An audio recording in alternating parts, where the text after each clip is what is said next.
Chapter 1001. The Fall of Falcon, Scott, 19. Maybe that was how he was supposed to fight every battle, really, but sadly, fate rarely gave him such opportunities. In any case, there was one thing that he could do. Dismissing the sin of solace and the dying wish to get back a bit of essence, he summoned the shadow lantern instead. As soon as it manifested, Sunny tossed the lantern in the direction where the towering gate guardian, a monstrous arachnid wielding 6 weapons carved of bone, advanced on Saint. He did not have enough essence to sustain the divine memory's enchantment for long, but he did have enough to open its gate, unleashing a swarm of shadows onto the battlefield. The darkness enveloping it grew even deeper than it had been before. In the next moment, Sunny and Nightmare slammed into the crowd of the abominations. Crap! The rest of the battle was a hazy mayhem of violence. Sunny struggled to remain atop his black steed, lamenting that there had not been enough time to saddle it. At some point, he simply slid to the ground, using Nightmare's body to shield himself from the enemies. Not trusting himself to wield a weapon that demanded strength in his weakened state, Sunny summoned the Moonlight Shard instead.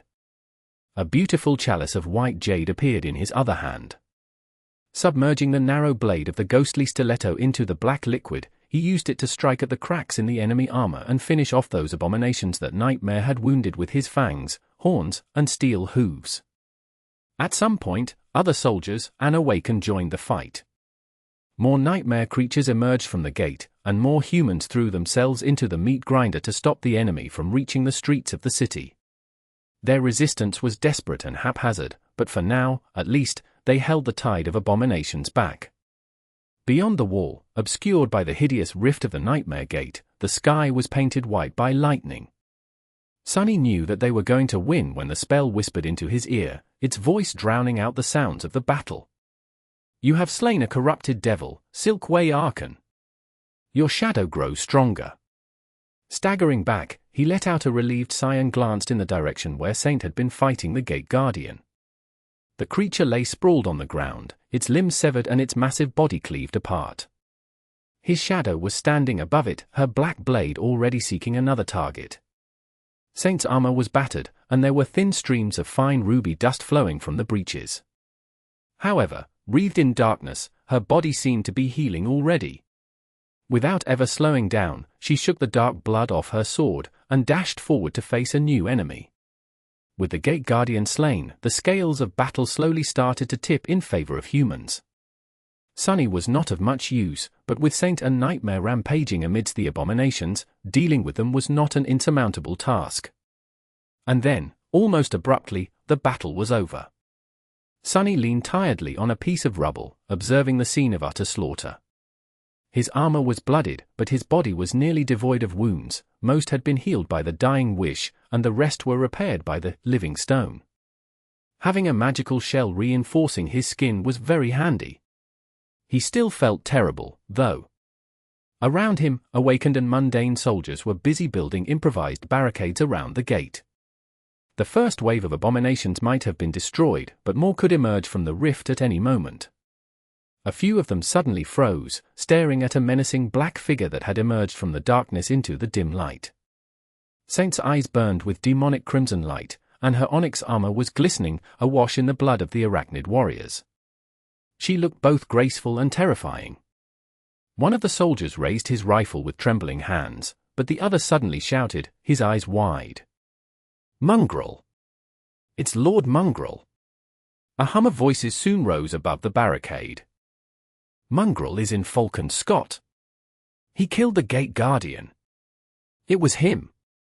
"It's clearly a she, you idiot. Thank you, Lady Mongrel. We're saved." Ignoring them, Saint passed between the invigorated soldiers indifferently, the broken oath long dismissed. She approached Sunny and froze, looming above him like a beautiful monument of darkness. Her ruby eyes stared at him intently. Unaccustomed to craning his neck to look at Saint, Sunny awkwardly cleared his throat.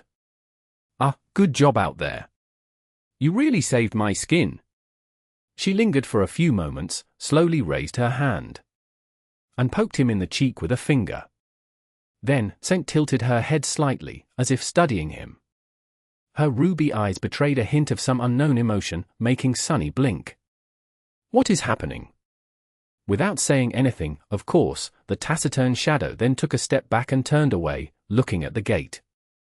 However, she seemed strangely pleased. Sunny blinked a few more times, then rubbed his cheek. Oh, all right. Was it because of the marble shell? He shook his head, knowing that there was no time to waste pondering the weird occurrence. Maybe he imagined the whole thing. Anyway, I have to go. Stay here in case more nightmare creatures emerge, and don't let any of them escape into the city. I'll leave Nightmare with you. Sunny had to find out if the battle against the devouring cloud was over, whether there were more gates that had opened within the city, how his men were doing. Most importantly, he had to find Master Jet. Leaving the gloomy shadow with Saint, he wrapped the other three around his body, grimaced, and started walking. Despite the fact that there were no physical wounds on his body, Sunny still felt hurt. Every step was a struggle. But what else was new? Whispering quiet curses, he summoned the cruel sight to use as a walking stick and headed deeper into the staging area. Chapter 1002. The Fall of Falcon Scott, 20. Before he allowed himself to drown in dark thoughts, however, a familiar black bird appeared from above and landed on a bent steel beam protruding from the ground nearby. The crow waved its wings, clearly agitated, and cawed. Jet! Jet! Sunny let out a shaky breath, feeling a lot of relief. If the echo was still here, Soul Reaper couldn't be dead. He took a step toward the bird and asked, "Where is she?" Instead of answering, the crow flew away, landed on a communication relay a dozen meters away, and looked back expectantly. In this way, the echo led Sunny to Master Jet. After finding her, Sunny remained silent for a few moments. Then, he coughed. Well, that was not what I expected to see. Jet was hanging upside down, her body caught in a jagged mess of torn alloy beams. One of them was piercing her abdomen like a hook, and her arm was caught between two others. Despite the ghastly situation, there was a calm and slightly annoyed expression on Soul Reaper's face. Yeah, well. Care to help me get down? I can do it myself, of course, but I would prefer for my insides to remain on the inside for a little bit longer. She could probably free herself. Simple alloy would not have held back a master for long, but with how thoroughly trapped Jet was, ripping herself off the hook would have probably exacerbated her wounds by a lot. Not everyone had the lineage of a tenacious demon to help them recover and skin as hard as enchanted marble. Sunny studied the tangled mess of alloy beams, then floated up with the help of the dark wing and carefully pulled Master Jet off the jagged hook. With a quiet hiss, she slid off the blooded alloy and fell down, landing softly on her feet. Ah, damn it! Jet clutched her abdomen with a grimace, and then slowly straightened. Sunny landed nearby and looked at her with concern. Are you going to be all right? Instead of answering, Soul Reaper spat a mouthful of blood, then looked at him with a dark smile. Her teeth were all painted red, so the smile was not very reassuring. Don't worry about it. I am a very sturdy girl, woman. Whatever. The point is, it will be as good as new in a couple of days, even without a healer. Sunny scratched the back of his head, then hesitated for a few moments. Eventually, he said, I was afraid that you died. Master Jet laughed, then winced and clutched her wound tighter. Died? That's the last thing you should be afraid of. Believe me, Sunny, I won't die on this godforsaken continent. It's impossible. He shook his head at her bravado, then sighed. All right. Do you want me to tell you how the battle went? Soul Reaper waved her hand. Crow saw it. Good job handling the gate. I am a bit embarrassed that I wasn't there to help. There are several others that opened either near or within the city. All of them were contained, it's just this particular one that was an unpleasant surprise. The devouring cloud also seems to have retreated, for now. She frowned. You noticed it too, right? Sunny nodded with a dark expression. A new tyrant must have risen from within the swarm. The damned leeches were acting too purposefully. Master Jet used his shoulder for support and pulled him forward. They slowly walked through the ruins of the staging area, looking like two cripples. Yeah, that is why the devouring cloud pulled away before being destroyed. It will probably be back later. Sunny closed his eyes for a moment. Gods, there are so many priority targets converging on the city. I hoped that we would destroy at least one today. He glanced at Jet, his eyes tired. So what do we do now? She simply shrugged. Go find our people. Rest, recover. Prepare to repeat the whole thing tomorrow. Indeed. What else was there to do? Life was a constant struggle. Since the wall was broken now, they had to find an elevator that would take them to the proper side of the breach. Even worse, the pulse of the gate had destroyed a lot of fine machinery, so finding a working platform was not easy. Eventually, however, they made it to the top of the defensive barrier and returned to the position of the irregulars. The first one they saw was Winter, who sat tiredly on the alloy surface of the battlement, her eyes hidden once again behind the sunglasses. A thin crack ran through one of the lenses. Hearing their steps, she turned her head slightly. A pale smile appeared on her face. The heroes return. You two look like crap. Master Jet scoffed, which caused her to wince once again. Thanks for the compliment. Sunny helped her sit down, then looked around, searching for his cohort. Noticing the towering figure of Dawn a dozen or so meters away, he sighed with relief and asked, his voice almost devoid of tension. So, how did it go? Do we have any casualties? Winter did not respond, prompting him to look down. Her face was uncharacteristically somber. Sunny felt something cold brush against his heart. What? The ascended archer sighed, then looked down. About that. I'm sorry, Sunny. Things were a bit chaotic back there. He remained motionless for a while, then turned away and silently headed toward where he had seen Dawn. As Sunny approached, he mentally counted. Dawn, Belle, Luster, Kim, Samara. When he reached the cohort, they turned to him, their faces pale and grim. Kim's eyes were glistening, and she avoided looking directly at him. Luster was the first one to speak, his tone subdued. Captain! We? Sunny cut him off. Show me. They stepped aside, revealing the figure of Quentin, who was laying on the cold alloy with his eyes closed. Sunny found himself taking a few steps forward and kneeling beside the gallant healer. His face was calm, and his body seemed untouched except for a shallow wound on the side of his head. His chest was rising and falling, which meant that Quentin was still alive. He had not been killed, he had just lost consciousness. However, it did not matter. Sunny closed his eyes. Quentin had lost consciousness near an active gate, which meant that his soul was stolen away by the call.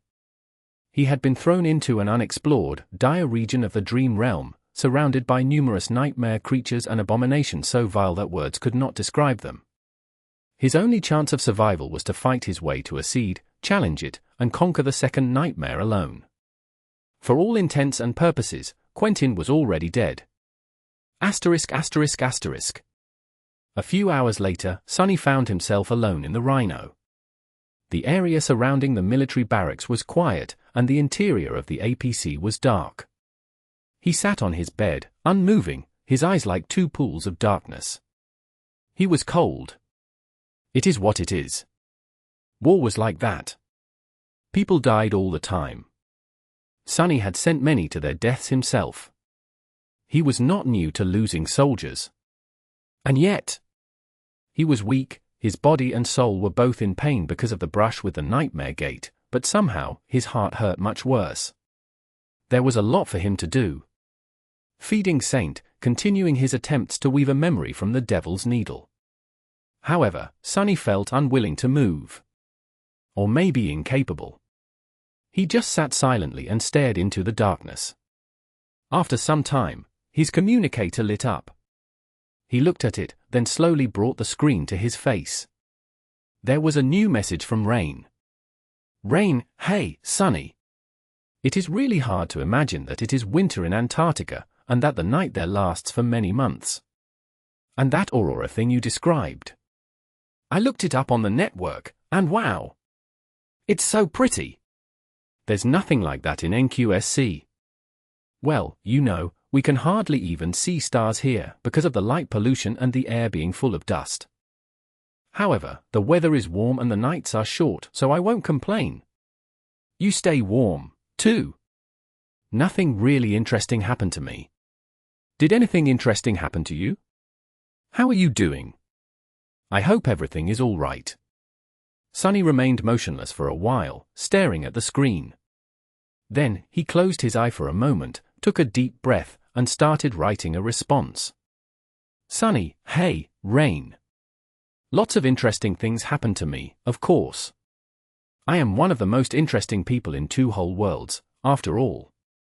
Didn't you know? I am doing great, too. I mean, all things considered.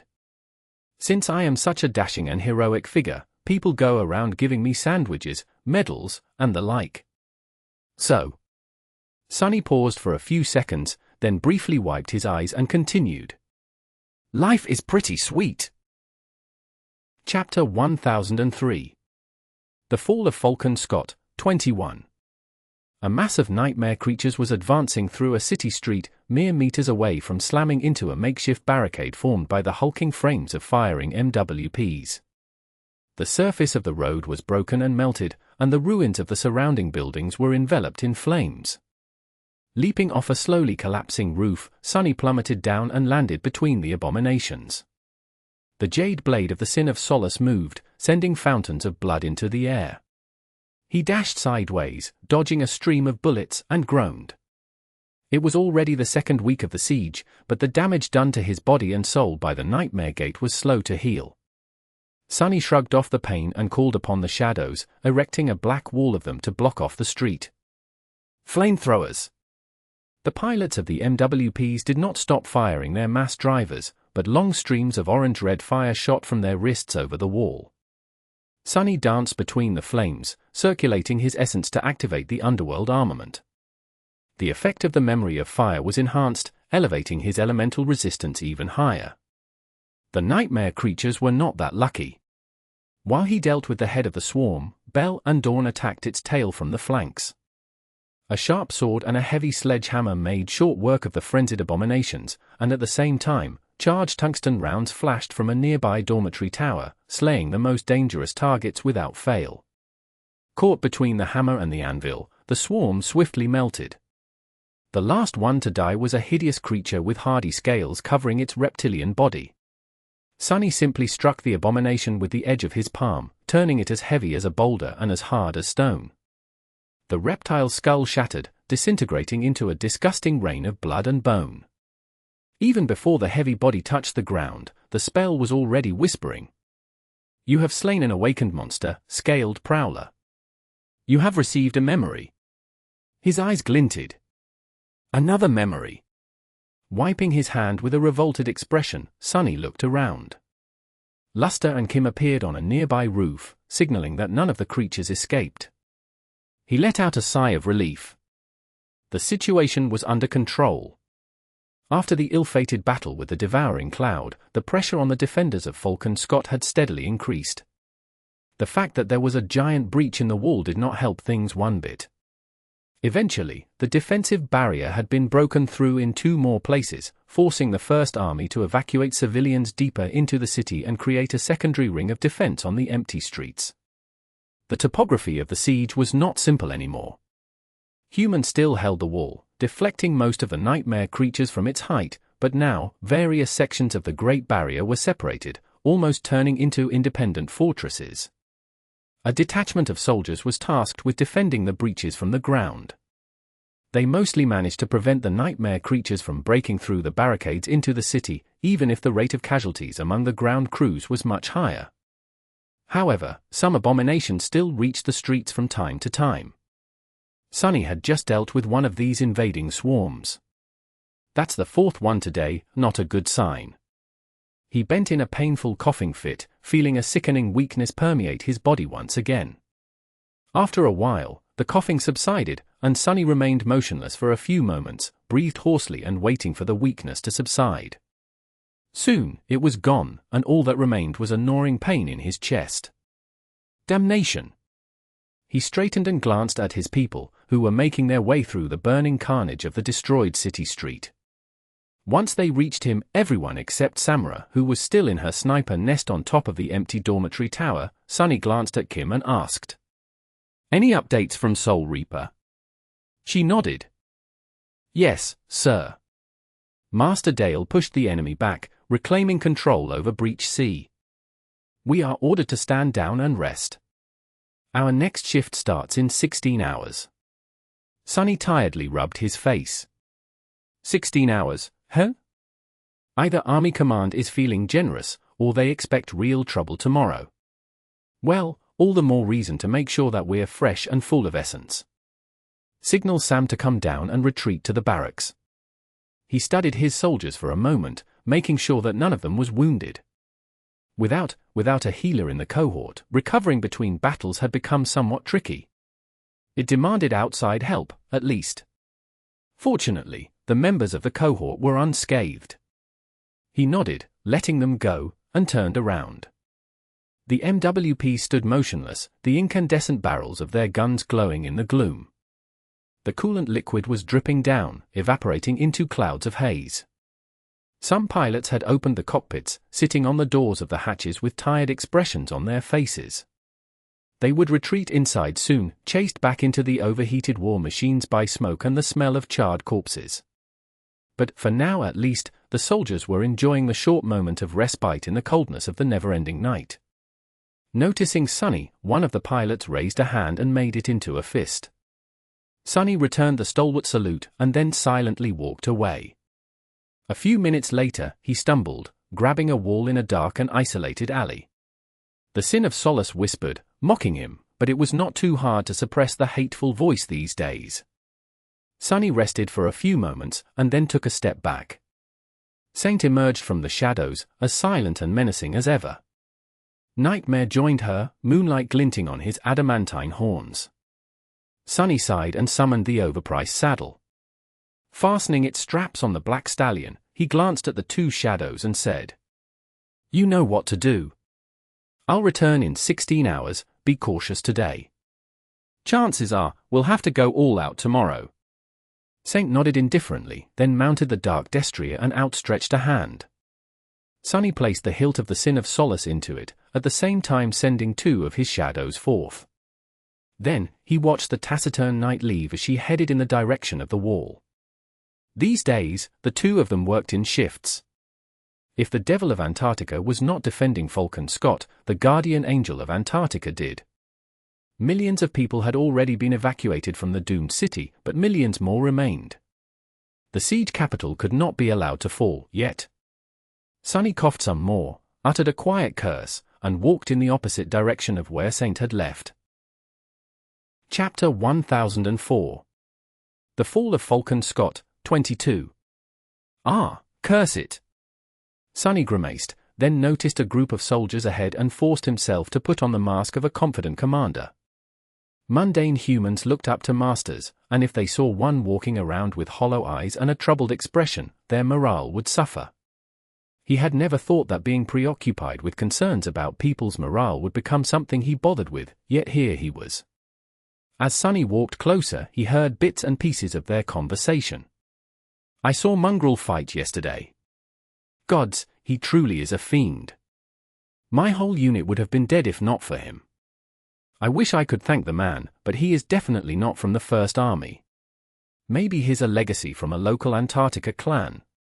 No, haven't you heard the rumors? Mongrel is that master from the First Irregular Company. The devil! You lost your damn mind, fool. Mongrel is like 2 meters tall, while Master Sunless is on the shorter side. Believe me, I saw them side by side, the day the wall was first breached. Also, Mongrel is definitely a woman. Yeah, I saw it too. She even caressed his cheek, more like poked it. Wait, guys, do you think there's something going on between them? You are all idiots. Mongrel is obviously several people.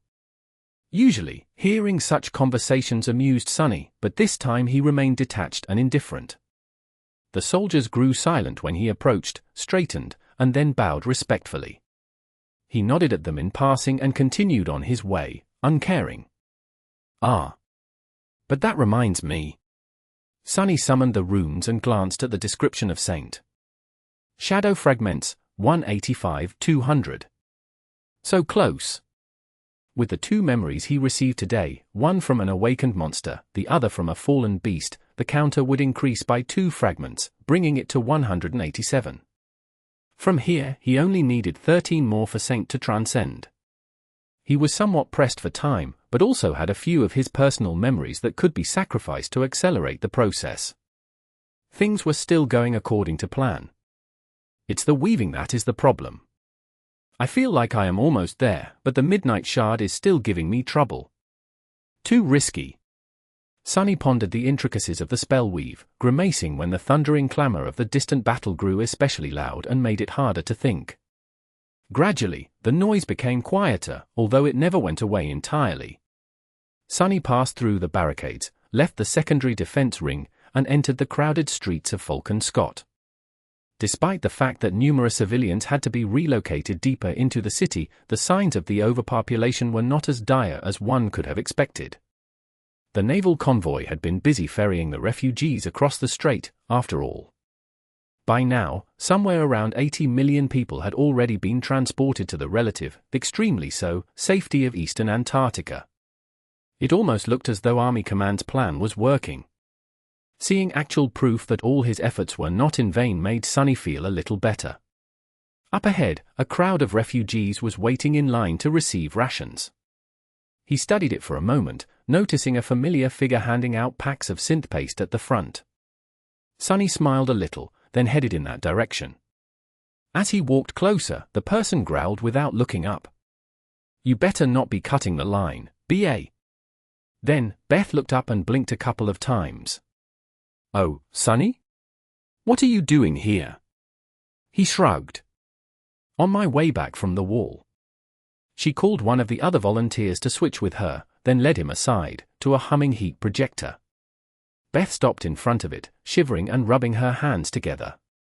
"How was your day?" Sonny remained silent for a bit, not knowing how to answer. "Hectic." The young woman glanced at him and scoffed. "A man of few words, are you now?" Sonny shrugged again. "How is the old man? Did you guys receive placement in the queue yet?" Beth sighed. "No. People say that another ship went down in the strait, so many placements were postponed again. As for Professor, he is doing fine. The Army got him consulting on how to upgrade the communication array, so he has something to do, at least." She looked at him questioningly. "Are you coming over today?" Sonny hesitated, then slowly shook his head. "No. There's a lot I have to do. Also, my gut tells me that tomorrow will be a tough day. Your dormitory is away from the wall, but still. Be careful." "Well, you know the drill." The young woman turned back to the heat projector. Yeah. Then, she suddenly opened the bag hanging over her shoulder, scrounged in it, and took out a tube of toothpaste. "Here. You forgot this last time." Sonny blinked a couple of times. "I did not forget it. I left it for you, because I know that the supply chain is in shambles." Beth tilted her head and looked at him fiercely. "You think I can't get us some toothpaste?" Sonny laughed. "I mean, if you are so principled, then why are you not returning the 2 cans of coffee I left in your dormitory, as well?" The young woman looked down, her cheeks turning slightly red. What cans of coffee? I haven't seen anything of the sort." Sonny nodded a couple of times and gently pushed the toothpaste away. Okay. Anyway, I'll try to drop by soon. If you do find that coffee, please enjoy it." He bid Beth an awkward farewell and walked away, feeling slightly refreshed. Here in the city proper, public transportation was still functioning. There were military vehicles rolling down the streets, as well. It did not take him long to reach the barracks. Entering the Rhino, Sonny looked around, his gaze pausing on one of the closed sleeping pods. Then, he walked to the back of the APC, dragged the Devil's Needle from its place on the floor of the armory, and sighed. 15 hours left, but I probably should sleep for at least a couple. Shaking his head, he got to work. Chapter 1005. The Fall of Falcon Scott, 23. He had almost solved the problem. That elusive element of the weave was almost isolated, but as someone banged on the hatch once again, making the massive APC shake a little, Sonny flinched, rubbed his face, and went to the hatch. Coming. Who the hell? He opened the hatch and froze, swallowing the rest of his irritated shout. Oh, Master Jet. Good morning. She glanced at him with amusement. Technically, it's evening. Go wipe the drool off your face and come out, Sonny.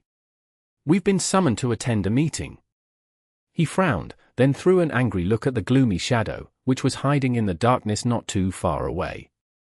The bastard was supposed to warn him if anything approached, protecting Sonny from a sudden attack, or from embarrassing himself, in theory. The shadow shrugged innocently and looked away. Shaking his head, Sonny returned inside and quickly washed his face.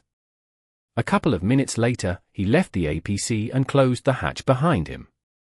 Since Soul Reaper mentioned that he had to come out, they were most likely heading for the complex that the local branch of the 1st Army Command used as headquarters. It was only a short distance from the barracks.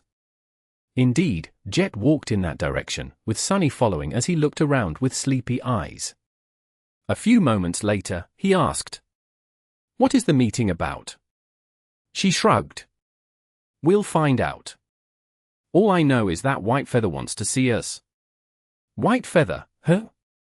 The two of them made their way to the army headquarters, but then walked past it, approaching a heavily fortified compound instead. Winter and Dale were already waiting for them near the gates, looking as ragged and fatigued as Sonny. He greeted them. "I heard you retook Breach C yesterday? Must have been a tough fight." Dale simply shrugged. "Not really. We still hold both sections of the wall above the breach, so all I had to do was persuade the abominations to stay put until the garrison forces shredded them with ranged weapons." He remained silent for a moment, and then added, "Things would have been much worse if they were better climbers, though." Sonny nodded somberly. Together, they entered the compound and were led to a spacious room on one of the underground levels. There, 2 people were waiting for them. Master Roan was standing in front of a false window, studying the projected image of the night sky. His face was painted ghostly green by the ethereal tapestry of the swirling aurora. Centiris was motionless, sitting in an imposing chair with her back held straight. Sonny had not seen Sky Tide in a while, at least in her human form. She looked battered. Her elegant armor was bent and broken, white steel marred by dried blood. Her hair, which had once fallen down like a cascade of pale gold, now looked lifeless and bleak. Her dazzlingly beautiful face was pale, blackened by ugly bruises. It seemed that holding the winter beast back was taking a toll on the transcendent of the Whitefeather clan. Her expression was still aloof and stern, however, and her amber eyes burned with the same fierce, cold resolve. Master Roan turned at the sound of the steps. "Ah. Ascended Jet, Ascended Winter, Ascended Dale, Sunless, welcome. Sorry for the sudden invitation." Sonny noticed black circles under the handsome man's eyes. Roan was acting uncharacteristically subdued, his usual charisma gone.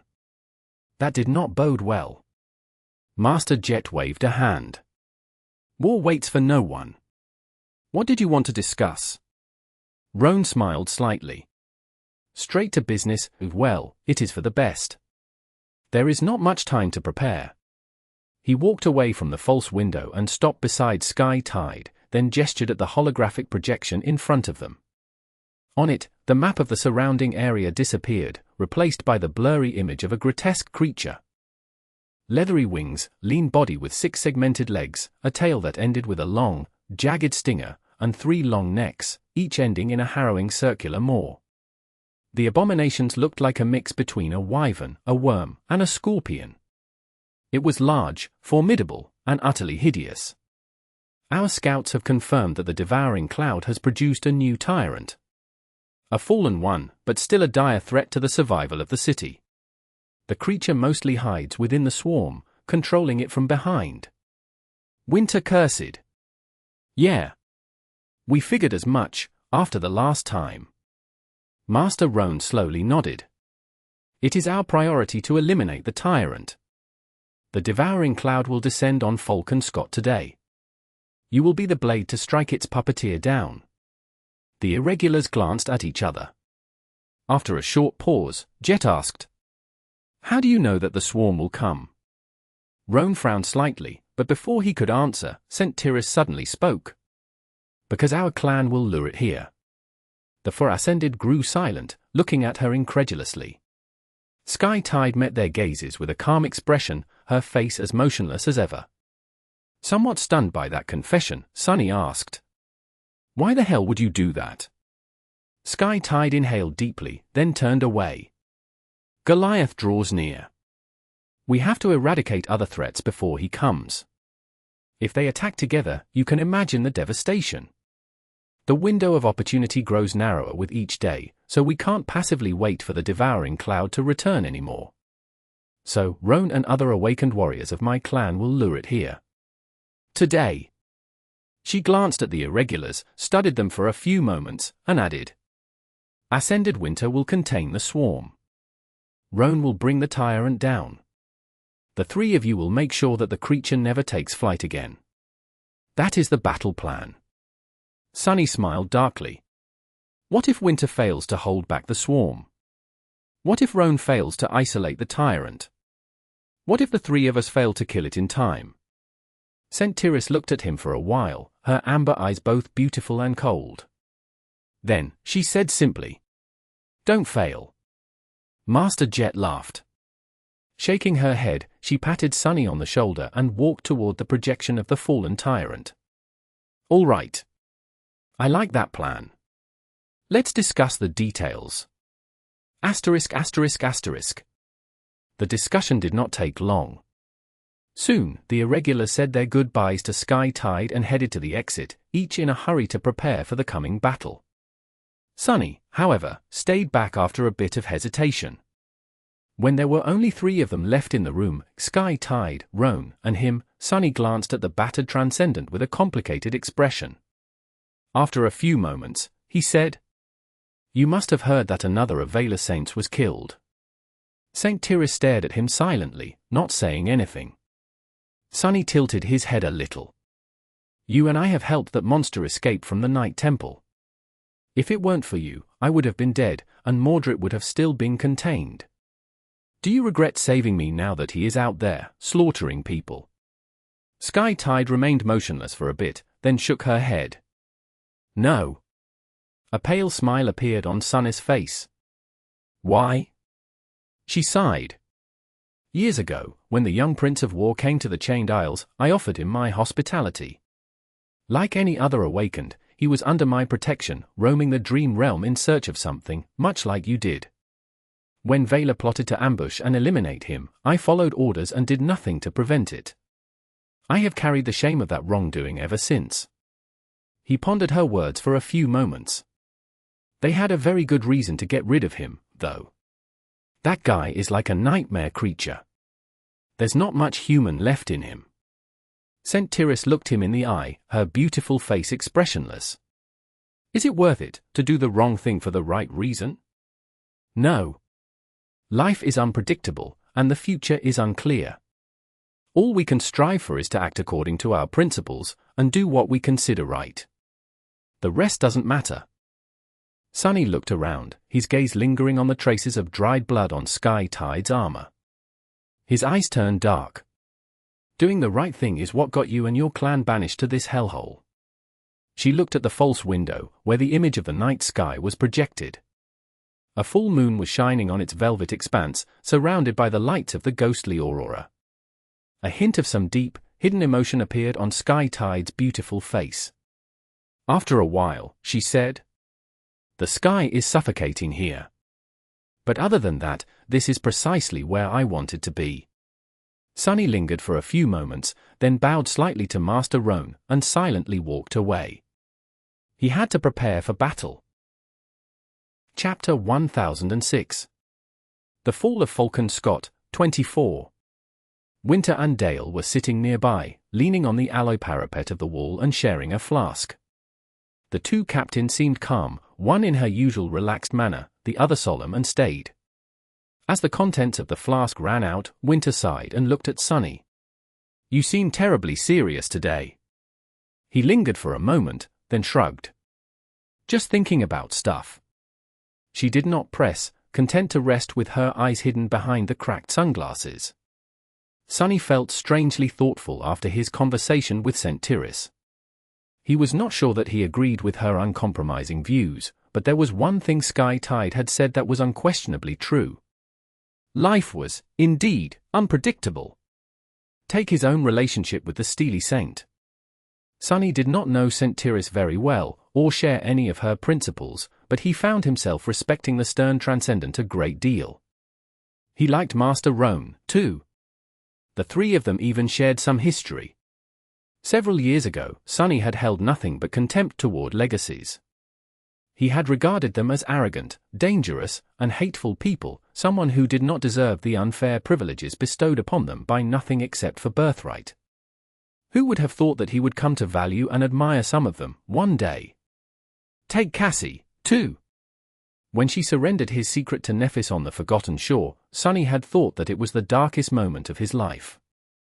And yet, if she had not made that choice, he would have stayed behind a sleeper. Sunny had no way of knowing if he would have survived the same journey Changing Star had. What he did know, though, was that Rain would have been dead if not for his return.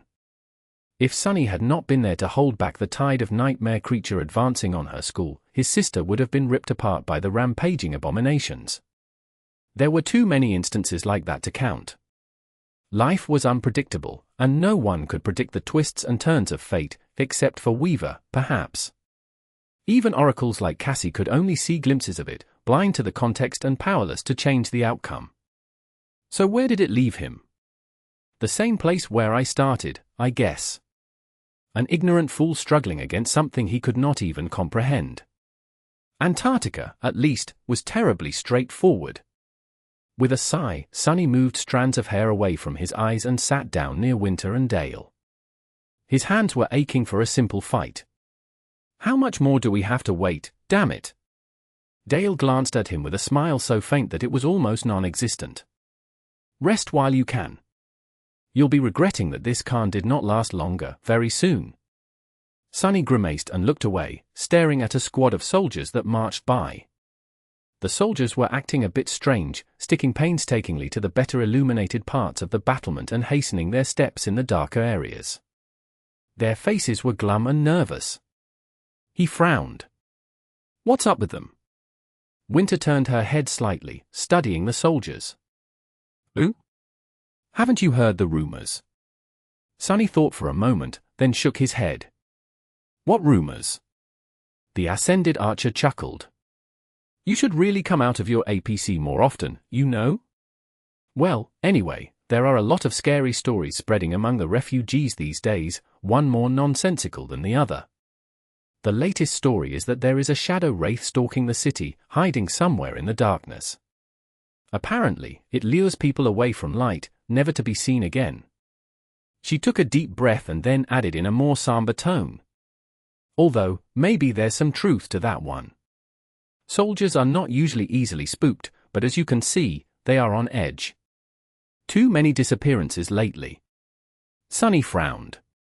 In a city of 200 million, there were bound to be some disappearances, especially with the nightmare spell infecting people left and right. However, he felt concerned. A shadow wraith, that was right up his alley, no? There could also be a different explanation for the increased number of disappearances. The terror of LO-49 was known to start its meals in just that manner. In any case, he sensed some unease. A shadow creature? I don't know. They're extremely rare. I only ever met one in the wild, and even that was inside a nightmare.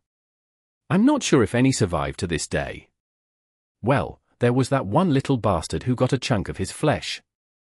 Did scavengers need to devour a corpse to inherit new abilities, or would any piece of flesh suffice? What were the chances of the vile gremlin developing an affinity to shadows? Dale simply shrugged. If there is something strange going on, Army Command should already be investigating. Since we weren't officially informed, either the rumors are baseless, or the incidents are not serious enough to inform the irregulars. Regardless, we should concentrate on the task at hand. As if on cue, there was the sound of light steps, and Master Jet approached from further along the wall. The members of her cohort, now fewer than before, followed. She looked around briefly, then said, "I've just received the word. Roan and his people are approaching. The devouring cloud is in a frenzy, don't know what they did, but it worked. Prepare yourself." The rest of the defending force seemed to have received the same news. All along the southern stretch of the wall, a flurry of activity commenced. Soldiers were checking their weapons for the last time, awakened were summoning their memories, railgun crews were hurriedly finishing maintenance procedures and dragging crates of tungsten rounds closer to the feeding mechanisms. Thousands of turrets came alive, turning their twin barrels toward the sky. Sonny stood up and stretched, breathing in the cold winter air. Looking at the members of his cohort, he grinned. Same deal as the last time. Hopefully. No Gar, actually, never mind. I'm not saying it aloud. Just do well, and don't die. Chapter 1007. The Fall of Falcon Scott, 25. And that there were a few less irregulars standing watch on the wall. Sonny silently observed Winter, who was preparing to unleash hell. Once again, she was surrounded by several mysterious memories, and once again, a group of awakened used their aspects to augment her powers. He stood some distance away in the company of Master Jet and Dale. None of the three were going to participate in the ranged barrage, conserving their power for the sortie to hunt down and kill the tyrant. The atmosphere was tense, but not as oppressive as the first battle against the harrowing swarm. On the alloy battlement in front of them, a man in leather armor was sitting with his eyes closed, meditating. The falling snowflakes swirled in strange ways around him, as if following invisible paths. He was one of Dale's awakened, and someone of whom Sonny knew. The man possessed the ability to open stable spatial rifts, and had been one of the candidates he had considered when assembling the cohort. Since no one knew where the tyrant was going to fall after having its wings cut by Roan, the strike team would need to get around the perimeter of the wall fast. If Roan succeeded. Gods! Hearing Dale's quiet whisper, Sonny looked south and saw arcs of lightning dancing deep within the distant swarm. His face paled a little. There, inside it. It seemed that Roan and the awakened of the White Feather Clan were leading the devouring cloud to the city with the smell of their own blood. Suddenly, the task of slaying the tyrant of the swarm seemed even heavier than before. So what? Nothing changed. Sonny had some contingencies, at least. Saint and Nightmare were currently guarding one of the breaches in the wall. Should the three masters prove inadequate, his shadows would help them reach and kill the broodmother of the swarm, or was it a father? Who cares? Sonny clenched his fists and watched as the horde of flying horrors swiftly drew closer to Falcon Scott. Soon, the city defense systems opened fire once again, and so did Winter. The mass of brood beasts obscured the sky, drowning out the light of the moon. In front of the swarm, a horde of nightmare creatures moved, seemingly as desperate to escape from it as humans would be. Caught between the devouring cloud and the wall of Falcon Scott, they launched themselves at the alloy barrier, dying in scores under the barrage of bullets and arrows. Somehow, today's battle felt more frenzied, more dire. Shrieks and howls of abominations fused with human shouts, all disappearing into the rustle of countless leathery wings. A dark expression appeared on Soul Reaper's face. Gripping her glaive, she said, "Hold. Wait for the signal." At the moment, everything depended on Roan and his awakened. They had to lure the tyrant forward and bring it to the ground, so that the three elite ascended of the irregular company could sortie out, find it, and finish the creature off once and for all before it escaped. Seconds passed, then minutes, but the promised signal was not coming. Sonny felt his nerves reaching a breaking point when a swift shadow suddenly fell from the sky. It was not a brood beast, however. Instead, it was a young awakened woman wearing the white colors of her clan, her armor decorated with beautiful etchings of hawk feathers, and marred with blood. Sonny remembered seeing her several times in the sanctuary, back when Sky Tide had still ruled over the Chained Isles. The young woman landed gracelessly on the battlement and staggered, barely keeping her balance. Then, she looked around, took a step toward Master Jet, and stumbled. Dale caught and supported her, his face grim. Soul Reaper frowned. What happened to sending us a signal? Where's the tyrant? The young woman gritted her teeth, and then said hoarsely, her voice full of ire. Two. There's two of them. It took a few seconds for her words to register. Sonny cursed and looked at the dark mass of the swarm that obscured the sky. Two tyrants? How does it make any sense? Jet's face twitched. She stared at the young woman for a moment, then asked evenly. So where are they? The legacy leaned on Dale and turned slightly to face the devouring cloud. The signal. As if answering her words, two radiant spheres of light suddenly appeared in the distance, tearing through the darkness. One deep within the swarm, across the killing field. The other, unexpectedly, was even further away, but in a different direction, to the west of the city, near the ocean. The devouring cloud had barely reached there. Her job done, the young woman from the white feather let out a sign and slumped, losing consciousness. Dale barked something, and one of his men, most likely the healer, took her off his hands. The three masters briefly glanced at each other. Master Jet uttered a curse that would have made Sonny blush if the situation was slightly less dire, and then smiled darkly. I guess we are going to have to split up. She looked between the distant spheres of light, then sighed and moved her shoulders, as if to loosen the muscles. I'll take the southern one. Sonny, Knight, you two go west and deal with the second tyrant. Get it done.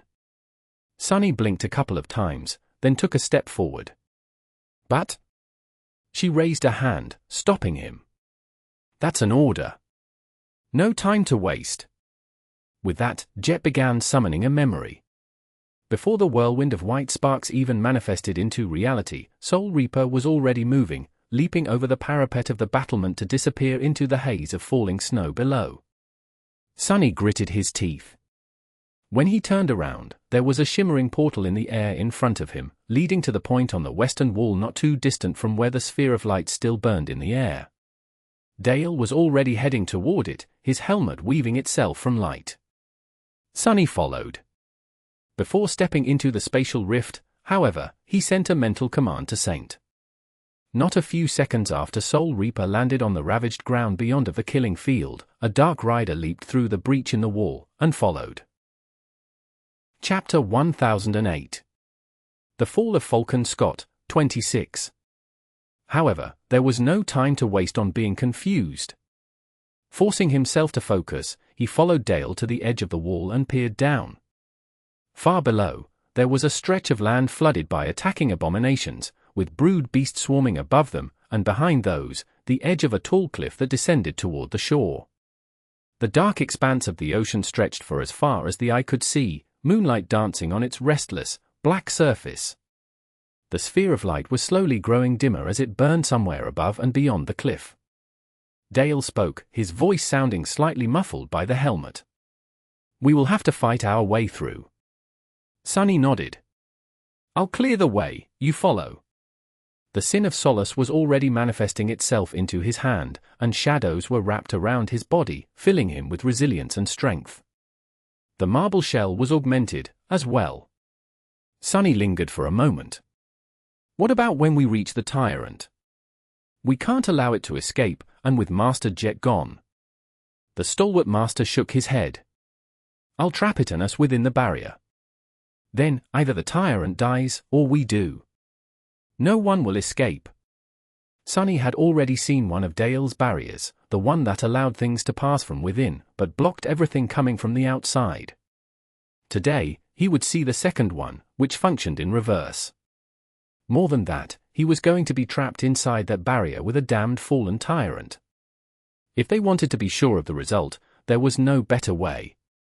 Great. I'll be going, then. Come down in a few seconds. Instead of summoning the Dark Wing, Sunny simply turned into a shadow, slid over the edge of the battlement, and swiftly glided down the surface of the wall. In a moment, he was already on the ground, emerging from the darkness with the Jade Gen whistling through the air. By the time Dale landed behind him, using some sort of rope memory, half a dozen abominations were already bleeding on the ground. The defenders on that section of the wall had already received orders to support their sortie, as well, shifting their fire to help the Ascended create a corridor through the mass of nightmare creature. Granted, they were spread too thin between the devouring cloud and the abominations attacking the wall in a desperate attempt to escape from the swarm, so the results were modest. At least Sunny did not have to worry about catching a tungsten round with his back. Goddamn, great! Sunny and Dale rushed forward, fighting their way through the tide of frenzied nightmare creatures. The stalwart master used his heater shield and heavy flanged mace to crush and break the abominations, flinging their bodies out of the way. Sunny simply cut through them, rending the hideous body with the jade blade of the Sin of Solace. However, there were just too many enemies to kill. Even if Dale's plate armor easily shrugged off blow after blow, and Sunny could simply ignore most of the attacks that got through his defenses, the weight of the horde threatened to push them back. More than that, they were constantly accosted by the brood beasts from above, making it much harder to remain alive. For now, they had not met a creature powerful enough to be a lethal threat, which was a testament to how incredibly durable both masters were, but it was only a matter of time. Sunny growled, and then called upon the shadows. Instantly, dark hands rose from the ground, grabbing the abominations and either throwing them aside, or outright tearing their bodies to pieces. Black chains whipped in the air, obliterating lunging brood beasts. If you have a good memory or two, use them now. Dale bashed a leaping abomination with his shield, turning its body into bloody paste, and tore something off his belt. In the next moment, there was a blinding flash, and then a sound akin to the roar of an angry dragon shook the world. Sunny smelled the carnage before he saw it. In front of them, a morbid path of charred corpses cut through the horde. Dale pushed Sunny forward and lunged into the momentary rift in the mass of nightmare creatures. That one has to accumulate charges for a long time. We won't be able to use it against the tyrant. Sunny snarled as he ran. We need to find the damn bastard first. Don't hold back. A few minutes of frenzied slaughter later, battered but alive, they reached the edge of the cliff and plunged down. Sunny had turned into a shadow once again, while Dale used an enchanted rope with a vicious hook tied to its end. The hook had been ruthlessly thrust into the flesh of an especially massive nightmare creature just a second before. Down on the stone beach, there were much fewer abominations. Some of them had already been cleaned to the bone by the brood beasts, while others were alive and full of murderous fury. Some distance away, Sunny could see the tall walls of the port fortress and the shapes of gargantuan ships resting on the waves. As he looked around in search of their prey, something flew from the darkness, forcing him to jump aside. It turned out to be a massive chunk of bleeding flesh that had been the torso of a nightmare creature seemingly only moments ago. Looking at where the chunk of flesh came from, Sunny witnessed a chilling sight. Out there ahead of them, halfway to the dark water, a towering being besieged by a mob of abominations. 6 segmented legs, a tail with a long stinger, torn and broken leathery wings, and 3 terrifying circular maws swaying on the ends of long necks. As he watched, one of the monstrosity's maws shot down, biting into the body of a powerful nightmare creature. With a violent twist, the creature came undone, rivers of blood and viscera spilling onto the cold stones. At the same time, the other 2 maws shredded a couple more abominations, swallowing large chunks of them whole. The tail stinger shot forward with blinding speed, piercing another and pumping poison into its convulsing body.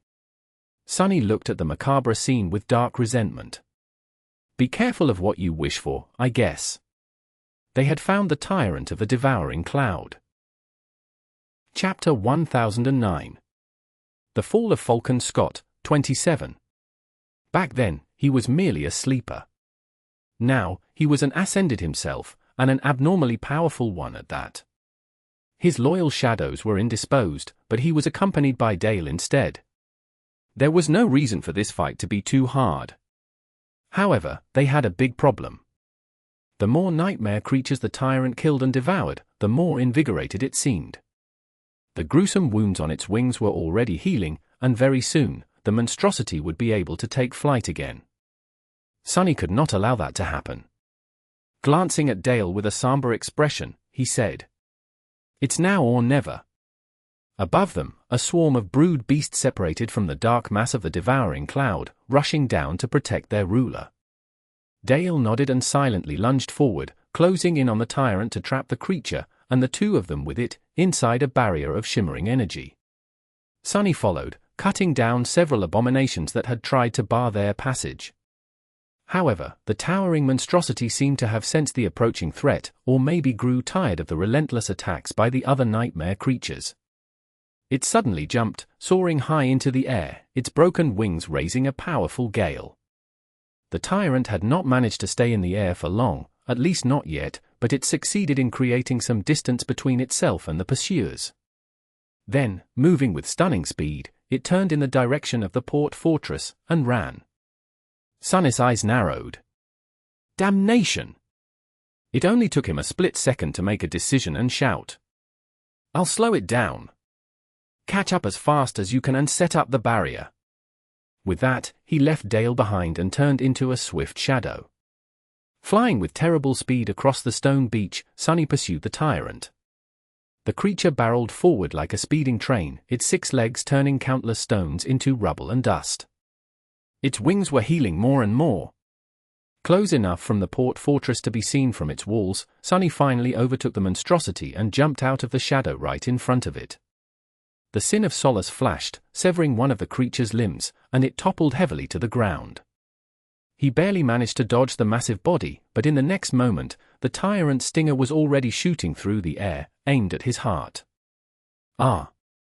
Sonny blocked the terrifying jagged spike with the flat of the jade gem, at the same time turning his body as heavy as he could. The impact pushed him back, his feet leaving 2 grooves in the stones. The monstrosity struggled to stand up, but a dozen jet-black hands rose from the ground, grabbing and pressing it down. 3 long necks of the tyrant twisted like snakes.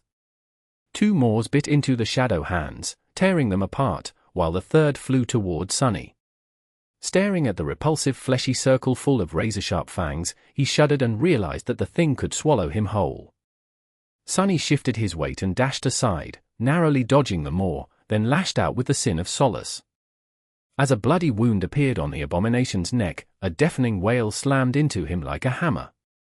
The shadows he had manifested were all but gone, and the tyrant was nowhere near being immobilized. Sonny could waste more essence creating shadow implements, maybe even encase the creature and himself in a large dome, but what he really needed to do was damage its wings. Sadly, the monstrosity was fiercely determined to protect them. As soon as Sonny tried to get closer to the abomination's wings, its stinger, 3 maws, and 5 remaining legs all came after him. He scrambled to dodge the hurricane of attacks, dancing between them like a demented acrobat. Shards of stone and wet sand rose like a cloud into the air. "Curse you!" The tyrant's movements were growing more frenzied and chaotic. Its mind was being assaulted by the sinister whisper of the cursed sword. The effect of the enchantment was going to persist, too, driving the monstrosity utterly mad. Funnily enough, the same erratic behavior seemed to be repeating in the skies above them, where a large portion of the devouring swarm seemed to have lost a lot of its unnatural cohesion. They would only cease to be a threat to the city once both tyrants were dead, though. The massive abomination understood that there was something strange going on with its mind, as well. It tried to disengage and lowered itself to the ground, as if preparing to jump again, only this time its wings might have been healed enough to allow the tyrant to fly. No! Before it could escape, however, a dome of shimmering energy suddenly appeared around them. The tyrant jumped, slammed into the roof of the dome, and plummeted back down. The heavily armored figure of Dale slammed into its body, a flanged mace falling down to crush another of the creature's legs. The 3 of them were now locked inside the barrier. The tyrant would not be able to escape anymore. However, the dome of energy was not particularly large. It barely encompassed the enormous body of the winged monstrosity and a few meters of the stone shore around it, leaving Sonny and Dale no room to maneuver. It was like being locked in a tiny cage with a very angry, starving tiger. If the tiger was the size of a small building, had 3 heads, and possessed the tail of a scorpion, and had also been driven into rabid insanity by a whispering jade sword. Crap! The tyrant wailed again, its screeching voice full of madness and fury. Then it rose from the ground, and all hell broke loose. Chapter 10:10. The Fall of Falcon Scott, 28. Sonny and Dale had managed to dodge or deflect the barrage of devastating attacks, for now, but avoiding being crushed by the sheer mass of the frenzied monstrosity was even harder. The barrier was just too small to move away, leaving them no choice but to try and straddle it. That had not been a good choice. Even on the tyrant's back, the 3 Moors and the Stinger could attack them freely. More than that, the abomination instantly rolled on the ground, throwing them off. Sonny barely avoided being buried under the mountain of flesh. Just a handful of seconds after Dale had erected the barrier, he felt the salty taste of blood on his tongue. Both ascended were battered and wounded. Of course, the tyrant was not unscathed, either. 3 of its legs were gone, its body was covered with a multitude of deep cuts, and one of its necks was halfway to being severed. Better yet, the creature seemed to have surrendered to its most primal instincts, driven into madness by the sin of solace. The bestial rage of the tyrant was terrifying, but it would have been much more dangerous to fight the monstrosity if it had retained its inhuman intellect. A smart enemy was infinitely deadlier than a senseless one. Now, all they had to do was put it down. Cut off its head. I'm trying.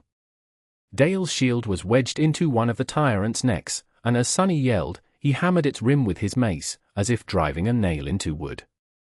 The heater shield sliced through the flesh of the abominations like a blade, causing a river of black blood to spill onto the stones. Half deafened by the creature's shriek, Sonny manifested a wall of shadow to defend Dale from one of the remaining 2 Moors. The wall shattered under the monstrous assault, but by that time, the Ascended had hammered his shield one last time, and one of the tyrant's heads flew off. Damn! After that, Sonny had to worry about himself. The wounded creature shifted, slamming him into the barrier with the towering bulk of its body. Boneweave and marble shell saved him from being turned into bloody paste, but he was trapped, crushed, and unable to breathe. What's worse, there was no escape. Well, for most people. Sonny simply dissipated into the shadow projected onto the creature's body by the shimmering barrier, and appeared on the other side of the abomination, his sword already falling to bite into its side. Just like that, the dire battle continued. Sonny and Dale were one mistake away from being severely injured or killed at every moment, but neither of them had made that mistake yet. As time went on, their enemy grew more and more frenetic, but the 2 masters only grew more effective in their attempts to butcher it. They were learning how to better hurt it with every blow, dodge, and step. Dale's armor cracked, but in return, the tyrant's stinger was shattered by the heavy flanged mace. Sonny was now bleeding from a deep cut above his left eye, but in return, one of Tyrant's Moors was missing half of its fangs. Using a momentary opening created by the monstrosity throwing all of its weight against the barrier, Sonny finally managed to position himself for an all-out attack. He dashed forward, turning his body light to create momentum, and slashed the Sin of Solace across the base of one of the creature's necks. The Jade Gen seemed to laugh as it sliced through the tough hide, steel muscles, and unbreakable bones of the tyrant, emerging from the other side of its neck in a fountain of blood. The second of the 3 Moors fell to the ground. One more. Dale received an earth-shattering blow on his shield and slid back with a low grunt. His hand trembled a little. The barrier won't hold for much longer. We must hurry. Sonny did not need to be reminded. He already felt that the shadows surrounding them were changing, the shimmering energy was growing dimmer every time the tyrant slammed into it. By now, most of its shine was already gone. But the creature had lost most of its weapons, as well. It was bleeding heavily, maimed and wounded, its speed gradually decreasing. Sonny knew not to let his guard down. These last moments were often the most deadly, both because human fighters tended to get overconfident when the victory neared, and because their enemies would often abandon all caution in one last desperate attempt to destroy the opposition and survive. Still, this had to end quickly. Risky? The thought flashed through his mind, but Sonny was already moving. Pushing himself forward, he deflected a glancing blow from the creature's tail and slammed into the tyrant like a cannonball. Thrown off balance, the monstrosity reeled and then threw itself into a fierce retaliatory attack. Sonny managed to dodge its legs, but not its maw. He simply slashed at it with the sin of solace, feeling the flesh part before the jade blade. At the same time, the creature left itself completely open to Dale. The stalwart master lunged forward, his mace suddenly igniting with a dangerous red glow. The moment it connected with the base of the tyrant's last remaining neck, the flanged head of the mace exploded with ominous light, and something thundered. Sonny saw the shape of the abomination's neck melting in the furious red light as it was torn apart. Then, for a second, he could not think about anything anymore. Moments before it died, the tyrant managed to grab his shoulder with its maw and fling Sonny into the air. Feeling a pulse of tearing pain, he found himself flying backward away from the dying creature. His back connected with the weakened barrier, and shattered it, the marble shell turning rigid from the impact. Sonny landed gracelessly a dozen meters away from the convulsing body of the tyrant, rolled for a few meters more, and came to a stop at the edge of the water. A pained groan escaped from his lips. That hurt. He slowly sat up and glanced at his shoulder. The leather pauldron of the puppeteer's shroud was pierced in several places, and there were deep scratches on his skin. The tyrant's fangs, however, had not cut deep. The lacerations were shallow. He took a shaky breath and looked up. High above, the devouring cloud seemed aimless and lost. Without malevolent purpose guiding the swarm of brood beasts, they were being slowly obliterated by the city defenses. Saint and Master Jet must have finished off their tyrant, as well. Sonny glanced at Dale, who seemed rather battered, but alive. We won. By all accounts, he was supposed to feel jubilation and relief. Even though the battle was not over, the irregulars had accomplished their task. Today, the First Army was going to celebrate a victory. However, Sonny did not feel relieved. Instead, he felt cold. Very, very cold. And frightened. What the hell is this feeling? Struggling against a deep sense of unease, Sonny shivered and turned to the black waves, his hand reaching for the hilt of the sin of solace. Just as he did, the water parted, and someone appeared from below it. Sonny froze, staring with wide eyes. His face paled terribly. There was a man walking out of the ocean, water streaming from his armor. He was tall, with a powerful build. His hair was dark, and his bloodless face was empty, not a hint of emotion hiding in his hollow eyes. Instead, there was something different in them. Something vast, alien, and terrifying. The man slowly emerged from the water and took a steady step toward Sonny, towering above him like a hollow wraith. The empty gaze of his glassy eyes fell down. Sonny's hand shook. Stunned, he tried to crawl back and whispered in a faint, trembling voice. Vern? Chapter 10-11. The Fall of Falcon Scott, 29. Vern, it was Vern. There was no mistake. Or something wearing Vern's corpse, at least. His shadow was much more vast and dreadful than a human shadow was supposed to be. The hollow gaze of the dead master pursued Sonny, his face still and unmoving like a mask. Behind him, the dark waves stirred, and more figures rose from the water. Men, women, dozens of them, hundreds even. They marched forward like an army of the dead, silent and emotionless, their eyes drowning in darkness. All their shadows were wrong. The people of LO-49 that Sonny had left to die. He recognized all of them, staring at the undulating surface of the ocean in horror. The terror. Strangely, it was the contemptuous laugh of the cursed sword that shattered his paralysis. Look, lost from light, your sins have come to haunt you. Sonny shuddered, coming to his senses. What sins, you bastard? I did everything I could to save them. The insidious voice laughed again, then whispered, its hissing words falling like drops of poison.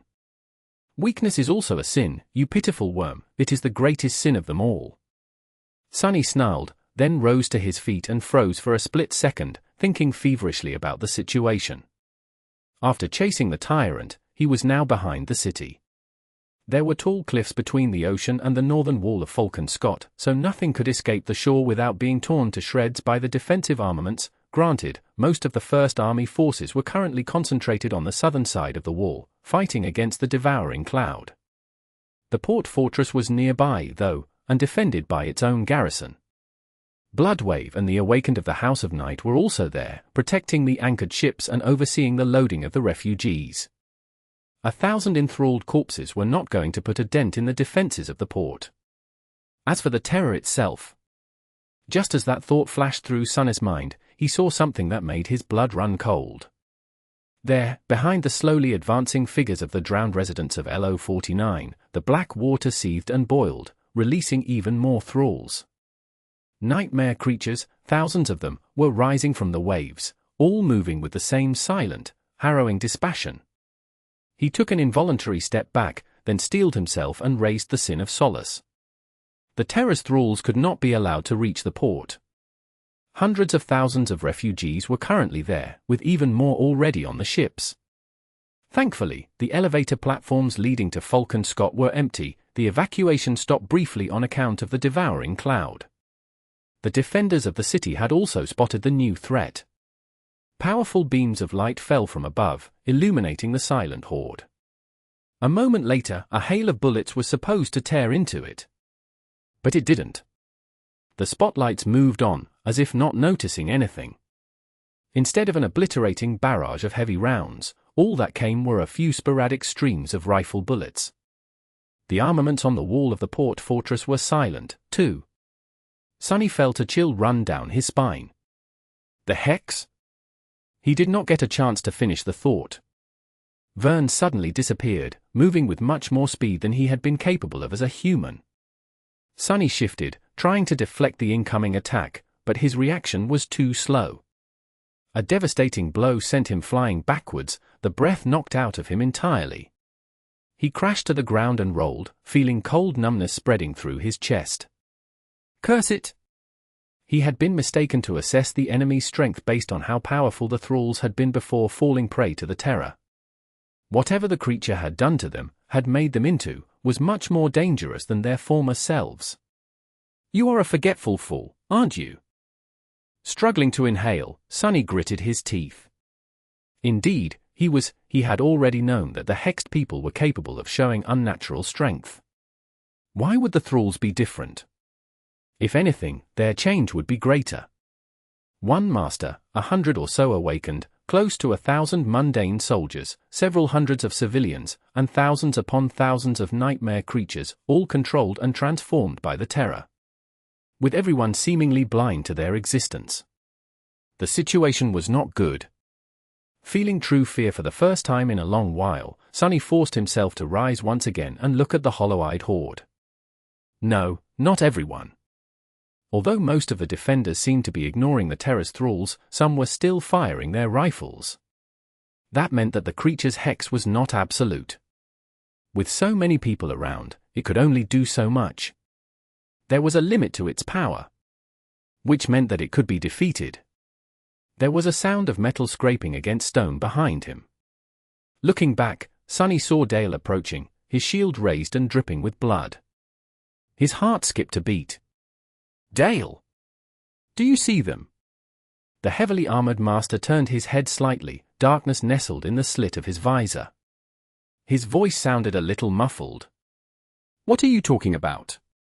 Sonny's heart fell, but then, Dale continued. How would I miss thousands of creatures crawling from the ocean? Of course, I see them. Question is, why are the wall armaments still silent? More and more nightmare creatures emerged from the water, flooding the shore. Sonny found Vern and shivered, noticing that the dead master was staring at him, as well. It's the terror of LO-49. The wretched thing is messing with people's minds. We need to. The hollow horde suddenly stopped moving. Thousands of heads turned in unison, countless empty eyes all staring at a single point. Sonny, He shivered. I guess it recognized me, as well. The horde rushed forward. Chapter 10-12. The Fall of Falcon Scott, 30. Somewhere further south, far away, Sky Tide was once again engaged in a dreadful battle against the corrupted Titan, Winter Beast. And yet, here, on the shore of the Dark Ocean, a new threat appeared, one that was perhaps no less dangerous than the devouring cloud. Worst of all, no one except for two masters and a handful of disparate soldiers seemed to be aware of it. Or so Sunny had thought. The moment the hollow horde surged forward, the port fortress finally came alive. Numerous turrets turned their barrels, unleashing an onslaught of bullets at the thralls of the terror of the depths. Bright beams of light once again shone on the shore, and several rail guns thundered, cutting rifts through the horde. Arrows and magical projectiles fell down like rain. The thralls had turned out to be too powerful to be obliterated by the sudden assault, but they did slow down for a moment. Finally, some luck. Sunny prepared to launch himself into the mass of enemies, but Dale suddenly pulled him back. What the hell are you doing? The stalwart master glanced at him calmly, then shook his head. There's no time for that. The real enemy is the terror, not its puppets. You need to go find Bloodwave, or someone from the House of Night at least. They need to find the creature and destroy it, before it's too late. Sunny blinked. What about you? Dale turned to the advancing horde, lingered for a moment, and shrugged. I'll stay and make sure that they do not breach the wall of the port. There were a lot of words left unsaid, but they both understood the implication. Dale was best at stationary defense, while Sunny was swift and elusive. Their roles were decided for them by that simple reality, and there was nothing to discuss. The heavily armored master took a step forward, raising his shield and mace. Go, Sunless. Don't linger. Sunny opened his mouth, then closed it without saying anything. Throwing one last glance at the figure of Vern, who was walking steadily through the hellish barrage of bullets without paying them any attention, he gritted his teeth and dove into the shadows. Behind him, the first of the thralls was already lunging at Dale, hollow eyes shining with the reflected moonlight. Damn it, damn it, damn it! Swiftly gliding through the darkness, he soon reached the wall of the port fortress and scaled it, emerging from the shadows on the battlements. Here, a chaotic flurry of activity was boiling, soldiers and awakened feverishly sending rivers of bullets, arrows, and magic into the horde of thralls. On the other side of the wall, Sunny could see a large crowd of terrified refugees filling a large courtyard below. They had come here to board one of the ships and escape the doomed siege, but got stuck in the middle of the battle instead. Ignoring the grim sight, he ran across the battlement toward the citadel of the fortress. If he could not find what he sought there, he would proceed past the citadel toward the pier, and from there to the battleships, if need be. As Sunny ran, he looked around, hoping to see someone from the House of Night among the defenders. He got lucky sooner than he had expected. The wall of the port fortress had towers rising above it at set intervals, each serving as a bunker. As he passed through one of these bunkers, observing the complicated machinery of the railgun housed within, he noticed a familiar figure standing near a targeting interface. Tall, handsome, with black hair that sometimes seemed inky blue. Neve! Sunny dashed toward the Nightwalker, who looked up from the terminal with a surprised expression. Sunless? What are you? Sunny waved a hand, interrupting him. Long story.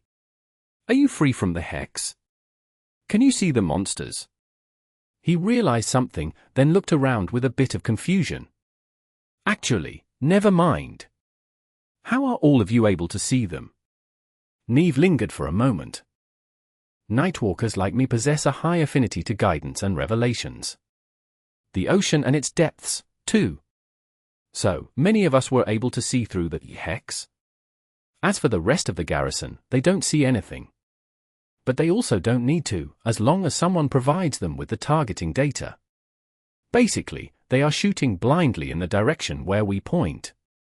Sunny froze for a moment, admiring the effective crudeness of that simple solution. Then, his face darkened. On the wall outside the bunker, one of the soldiers suddenly lowered his rifle, remained motionless for a moment, then took a step forward and jumped over the parapet of the battlement, disappearing into the cold water below without a sound. No one seemed to notice his absence. "Where's Bloodwave?" Neve pointed north, toward the pier. "Protecting the ships." "Why?" Sonny answered with urgency obvious in his voice. "This battle can't be won unless the source of the hex is destroyed. The terror of LO-49, we need to find and kill it. Staying on the defensive will only allow that fiend to propagate its influence throughout the city, killing countless people and growing its army. The House of Night and your saint are our best bet." The Nightwalker stared at him for a few moments. His tired face paled a little. "You want us to abandon the ships, dive into the ocean, and fight the terror in its territory?" Sonny simply nodded. "Exactly. And I'll dive with you, too." Neve hesitated for a bit, then sighed. "Well, all right. Follow me, then. I'll take you to see my uncle." Sonny blinked a couple of times. "Wait, that's it? I thought I would have to persuade you." The Nightwalker gave him a strange look. "I was persuaded the moment you said this battle can't be won unless. That terror is one of the priority targets, anyway. So, come. Let's hunt the bastard down." Chapter 10-13. The Fall of Falcon Scott, 31. As they ran, Neve yelled, "Have you ever fought in the water?" Sonny spared him a tense look, remembering the harrowing journey across the dark sea of the Forgotten Shore. The boat Nephis had built of demon bones did not survive till the end. "Once." The Nightwalker let out a nervous laugh. "How did it go?" Sonny gritted his teeth. "I'm alive, aren't I?" There was not much choice, anyway. Neve was probably the only ascendant of the House of Night inside the fortress, the rest were protecting the battleships sailing across the strait. Bloodwave was going to need all the help he could get, so Sonny had to join the hunt for the dreadful terror. Plus, he wanted to. The abominable creature deserved to die, and especially so by his hand. Won't be easy, though. Sonny had a couple memories that would help him perform well underwater, but he lacked the experience of fighting in the depths of the ocean. Worse than that, Shadow Step and Shadow Manifestation would be nearly useless there. A shadow needed a solid surface to exist, and those were hard to find where he was going. Actually, Sonny was not sure how his aspect would function underwater. Much more distressing was the fact that he did not know a lot about the terror of LO-49, and what the abomination was truly capable of. The fact that it relied on mind attacks and manipulation suggested a lack of physical might, but even then, such things were highly relative when it came to corrupted creatures. Really, he was not even sure that the terror was of the corrupted rank. "What the hell am I doing here?" The Sin of Solace laughed, forcing him to grimace. It did not matter. Even disregarding the fact that he had a personal score to settle, the creature had to be destroyed to protect the city. "But what are you doing risking your life to protect that city? It's not like you, lost from light." Sonny did not really know how to answer, but he refused to let the voice of the sword distract him from the task at hand. They were already on the pier, moving swiftly to its end. Some distance away, two gargantuan battleships rested on the black waves. He looked around, not noticing the distinct figure of the enigmatic saint anywhere. "Where is Bloodwave? Is he aboard one of the ships?" Neve gave him a confused look as he took his midnight blue coat off. Beneath it was a black wetsuit, an armor memory already weaving itself from sparks of light. "What do you mean?" "He's in the water, of course. Below the ships." Sonny blinked. "Oh. Of course." He hesitated for a moment, then dismissed the puppeteer's shroud. Left wearing nothing but his underwear, Sonny shivered in the wind. His pale skin was painted black by the shadows wrapping around his body, and his lean muscles seemed like they had been cut from matte obsidian. He sighed, then summoned 3 memories. First, a large and beautiful white pearl appeared in his hand. Sonny lingered for a moment, then placed it on his tongue and closed his mouth. The essence pearl would allow him to breathe and see clearly underwater. Then, a piece of an icy blue crystal inlaid in a frame of dull metal appeared, hung around his neck on a black string, the memory of ice. Using 2 charms at once would consume essence faster, but Sunny had to protect himself from the lethal cold of the winter ocean. It was only possible to augment one at a time with the underworld armament trait of the marble shell, so he chose the blue crystal. Lastly, a harness made of a fisherman's net wrapped around his torso, the nimble catch. With that, Sunny was more or less ready to dive into the water, at least physically. The only problem was that he needed both hands to swim, but that was easily remedied by fastening the Sin of Solace to the nimble catch. The harness was very handy in that regard. With the jade blade strapped safely behind his back, Sunny walked over to the very edge of the pier and glanced at Neve. The Nightwalker was already clad in a light armor that seemed to be made of black seaweed and nacreous shell. A pale smile appeared on Neve's face. Ready? Sunny stared at the tumultuous dark waves beneath them and shook his head. Then, he jumped. The ocean grasped him in a cold embrace a moment later. Sunny almost panicked, a deluge of unpleasant memories instantly surfacing in his mind, but then discovered that he could breathe normally despite being surrounded by water. That calmed him down a little. The essence pearl had a strange effect. Sunny could breathe through his nose as if he was standing on solid ground, and there seemed to be an invisible barrier preventing the salty water from flowing up his nostrils. Additionally, the active enchantment of the charm allowed him to see clearly through the dark expanse of the ocean, as if he was wearing a diving mask. He was also cold, but not terribly so. It seemed that the high elemental resistance of the marble shell, augmented by the shadows, was enough to protect him from freezing to death. Adding the memory of ice on top of that turned out to be overkill. Sunny dismissed the blue crystal, relieved to save some essence. Not too bad. A moment later, Neve plunged into the water beside him and swam nimbly forward and down. Sunny had learned how to swim during his wilderness survival lessons back at the academy, and practiced it a few times on the forgotten shore, and yet, one glance at the sign of the House of Night made him feel embarrassed. The Nightwalker moved through the water with great speed and ease, looking like some kind of graceful aquatic creature. It almost seemed as if he was more comfortable in the water than he had been on land. Maybe he was. Sighing inwardly, Sunny followed. His movements might not have been as natural and graceful as Neve's, but with the frightening strength of an ascended devil and the help of the nimble catch, he found himself more than capable of keeping up. They dove deeper into the dark water, soon reaching the ships. Sunny felt a tremendous shadow floating silently below, a few moments before he saw it. There, in the darkness, a monstrous killer whale was waiting, watching them with giant blue eyes. Chapter 10:14. The Fall of Falcon Scott, 32. The creature he had transformed into looked somewhat like a killer whale, its hide black and white, the lines of its body smooth and predatory. However, it was much larger than any mundane beast had any right to be. There was a patchwork of ugly scars covering its hide, and steel armor encasing its long fins, edges sharp like blades. Its enormous eyes glowed in the darkness of the ocean with blue light, full of willpower and intelligence. Even knowing that the giant killer whale was actually a human, Sunny couldn't help but feel tense in front of the great predator. Since the beginning of the siege of Falcon Scott, Bloodwave had rarely shown himself. He mostly remained underwater, protecting the anchored ships and fighting those nightmare creatures that would try to attack the city from the depths. Army Command did not dare leave the port fortress and the vulnerable vessels without a defender. And yet, today, that was exactly what had to happen. While Sunny stared at the mighty saint, Neve glided forward and then hovered in front of the killer whale's snout, keeping himself in place with barely noticeable movements of his arms and legs.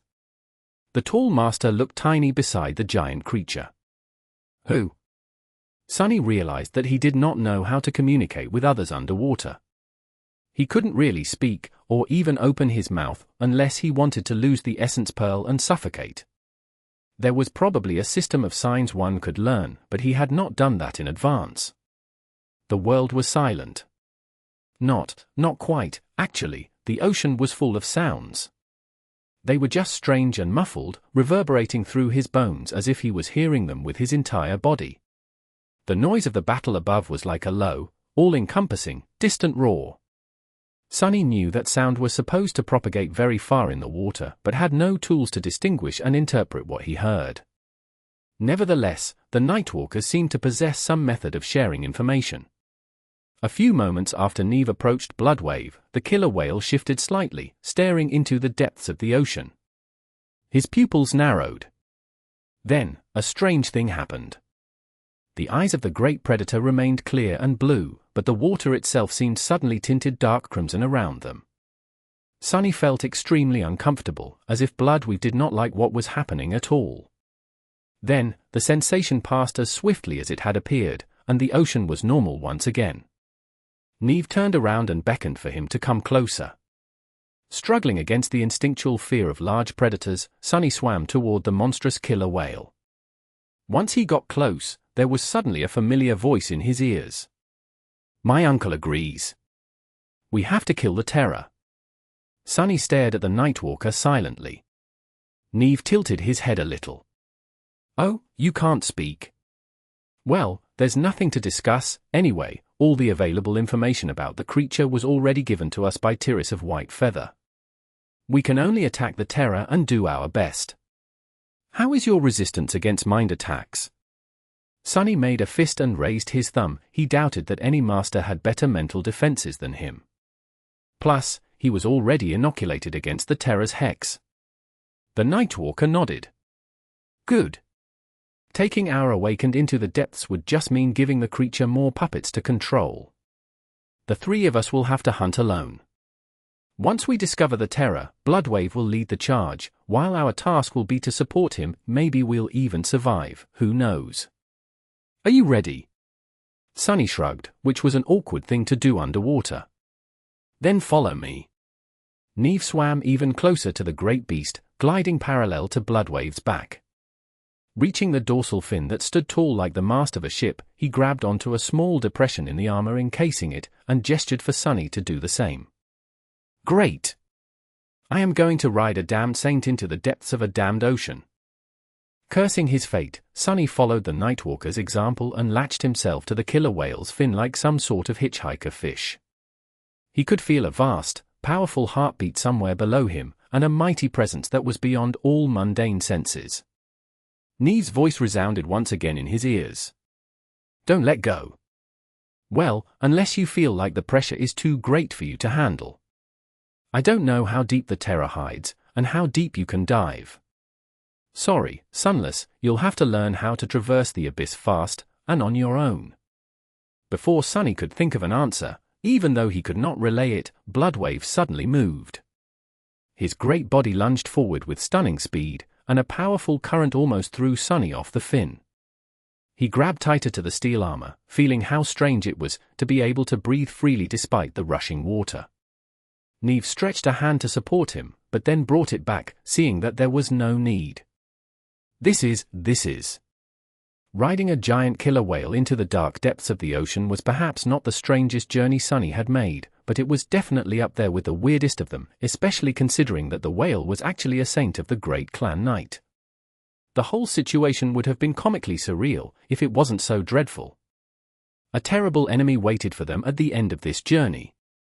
Bloodwave journeyed away from the shore, submerging deeper and deeper into the watery abyss. The world around them was ruthlessly cold and absolutely lightless, eerily similar to the sky below of the Chained Isles, but much more frightening. In fact, that was not the only similarity. The deeper they went, the more Sunny felt as if something was pressing down on him. It was as if a titanic slab of stone was weighing on his body, making it harder to move and breathe.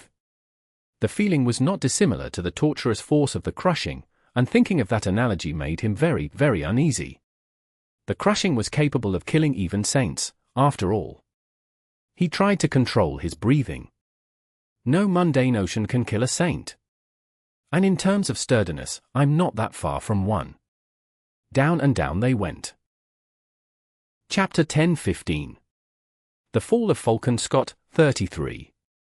Even though Sunny could see through the water, unlike how it had been in the impenetrable darkness of the cursed sea of the forgotten shore, he was still distressed. The depths of the ocean were not a place meant for humans, they were its opposite. Coming here voluntarily was nothing but pure madness. I might have misunderstood the Nightwalkers. They are all lunatics. He shifted slightly and glanced at Neve, who was holding tightly to the fin of the monstrous killer whale. The currents battered them, and the pressure was slowly growing unbearable. The scion of the House of Night was not exactly calm, but his unease was caused by the prospect of fighting a corrupted terror, not the watery abyss itself. Strangely, Sunny feelings were reversed. The terror of LO-49 was a harrowing foe, indeed, but he had faced plenty of those. The ocean, on the other hand, was an alien, unfamiliar, and fundamentally hostile space. It was abysmal in the purest sense of the word. Grimacing, Sunny pulled himself closer to Bloodwave's fin and waited. He did not know what exact means the Saint was using to track the hidden terror. There was some pattern to his movements, but Sunny wasn't sure what it was. Sometimes, it felt as though the great predator was choosing the direction at random, but one thing remained constant: they were always moving deeper into the darkness.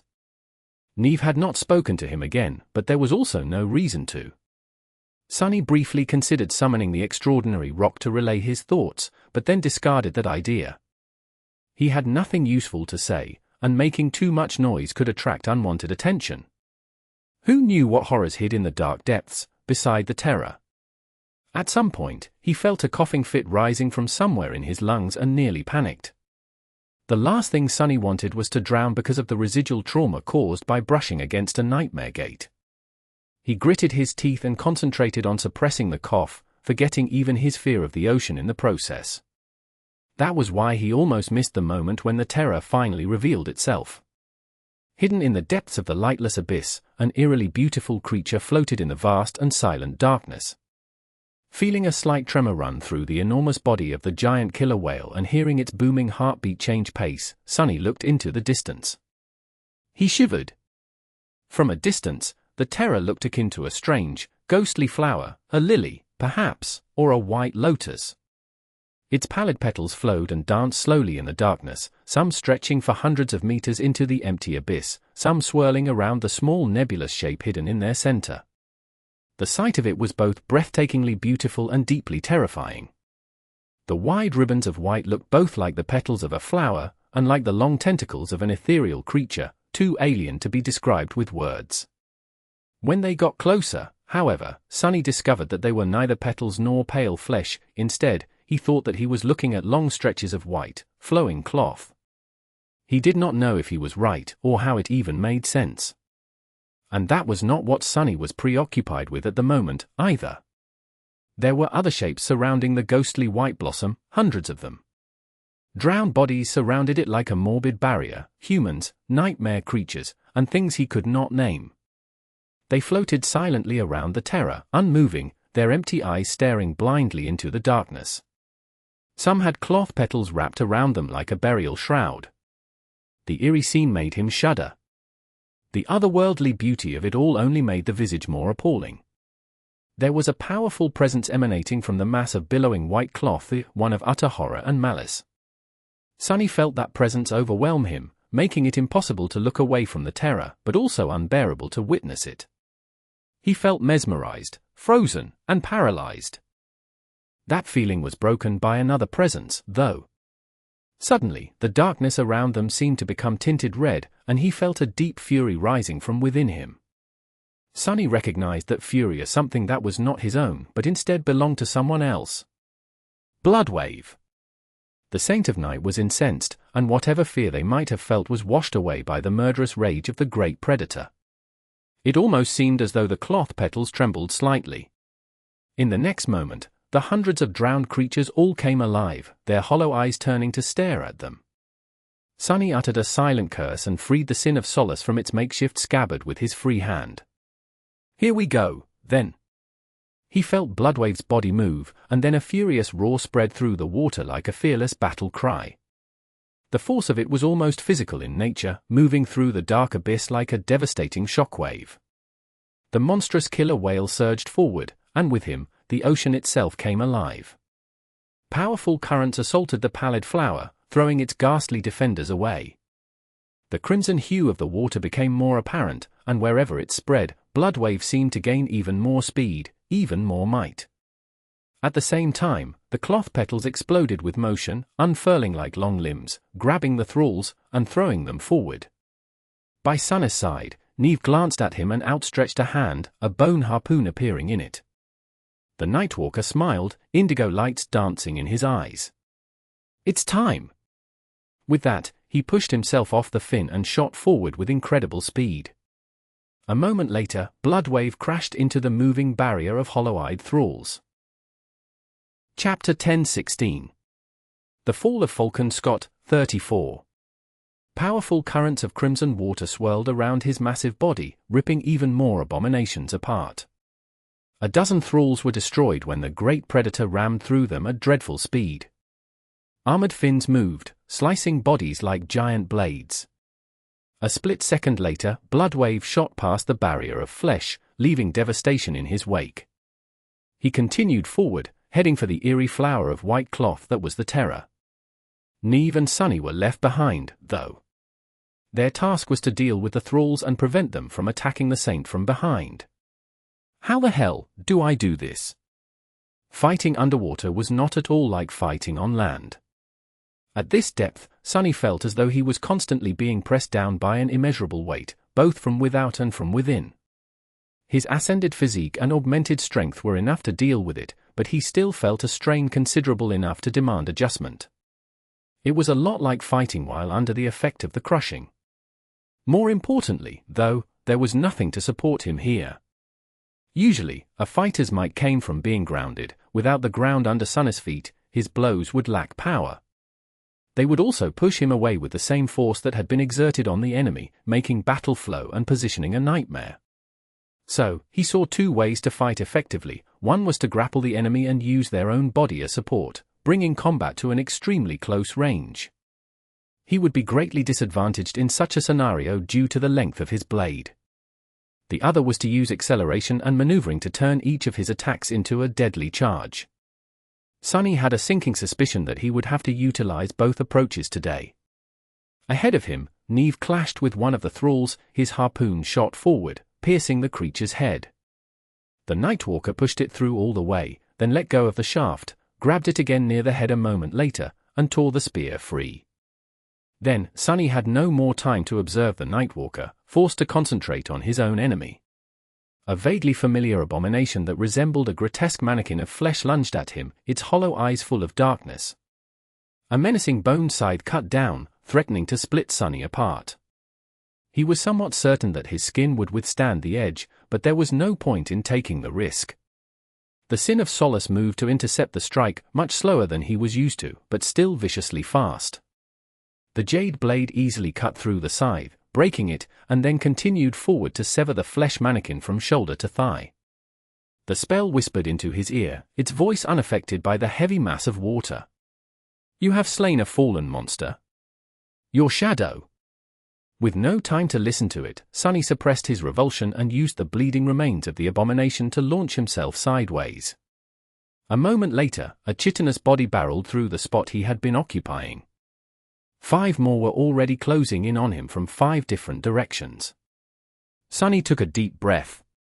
This is not too bad. The situation was dire, but not as hopeless as he had expected. The greatest threat, the Terror itself, was currently preoccupied with Bloodwave. The thralls, meanwhile, were numerous and much more powerful than they had the right to be. However, there was one factor working against them. Most of the thralls were no more native to the dark abyss of the ocean than he was. Their movements were purposeful, but a little bit awkward. Their initial assault was dreadful, but mostly because many had been launched forward by the long pieces of white cloth that swirled around and trailed behind the Terror, behaving like the tentacles of a giant monster.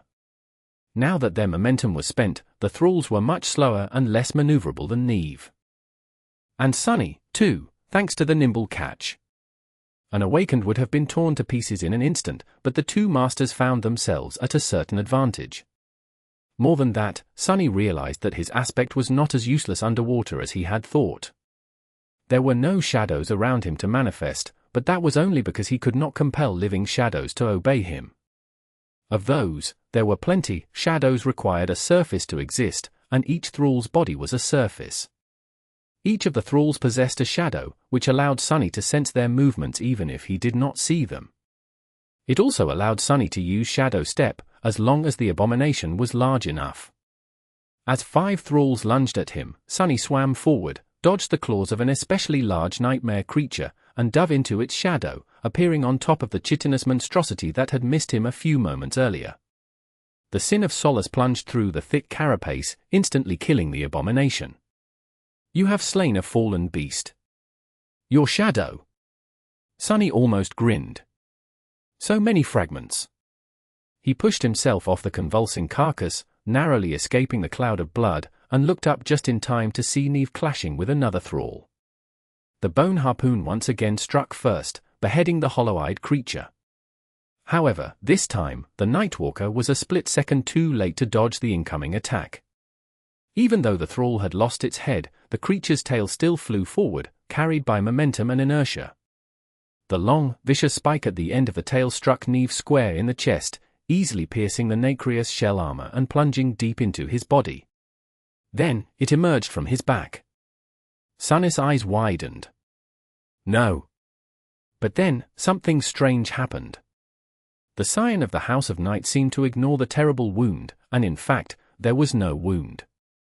Instead, it was as though Neve's body had turned into liquid. The spike pierced that liquid and then flew out of the master's side without leaving a trace. A second later, Neve turned solid once again, already attacking the next thrall. His movements were swift, graceful, and flowing. Sunny tore his gaze away and lashed out with the Sin of Solace to deflect a blow from a Hollow-Eyes thrall.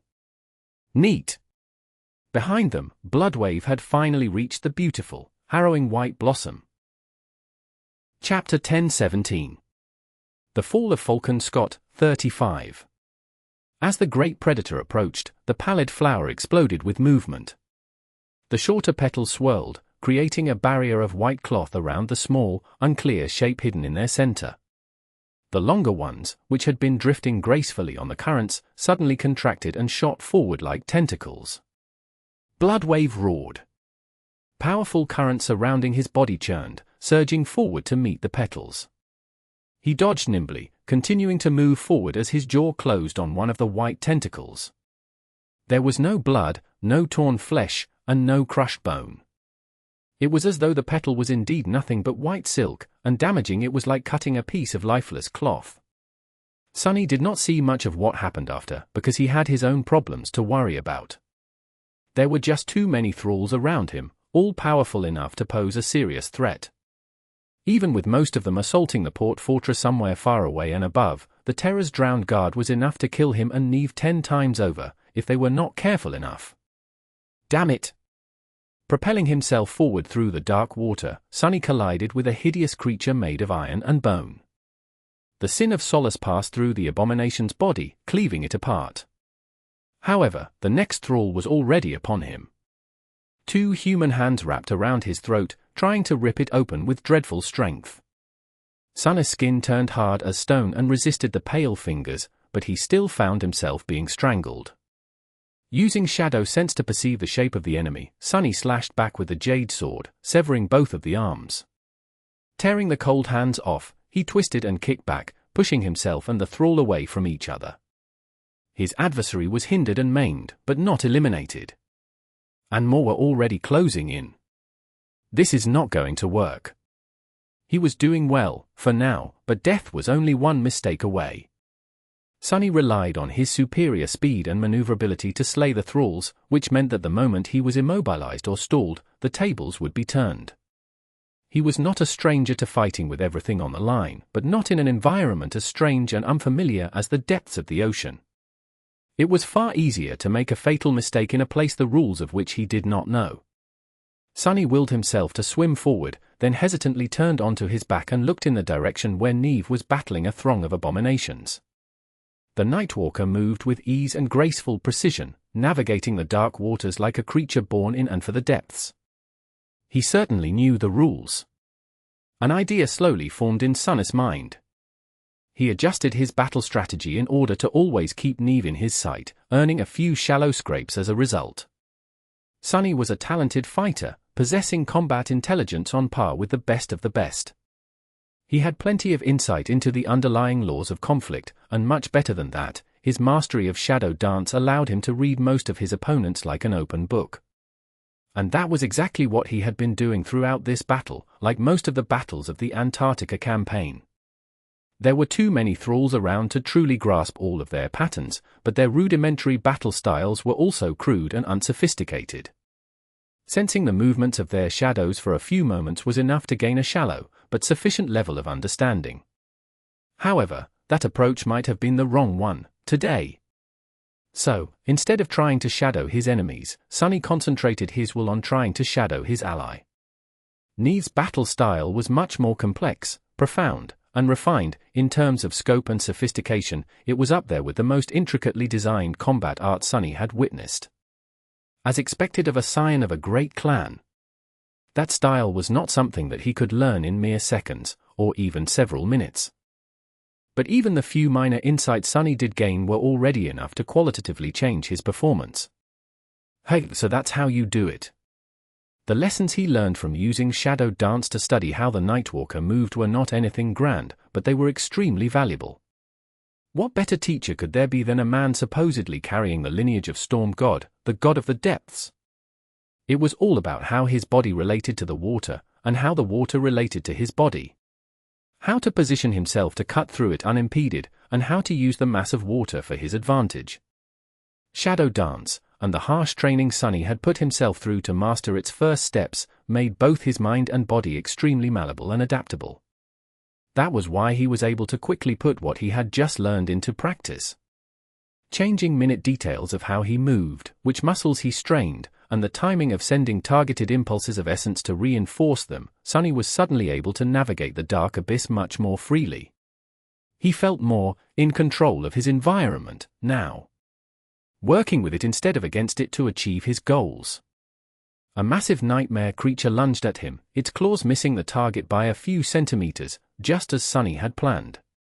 He cut into the abomination and at the same time circled around it, using the carcass to hide from the next enemy.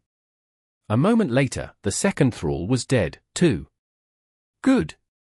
But then, there was even more Sonny could do by fusing his unique abilities with what he had learned from Neve. Using the feather of truth to make himself lighter or heavier, he could float up or plummet deeper like a stone. Using shadow step, he could jump between the large abominations. He could even turn incorporeal and cling to their bodies as a shadow. If he used all of this smartly, the ocean would not be as inhospitable. In fact, it was even a little liberating. Being able to freely move in 3 dimensions instead of just 2 opened up all kinds of neat tricks he could pull. The only limit was his intellect, cunning, and imagination. Get ready, bastards!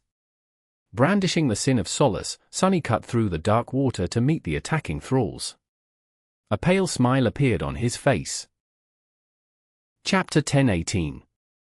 The Fall of Falcon, Scott, 36. From what Sonny could see, and he rarely got the chance to glance in that direction, embroiled in a furious and lethally dangerous battle of his own, the corrupted creature and the saint were at an impasse of sorts. The terror did not seem to have a lot of physical power.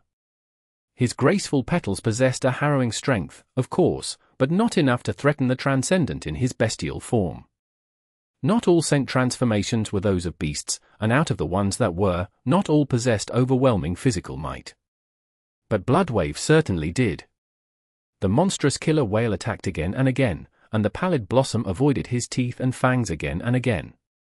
Its shorter petals danced, making the terror glide away, moving in irrational and mesmerizing patterns. The sight of it was eerily beautiful. Its longer petals, though some of them hundreds of meters long, slithered through the crimson darkness like white tentacles, battering the great predator and trying to wrap themselves around his enormous body. Nevertheless, Bloodwave did not seem hindered.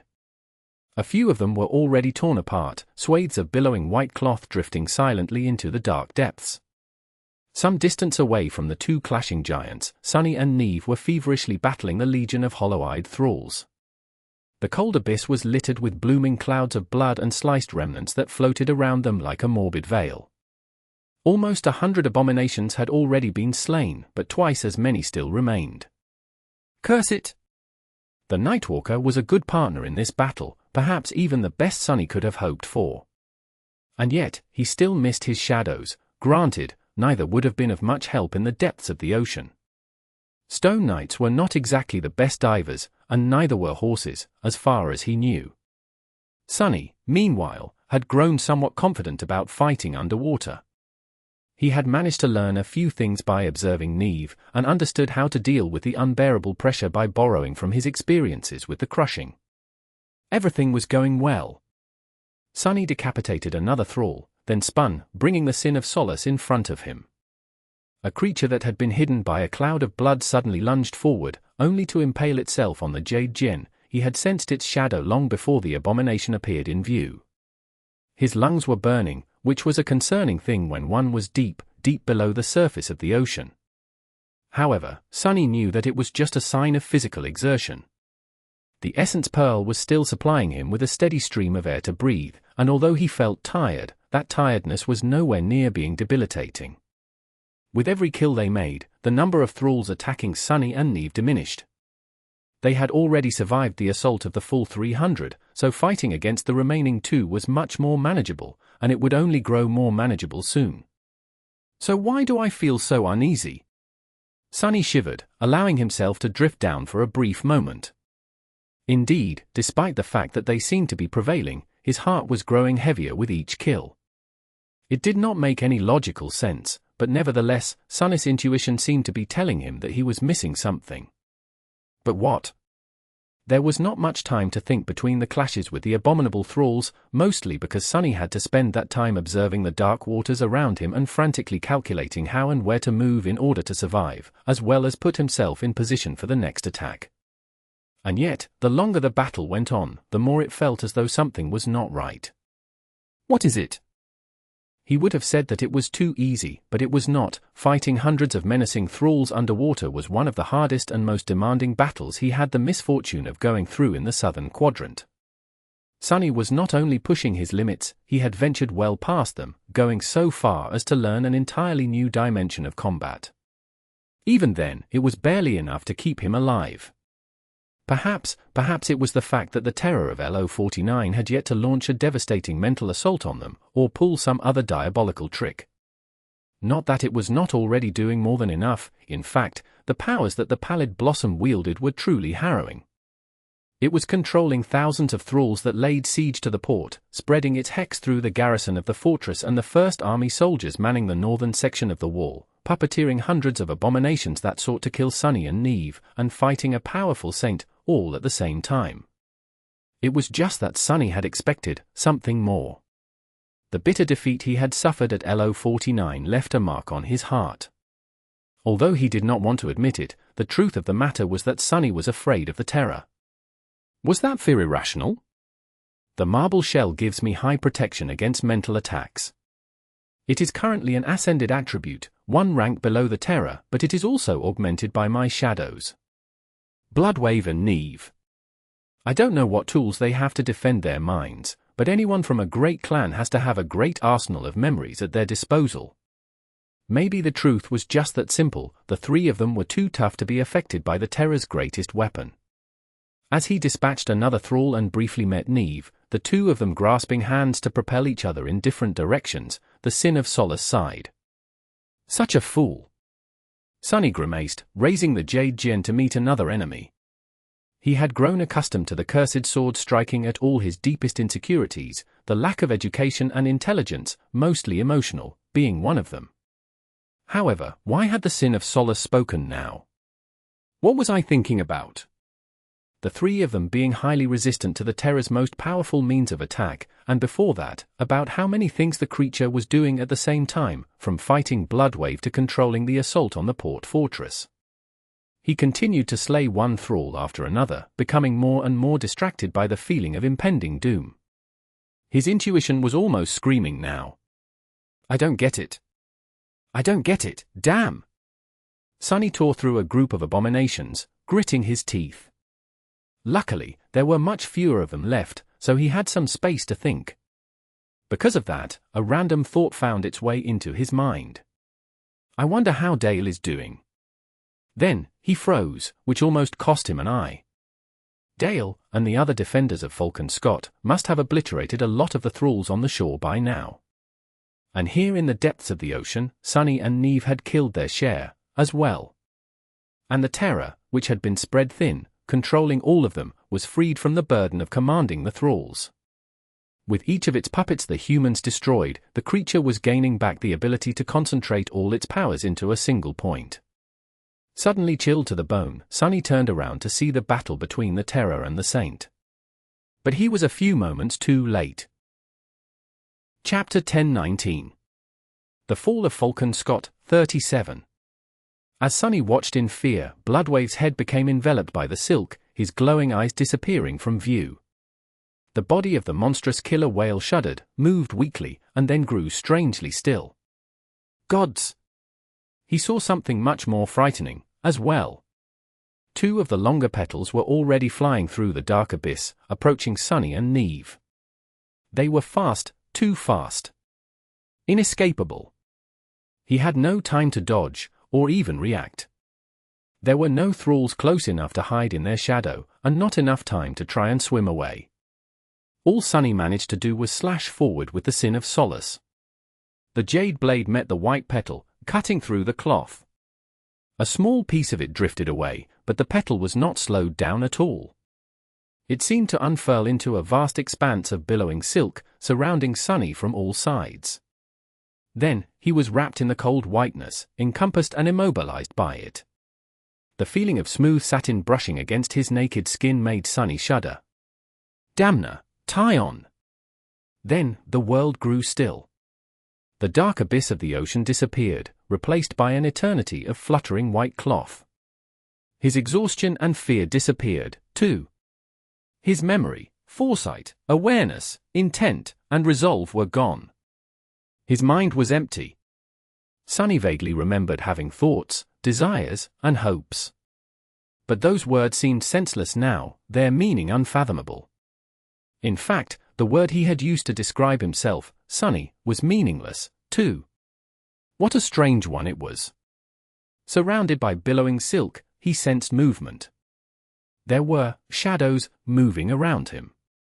He was moving, too, being drawn closer to the largest one. With each passing moment, his sense of self was dissolving more and more. Soon, it would be gone completely. And then, something new, something old, something darker, something, waiting, was going to take its place. He felt at peace with that. He felt empty. The emptiness was comforting. There was just one thing blemishing the peaceful white flawlessness of the empty satin world. A sinister, mocking voice. It whispered into his ear, gloating. Here we go. A pathetic end for a pathetic fool. Spurred by the hateful voice, his own voice, Sunny suddenly remembered. Lost from light. That was his name. That one memory unlocked all the rest like a key. What is going on? He struggled against the white cloth enveloping his body, but it was hopeless. The terrifying understanding flooded his mind, making him remember what had happened, and what was happening. What was probably about to happen. Sunny's consciousness was strangely split, one part of it sensing the reality of being dragged through the mass of water by one of the Terror's petals, the other still lost in the endless expanse of billowing silk. He could feel a boundless alien presence encroaching upon both, seeing through his eyes, thinking his thoughts, and hungrily wanting for more. Its progress was slow and labored, but inevitable. Sunny tried to fight against the harrowing invader, throwing all of his willpower into a fierce assault, but it simply shattered against the vast, ancient, malevolent enormity of it like glass. Not good. His thoughts were slowing down.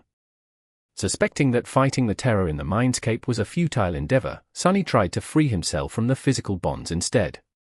However, his arms were pressed tightly against his body, and the white cloth refused to part before the blade of the Sin of Solace, like the flesh of other nightmare creatures usually did. He wasn't going to cut through it while only being able to move his wrist a tiny bit. Curse it! Sunny could vaguely sense the shadows of Neve and Bloodwave some distance away from him. It seemed that he was the only one trying to struggle against the Terror's petals.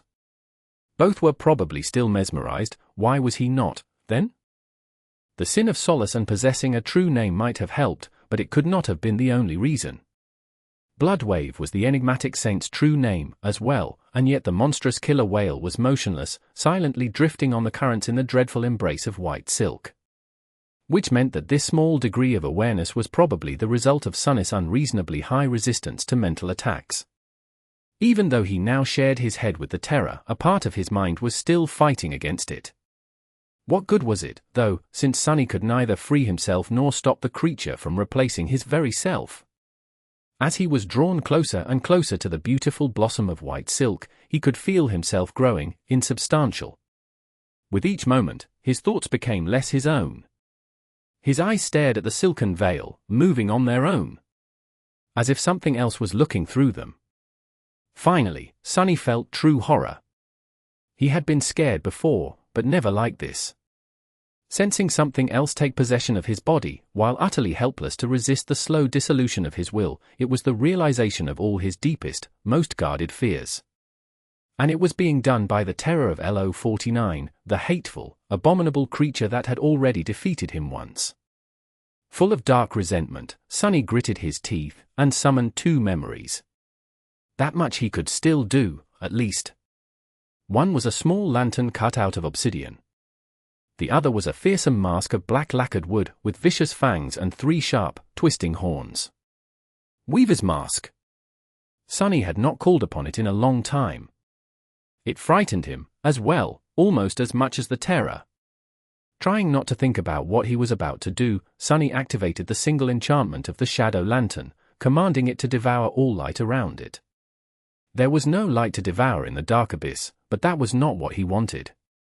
What he really wanted was for the divine memory to gobble up as much of his essence as it could. The shadow lantern burned through most of the essence Sunny had in the time it took the white tendril of silk to bring him to the pallid blossom. There was very little of it left, now. Sunny felt like his mind was almost gone. Struggling to wrestle control of his face from the terrifying presence, he forced himself to grin. He wanted that smile to be menacing, but all it ended up being was weak and scared. A pity. He sensed a vast shadow that was full of harrowing wrongness looming close, and thought, "You wanted to see through my eyes? Well, then, look." With that, Sunny reached into Weaver's mask and activated its second enchantment. Where is my eye? Chapter 10:20. The Fall of Falcon Scott, 38. His gamble had paid off, but it almost cost him his life. Where is my eye? Allowed the wearer of the mask to gaze upon the tapestry of fate in all its harrowing glory. The endless, beautiful eternity of twisting threads transfixed all existence, stretching infinitely in every direction, as well as into the past, present, and future. It connected everyone and everything like an inconceivable, unknowable web. Weaver might have been capable of witnessing the great tapestry, but mere mortals like Sunny were not. A single moment of looking at fate had almost caused his mind to collapse. If his essence had not run out after that single moment, he would certainly have been killed, his head exploding in the most violent fashion. Luckily, he had gotten off easy by only experiencing unimaginable pain and pure agony, the memory of which still made him shudder. The terror was very welcome to try doing the same. As the last of Sunny's essence was disappearing, causing him to experience painful backlash, the inconceivable sight of the great tapestry of fate superimposed itself through and above the world. It was as stunning, breathtaking, and utterly overwhelming as he had remembered. However, funnily enough, Sunny saw the beautiful threads differently this time. To him, they seemed like nothing but chains now. Granted, he did not linger trying to look, only catching a small glimpse of the cosmic tapestry.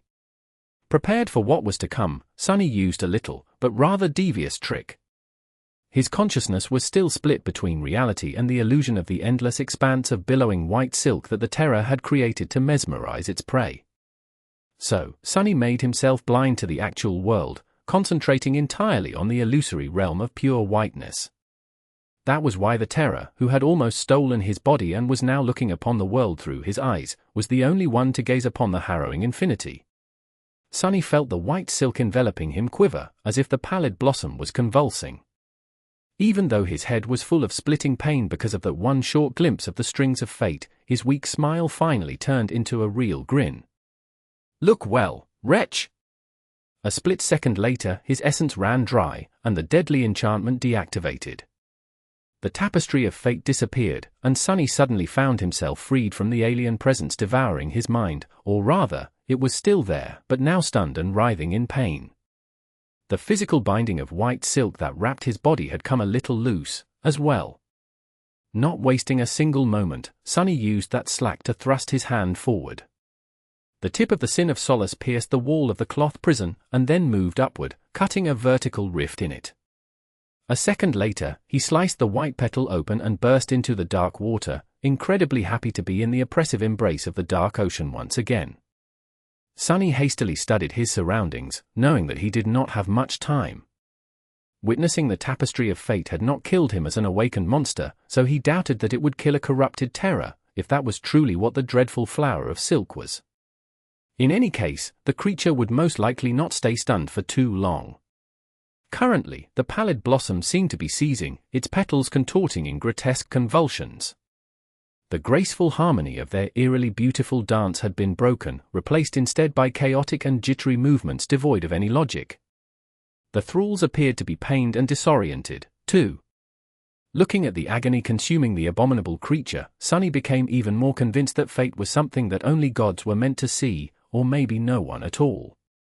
If even a corrupted abomination of great and terrible power was reduced to a convulsing mess, what hope did mere humans have of withstanding the sight of eternity? Shrugging off his own pain, Sunny glanced briefly at Neve and Bloodwave. They seemed to be showing signs of life, but had not even begun trying to free themselves yet. Chances were, the terror would come to its senses before they ever could. He had to finish the battle himself. Gripping the hilt of the Sin of Solace, Sunny propelled himself forward. He fought against the weakness that had been left behind by draining all of his essence, pushing his body through the water as fast as he could. The nimble catch had turned into a useless piece of net, its active enchantment silent. Luckily, the enchantment of the Essence Pearl was a passive one, so he could still breathe. His muscles and his lungs were burning by the time he reached the white flower. It had only been a dozen seconds or so, but the convulsions of the billowing petals were already growing weaker. Feeling cold terror grasp his heart, Sunny gritted his teeth and dove into the mass of white silk. His goal was the small shape hidden in the center of the petals. Swimming between the dancing swathes of white cloth, Sunny could not shake the feeling that he would be caught again at any moment. That his mind would be devoured, and his will would be replaced by something alien and vile. Nevertheless, he pushed forward. After an eternity of fear, he finally reached the heart of the pallid blossom. And there, he saw. Sunny froze for a moment. In front of him was a shape wrapped in white silk.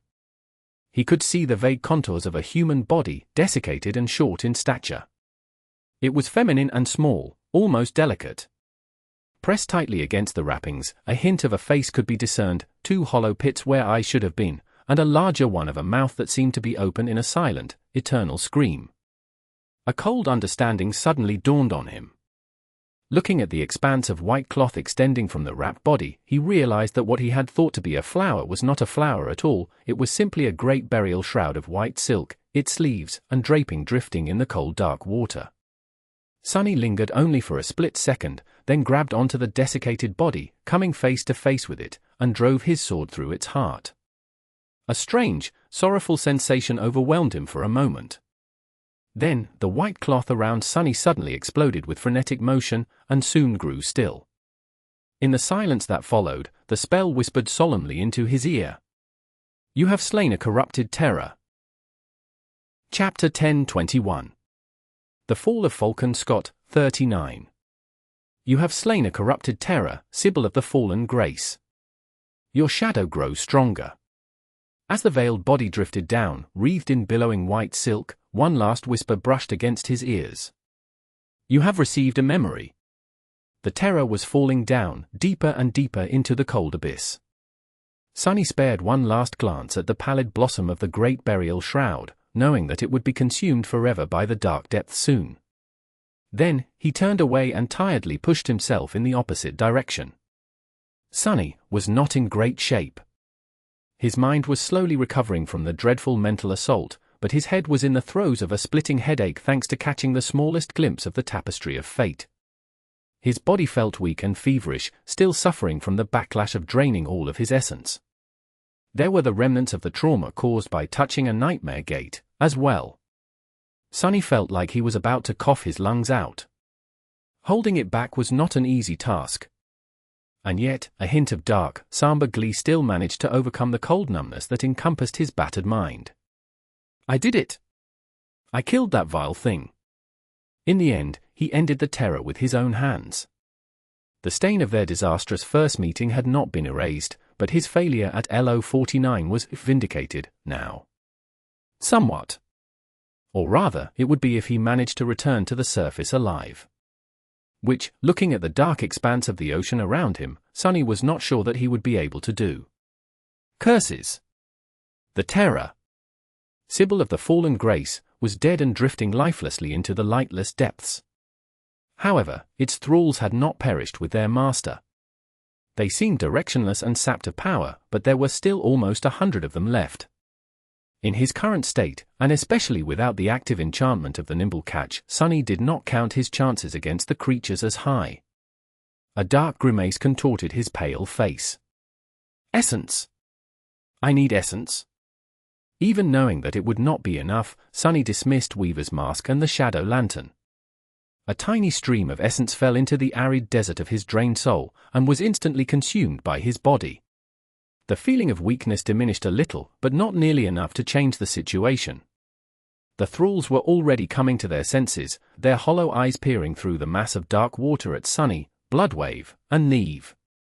Some had begun moving in their direction, full of murderous intent. Bloodwave and Neve. Sonny glanced at his companions, hoping against all hope to see them up and about.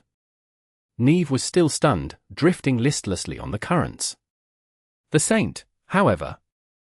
As Sonny watched, the monstrous killer whale flinched, then jerked his head sideways. The span of white cloth still wrapped around it slid off, revealing the great beast's glowing blue eyes. For a moment, they seemed disoriented, but then sharp intelligence shone through the fog of confusion, obliterating it. An indignant growl escaped from Bloodwave's mouth as he gazed at the drowning remains of the terror and the approaching swarm of the liberated thralls. The Saint lingered for a moment, then moved his giant body and shielded Sonny from the enemies with its bulky mass. The enormous jaws snapped, pulverizing the fastest of the approaching nightmare creatures. Then, the killer whale surged forward to meet the rest of them.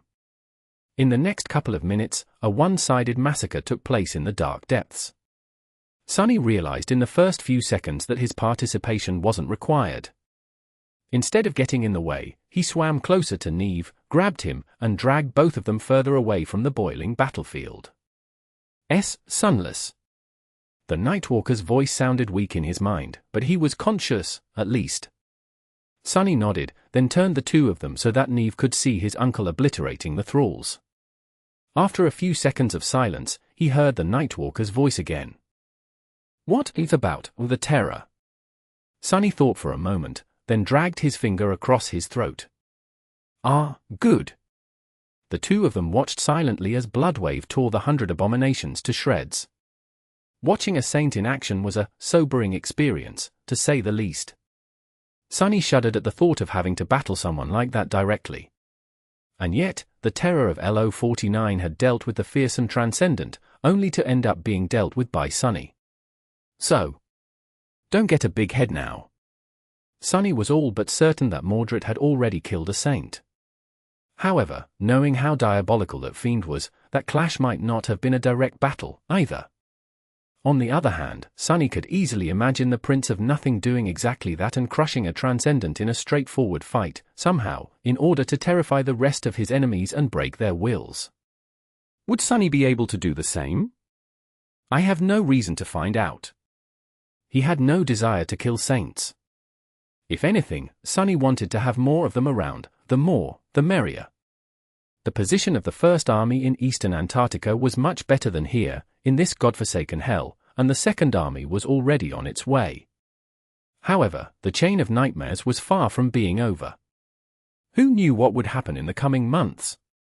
It had taken Bloodwave no more than 2 minutes to annihilate the thralls. Sunny had thought that the saint would rest for a bit after having to fight a corrupted terror and its minions, but the great predator did not waste any time. Returning to where Sunny and Neve were floating, he studied the two masters with one of his giant glowing eyes, then shifted slightly. The tall fin that they had ridden into the depths was now right in front of them. Sunny helped Neve find a handhold, then tiredly clutched the steel armor himself. Time to go back. The pallid shape of the slain terror had long ago disappeared from view, devoured by the lightless depths. The mangled corpses of the thralls still drifted around them, slowly being carried away by the currents. Ignoring them, the giant killer whale bellowed and surged forward. This time, he was moving up. Chapter 10:22. The Fall of Falcon Scott, 40. Chances were, he would have to fight again as soon as Bloodwave delivered them under the walls of Falcon Scott. However, Sunny was too tired, both physically and mentally, to care. He just wanted to forget about everything and rest, at least for a short while. Luckily, the killer whale seemed to be moving much slower as they ascended from the depths. That, most likely, was done for the benefit of Sunny and Neve. Even though they were masters, they were still fundamentally humans. Neither would have died from the decompression sickness, but it could do a lot of damage to their already strained and battered bodies. Actually, Sunny was not sure if he was even susceptible to the bends, considering how strange and tenacious his blood was. However, he welcomed the short moment of respite. Somber and unchanging, the dark ocean remained the same as they retreated from its cold depths. The only difference Sunny could feel was the slow, gradual lessening of the pressure that weighed on him like a slab of stone. With each minute, his body seemed to become a little lighter, and breathing was a little easier. He closed his eyes, allowing the cold currents to carry him. Right. There was a memory. I should, probably, study it before we return to the battlefield. Sunny was in no shape to fight, but he might have no choice but to join the battle soon. He had to use any advantage there was. He summoned the runes and watched as they shimmered in the darkness, slowly forming into coherent shapes. Before turning his attention to the memories, he briefly checked the list of shadows. Both Saint and Nightmare seemed to be alive. Relieved, Sunny let out a mental sigh and looked up. A new set of runes appeared at the end of the list of his memories. Memory, Shroud of Graceless Dusk. He lingered for a moment. Who? That was the second memory in his arsenal named after a burial garb. Was the spell trying to insinuate something? Too apathetic to care, Sunny shrugged and continued to read. Memory rank, Transcendent. Memory tier, 6. Memory type, Armor. He closed his eyes again, for a moment. A transcendent memory of the 6th tier was the strongest he had ever received after slaying an enemy. Of course, it was, since Sybil of the Fallen Grace was the strongest enemy he had ever slain. There was the spawn of the vile thieving bird, as well, but Sunny did not really consider that victory a true, honestly earned kill. In any case, the Shroud of Graceless Dusk had to be an extremely potent memory. And it was an armor, too, something that he desperately lacked at the moment. Lucky. Somewhat encouraged, he opened his eyes and looked back at the runes. Memory description: Sibyls were the heralds of the gods and conduits of divine grace. Many mysteries were known to them, and so were many truths. There was one being, though, who knew much more, the graceless caitiff, demon of dread. He knew every truth there was, because he knew everyone's fear, even that of the gods. And so, seeking salvation from the end, the Sibyls abandoned the mortal realm and guided their people on a long and arduous journey. They led them far away, across the lands consumed by war, to the tomb of Ariel. There, they found solace, safety, and shelter. In time, the voices of the gods grew silent one after another, leaving behind only a vast and dreadful silence. That was how the Sibyls embraced the estuary, and that was how they fell. Sunny frowned. That guy again. By now, he was all but certain that the region of the dream realm where the chain of nightmares had originated, and the black pyramid hidden within, had something to do with Ariel, the demon of dread. Was the pyramid really his tomb, then? How would a demon die, and who would build him an opulent grave? And what did the great river that allegedly flowed back in time have to do with any of that? Its estuary was mentioned in the description of the stifled scream as a place where a dreadful secret had been hidden. Was this the same estuary? The Sibyls had been, apparently, some sort of oracles that received revelations from the gods. Once the gods died, those revelations obviously stopped. The timing didn't really make sense, though, because the tomb of Ariel had seemingly existed long before that. Mysterious. With a tired sigh, Sonny tried to ignore the myriad of questions and turned his attention to the enchantments of the graceless dusk. There were no less than 6 of them. Enchantments: blessing of mind, blessing of soul, blessing of spirit, blessing of flesh, sublime silk, blessing of dusk. Somewhat invigorated, he studied the descriptions. Blessing of mind, enchantment description: this memory enhances one's mental acuity. Blessing of soul, enchantment description: this memory enhances one's rate of passive soul essence replenishment. Blessing of spirit, enchantment description: this memory enhances one's ability to endure and recover from mental fatigue. Blessing of flesh, enchantment description: this memory enhances one's ability to endure and recover from physical fatigue. Sublime silk, enchantment description: this memory is woven out of sublime, mystical silk. It is impervious and possesses a beautiful splendor. Blessing of dusk, enchantment description: this memory carries the blessing of dusk, last Sibyl of the estuary. The wearer can establish a mental connection with another being to hear their voice and thoughts, or make their own be heard. Sonny blinked a couple of times, and then apathetically dismissed the runes. Well, I'd say it's a jackpot. The Shroud of Graceless Dusk was an incredible memory, indeed. Its value was only increased by the fact that all but the last of its enchantments were passive, a rare case for memories of the higher ranks. The silk garment would enhance Sonny's thinking, passive essence regeneration, as well as make him tire less and recover from fatigue faster. He would also be able to communicate with other people, or maybe even creatures, telepathically, which was an incredibly valuable ability. If there was one thing about the Graceless Dusk that made Sonny feel a bit regretful, it was that it did not seem to be oriented toward battle, and instead gifted the wearer with great utility outside of it. That was not too strange, since there were a lot of armor-type memories like that. Still, a transcendent one, even if it was made of fabric instead of steel, would not be too shabby. And he was already thinking about how to use the Blessing of Dusk to cause savage mental shock to people. Sonny had plenty of harrowing experiences to share through a mental link. As he thought about that, the temperature of the ocean surrounding him subtly changed. Looking up, Sonny could see dim lights through the mass of water. They were approaching the surface. Chapter 10:23. The Fall of Falcon Scott, 41. Curse it! He had enough sense left, at least, to let one shadow slide off his body and take a look around to make sure that there were no enemies in his immediate vicinity. There were none, at least not close by. There was only Neve, who seemed to be doing a little bit better than Sonny. The Nightwalker took a few deep breaths, then slowly sat up. We actually made it. Gods, I really did not expect to live through this one. He glanced at Sonny, receiving a vague gesture of confirmation. Sonny shared the feeling. Neve grasped his shoulder for a moment, then asked with a hint of morbid curiosity in his voice. How did you manage to kill that horror, anyway? Such a devastating mental attack, even Uncle failed to resist it. Sonny remained motionless for a few seconds, pushed himself off the ground with a tired groan, and glanced at the scion of night somberly. Spitting out the essence pearl, he then grimaced and said, I guess it was just fate. That fiend was fated to die by my hand, and so, fate helped me kill it. Neve smiled weakly, then looked away. Never took you for a fatalist. That was when a third figure rose from the water. Bloodwave walked onto the shore, his eyes glinting with shades of deep blue and indigo. Drops of water were rolling down his smooth ebony skin, contours of steel muscles clearly visible under it. The saint remained silent for a few moments, looking into the distance.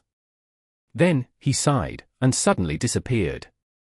A strong gale threw a scattering of pebbles into the air, making Sonny cover his face with his hand.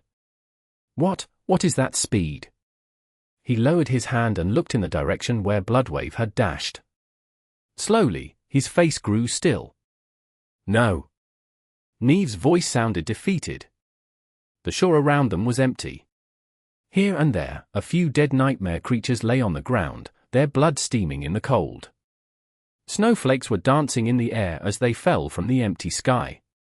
There were no brood beasts in sight, and the roar of the distant cannonade was much quieter than it had been when they left. All good signs. However, the illusion of peace was destroyed when one saw the port fortress that loomed some distance away. A large section of its wall was torn asunder and collapsed, and most of the lights that had illuminated the battlements were now dark. There was movement in the breach, silhouettes who looked like people walking between the rubble with unsteady steps. Beyond that, Sonny could see nothing else. Remembering the sight of the vast crowd of frightened refugees cowering in the courtyard, he felt his heart turn cold. The battle was over, at least. Otherwise, Bloodwave would have already been rampaging among the remaining abominations. The ships anchored near the fortress were intact, as well. Whatever damage had been done to the port did not reach them. Sonny stood up with a stagger, then dismissed the Essence Pearl and the Nimble Catch. Black threads surrounded his body, soon turning into the grey fabric of the puppeteer's shroud. Glancing at the crestfallen Nightwalker, he said evenly, "Let's go." The two of them slowly made their way to the fortress. As they approached, more details became visible. The bodies of the thralls littered the ground, mangled and torn apart. There were much more of them here than there had been protecting the Terror, thousands of them, all slain despite their dreadful power.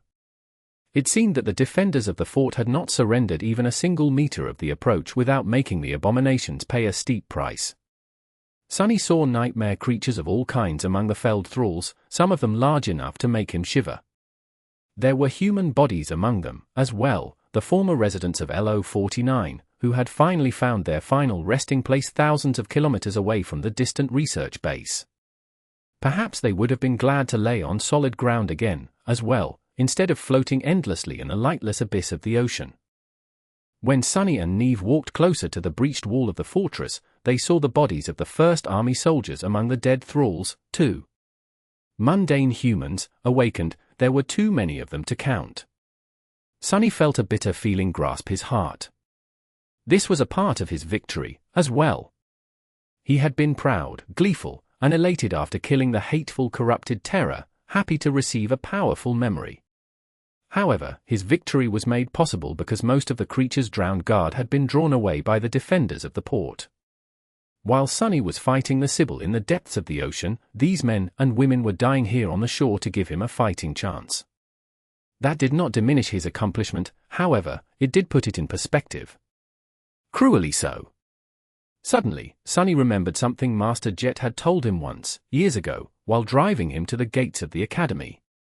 No one can survive in the dream realm alone. The waking world, it's no different from the dream realm these days, is it? Maybe it never had been.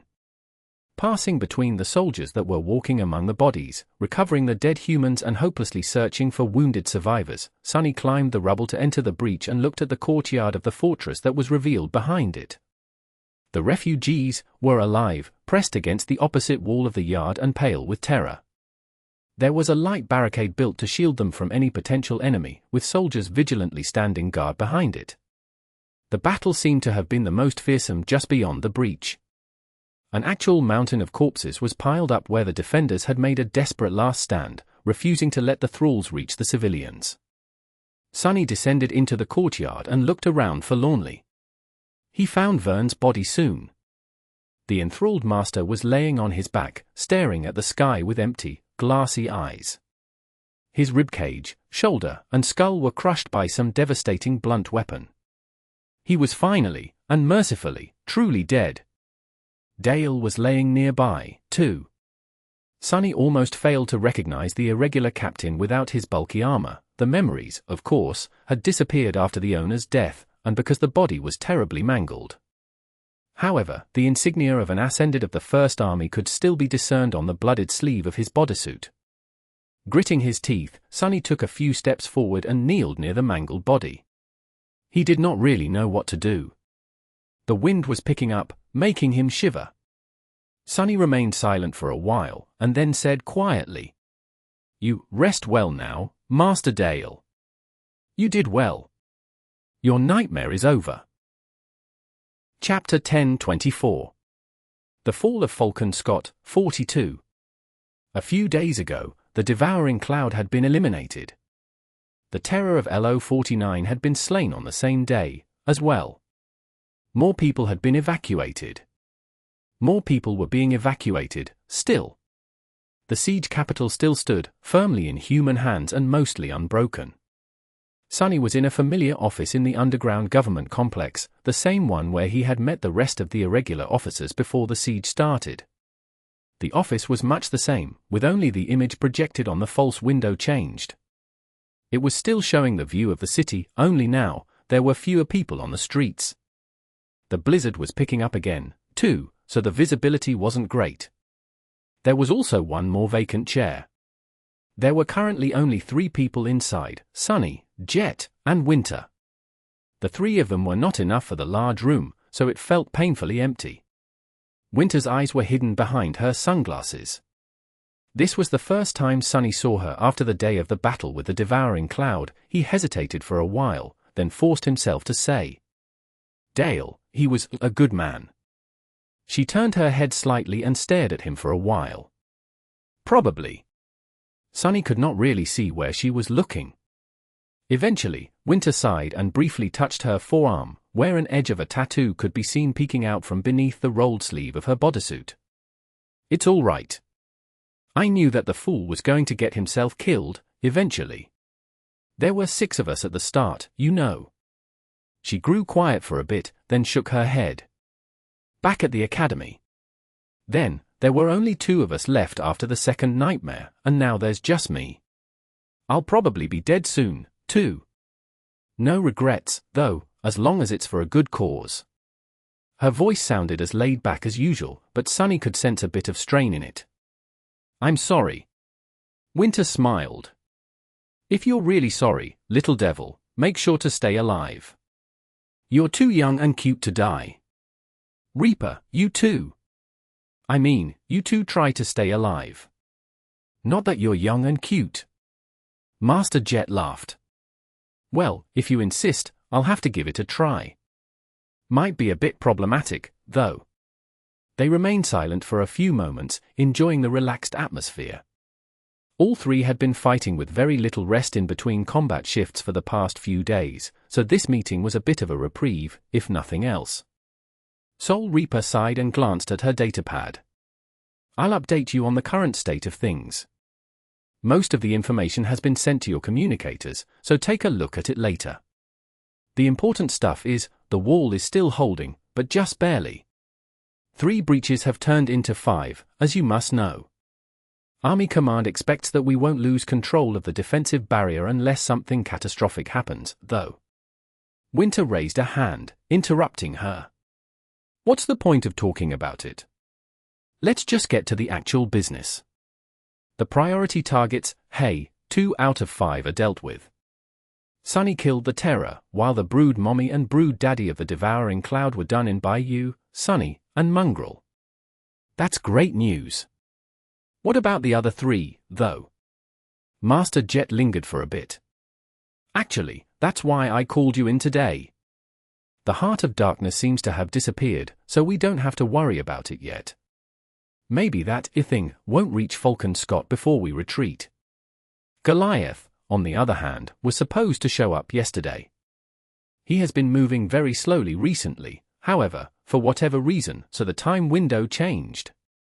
We should expect the big bastard to arrive tomorrow, or the day after that." An uncomfortable silence settled in the underground office. Winter broke it by whistling. "Speaking of something catastrophic happening, are you sure we can handle a Titan?" Soul Reaper lingered for a while. "Don't fret. Sonny and I will handle him. Saint Bloodwave agreed to come out of the water to assist, too, if we need him. He's not as powerful on land, but a transcendent is a transcendent. Overall, it seems like the situation is not entirely hopeless. The First Army has suffered heavy casualties in the past 2 weeks, true, but no more than Army Command expected. The evacuation is also only a little bit behind schedule. I'd say that as long as Tiris continues to keep the winter beast at bay, we have a real chance of pulling this off. Sunny shifted in his seat. How is she doing, anyway? Master Jet gave him a long look and thought before answering. Her voice was a bit wistful. Well, Sky Tide is doing fine.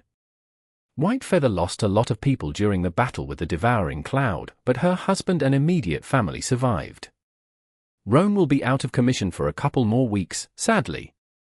Coincidentally, the House of Night lost many awakened on the same day, as well. The forces of the great clans here are diminished, but they still pack a bite. Their heavy hitters are all alive. Sunny let out a sigh of relief. He had been somewhat worried about St. Tiris and Master Roan. It was good to hear that both of them were fine. Soul Reaper yawned, then put her datapad on the table and gave him a poignant look. Back to Goliath, though. How is that project of yours coming along? He stared at her for a moment or two. That depends. Have you gotten those memories I requested? Jet winced. No. There are a lot of sleepers that need to be armed, and a lot of memories being lost every shift with people carrying them dying before having a chance to transfer anything. I'll be able to receive a few in a couple of days, but we probably don't have that long. Sunny sighed, then gave her a bitter smile. That's fine. The project is all but finished. I have a few spare memories as an emergency replacement, it's just that I would have preferred not to waste them. Winter gave them both a curious look. Are you two talking in code? What project? What memories? You guys are not trying to buy a boat on the black market and sail into the sunset together, are you? Soul Reaper grinned. Just a little something Sunny has cooked up in that devious head of his to solve our Titan problem. I'll tell you if we have some free time today. She glanced at the clock, the smile disappearing from her face. That said, you should go get to it, Sunny. Don't linger. Army Command has been known to make wrong estimations before. He nodded, then stood up and spared the two women one last glance. They were probably not going to see each other again until Goliath showed up, and maybe never again, after. He remained silent for a moment, then smiled. We don't need to buy a boat on the black market, by the way. My Rhino is a fully amphibious vehicle, so it can take us over the strait no problem. As long as nothing swallows it on the way, of course. Anyway, if something happens, you are both invited, so. With that, he winked and hurriedly left the office. Once Sunny was outside, however, his smile disappeared, and was replaced by an expression of focused concentration. This is it, then, no more time to waste. Chapter 10:25. The Fall of Falcon Scott, 43. Snow was crunching under his feet. Weird. Is this a good sign, or a bad sign? The street illumination in the city often went awry because of the numerous gates outside and within the wall. Usually, the army technicians and civilian personnel would fix and replace the damaged components promptly, but this section was barely lit. No one seemed to have cleaned the snow in a while, either. Had the state of the city deteriorated to the point where no one bothered with these things anymore, or was it simply the result of so many people having already been evacuated? By now, only about a third of the initial 200 million remained trapped in Falcon Scott. Maybe the person assigned to maintain this small corner of the city was already safely across the strait, with no one to replace them. Perhaps it was both. Glancing at the dark sky, Sunny rubbed his face and walked toward the Rhino. The last few days had been hectic. By all accounts, he should have been dead tired and on the verge of collapsing from sleep deprivation. However, Sunny felt fine. In fact, he felt rather great. His body was full of vigor and vitality, while his mind was fresh and focused. The reason, of course, was the shroud of graceless dusk. He glanced down, studying the transcendent memory. The graceless dusk looked like a simple tunic of fine, soft silk. He had expected it to be white, but to his surprise, the tunic turned out to be of a rich and beautiful black color, with intricate patterns embroidered along its collar, hem, and sleeve edges with silver thread. The hem reached just below his knees, while the sleeves ended at his elbows. The tunic was tied at the waist by an unadorned cord of black silk, and came with a pair of dainty shoes made of the same fabric, with a soft sole that was more suited for a well-tended garden than wilderness. Sonny enjoyed the fact that it allowed him to move around without making the slightest noise. The shoes only looked dainty, too. The black silk that the tunic and the shoes were made of was light and soft, but more durable than tempered steel. Sonny had tested how impervious it was, exactly, and was surprised to find out that the cruel sight could not pierce the thin fabric no matter how hard he tried. It did not burn, get wet, dissolve in acid, or suffer damage from any other elemental attacks he had at his disposal. Only the Sin of Solace managed to cut the black silk, and even then with a lot of trouble. Which was not to say that the Graceless Dusk could serve as a good suit of combat armor. The tunic itself left his forearms, shins, head, and neck exposed, while the soft shoes only covered his feet and ankles. Worse than that, neither were rigid. While the black silk was very hard to pierce, it did nothing to stop blunt attacks and concussive trauma. The marble shell could deal with that, to some extent, but it was still not an ideal situation. However, Sonny did not really care. The Graceless Dusk did not make any noise and was extremely light, not constraining his movements at all. More importantly, the other benefits of the transcendent garment far outweigh its lackluster defense. The 4 blessings were a great boon, as well as the reason why he felt so invigorated despite the recent lack of rest and sleep. The blessing of flesh and the blessing of spirit made him tire much slower, both mentally and physically, while the time he needed to recover from fatigue was drastically cut. In the days after the battle with the devouring cloud, Sonny had only slept for a couple of hours at best, and yet he felt very refreshed and energized. The blessing of soul, meanwhile, boosted the rate at which his essence regenerated. That was an awfully pleasant and valuable benefit, especially here in Antarctica. Finally, there was the blessing of mind. That one was the strangest, but also the most powerful. The enchantment did not exactly make him smarter or more insightful, but it did make his mind more productive. It was as though there were several compartments within his head now, each capable of running a separate task concurrently, as long as it was not too demanding. That made simple calculations and analyzing clear information easier and faster. The effect was not new to Sonny, since he had been doing more or less the same thing for a long time, in order to control his shadows.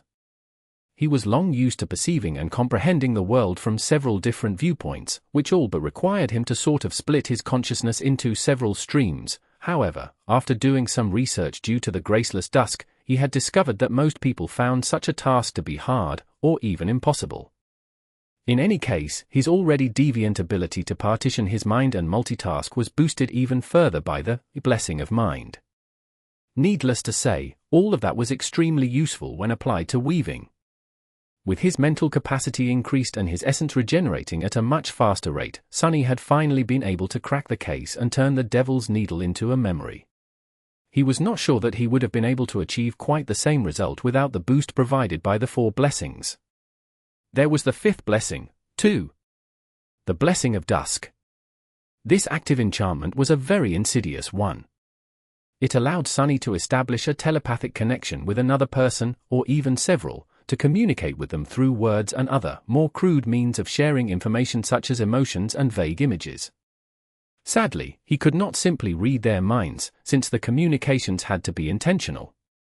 That said, the recipients of the link were also unable to refuse it. If Sonny wanted, he could bombard them with the most gruesome and loud thoughts, causing something akin to a mental shock. Those with weaker minds were outright stunned, while those with resilience and discipline were at least bound to be disoriented. Of course, the first person Sonny had tried to communicate with telepathically was Saint. To his disappointment, the Blessing of Dusk did not work on her at all, probably due to the Shadow's immunity to mind attacks. He still did not know what was going on in that beautiful onyx head of hers. And speaking of Saint, entering the dark interior of the Rhino, Sonny called the taciturn knight forth. She stepped out of his shadow, the plume of her helmet brushing against the vehicle's roof. Suddenly, the massive APC seemed cramped and narrow. Looking up at his loyal devil, Sonny smiled. "Are you hungry? How about a late-night snack?" Chapter 10:26. The Fall of Falcon, Scott, 44. Oh, come on, don't you understand what is happening? Just emote, please. It won't kill you. I think? Saint remained silent and as aloof as ever, causing his heart to ache. Cursing under his breath, Sunny looked away and summoned the runes. The shimmering symbols appeared in the air in front of him. Name, Sunless. True name, Lost from Light. Rank, Ascended. Class, Devil. Shadow Cores, 4/7. Shadow Fragments, 2973, 4000. Memories, Silver Bell, Puppeteer's Shroud, Midnight Shard, Extraordinary Rock, Prowling Thorn, Endless Spring, Darkwing, Moonlight Shard, Weaver's Mask, Broken Oath, Autumn Leaf, Cruel Sight, Covetous Coffer, Heavenly Burden, Memory of Fire, Memory of Ice, Strike of Thunder, Morgan's Warbow, Shadow Lantern, Bone Singer, Shadow Chair, Overpriced Saddle, Dying Wish, Sin of Solace, Bitter Cusp, Stifled Scream, Weaver's Needle, Essence Pearl. Nimble Catch, Shroud of Graceless Dusk, Siege Souvenir, Incessant Seeker. His shadow fragments were already closing in on 3,000. That was not the important part, though. Sunny studied the list of his memories with a pained expression, then looked down and concentrated on Saint's name. Shadow, Onyx Saint. Shadow Fragments, 196-200. He was so close, she was only 3.5 fragments away from saturating the counter. Sadly, there was no time to hunt for memories anymore. There was no time for Saint to slowly recover in his core in case she got wounded, either, which was why he had not sent her to defend the wall in the last couple of days. Sunny could have gone and begged for a few memories from people he knew, but there was no need. He had been prepared to fail to reach his goal on time. All it meant was that he had to sacrifice several memories of his own. The problem was that he cherished all of his memories. They were all useful in their own way. Some were integral to his battle prowess, some were a form of insurance for unexpected situations. The Dark Wing and the Heavenly Burden, for example, were far from stellar memories, however, he needed them in case there was no way to avoid an aerial fight. Other memories possessed useful enchantments that he wanted to replicate one day. Some memories Sunny had outgrown, but was attached to them sentimentally. More than that, he hoped to pass them on to Rain should she become a sleeper. Really, there was only one useless memory in his arsenal, the Silver Bell. However, Sunny was reluctant to sacrifice it. That was the first memory he had ever obtained, and the first memory he had changed with sorcery. It was also a memento that reminded him of happier times. It's just a dormant memory of the second tier, too. Consuming it won't satiate Saint at all. Nevertheless, he had to sacrifice something.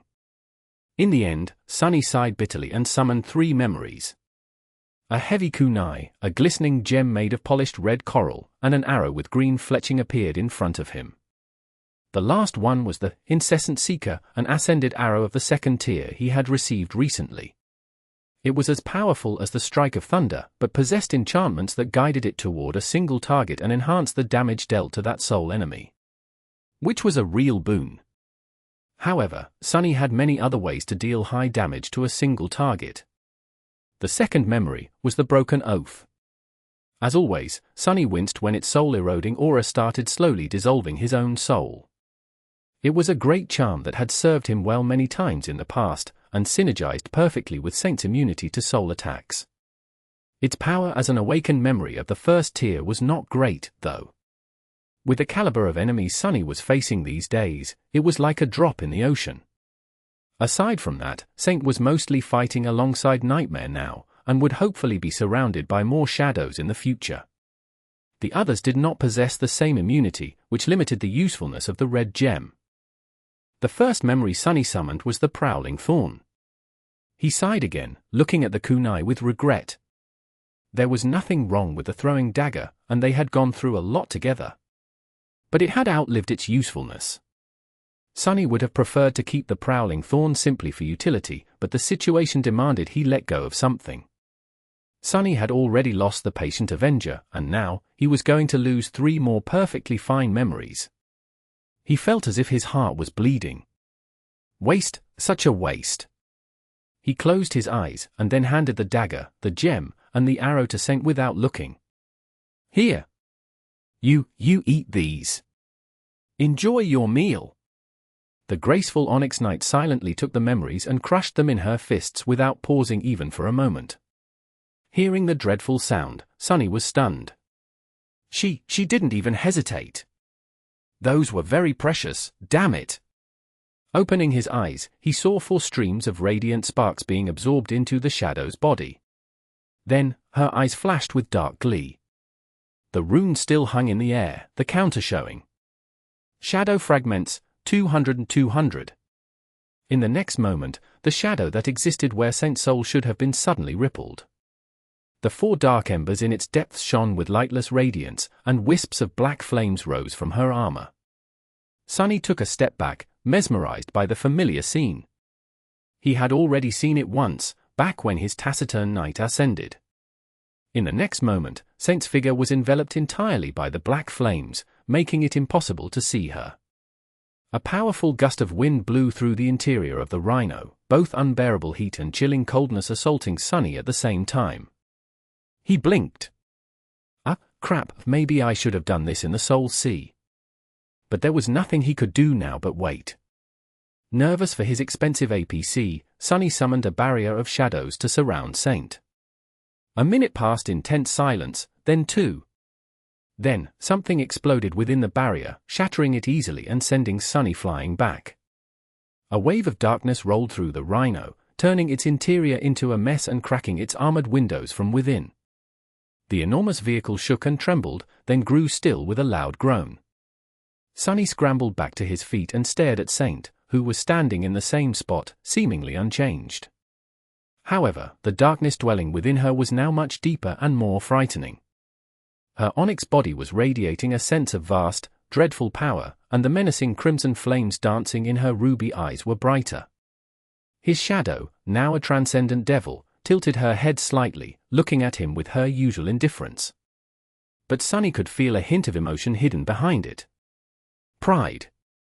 Satisfaction. Gratitude? Slowly, a wide grin appeared on his face. Sunny brushed the graceless dusk, straightened, and looked at the menacing devil with a smile. Should I start calling you Saint now, her? Chapter 10:27. The Fall of Falcon Scott, 45. Sunny found it hard to believe, even though he had been the one who made her transcendence possible. It was just that saints held a special place in human culture. They were the epitome of vast and unobtainable power. They were more demigods than people, enigmatic and awe-inspiring, so distant as to almost be ineffable. He was now a master himself, and on top of that, one of the strongest there was.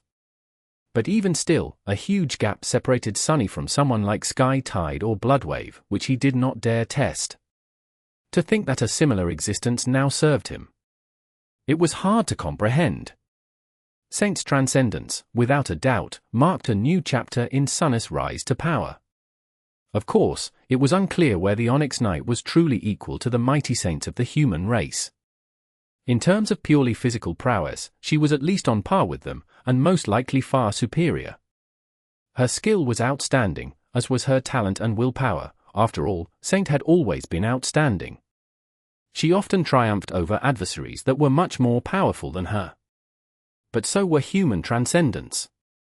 There was no such thing as an average saint. Each and every one of them were the absolute best of the human race, battle-hardened warriors of utmost talent, resolve, and ability, with thousands upon thousands of bloody fights under their belt. There was also one fundamental difference between humans and creatures such as his shadow. Humans possessed aspects, while creatures did not. Saint had just gained her powers, wielding elemental darkness to strengthen her body and her weapons. However, every human transcendent wielded a powerful aspect and was armed with several potent abilities, including the transformation. They were also all carriers of the nightmare spell. Simply put, Sunny did not know who would end up victorious if Saint fought a human transcendent. He had a feeling that, by herself, the Onyx Knight would lose. However, if she was augmented by his shadows, the result might be very different. Luckily, he had no intention of combating Saints anytime soon. Dismissing the shadow, Sunny sighed and spent some time cleaning up the mess her transcendence had made of the interior of the rhino. The APC was in a sorry state, but still functional. See, the day is only getting better and better. Or was it night? Here in Antarctica, it was always night, so sticking to the old notion of time was getting harder and harder. He made himself a late supper, or an early breakfast, and settled in the lounge area for a few minutes. After a while, his communicator made a familiar sound. It seemed that the siege capital's communication array had activated, as it usually did twice a day, sending packets of data to those with a bandwidth quota. Sunny looked at the new message with some relief. Rain was doing fine. It seemed her response was shorter than usual, but she was obviously not experiencing any symptoms of being infected by the spell. He had always been worried about his sister, and after observing so many mundanes being killed by the first nightmare here in Antarctica, and having killed many monstrous abominations their bodies had turned into, that worry only grew stronger. Sunny sighed. She's okay. She's safe. There is no reason for her to contract the spell, to begin with. And even if she does, Serpent is with her. Sunny missed his serpentine shadow. It would have been tremendously useful during the Southern Quadrant campaign, considering how dire his need for essence had been from day one in this cold hell. Not to mention the versatile and powerful nature of Serpent's abilities. And yet, Sunny had not regretted leaving it with Rain even once. Her safety took precedence, and he had many other ways to protect himself. If anything, experiencing the bitter hardships of the Antarctica campaign without the Serpent had given him an opportunity to learn how to manage his essence with utmost efficiency, as well as vastly improve his control over it. Thinking of his shadows, Sunny suddenly felt curious about their relationship to his class. Even though the Soul Serpent was currently away, each of the shadows occupied one of his cores. Did it mean that he would only ever be able to control 7 of them, at most? If that were the case, maybe the dismal rate at which he received echoes was not such a terrible thing. He might have been very upset if someone like Kurt, the awakened psychopath he had killed in the waking world, prevented him from turning Nightmare into one of his shadows.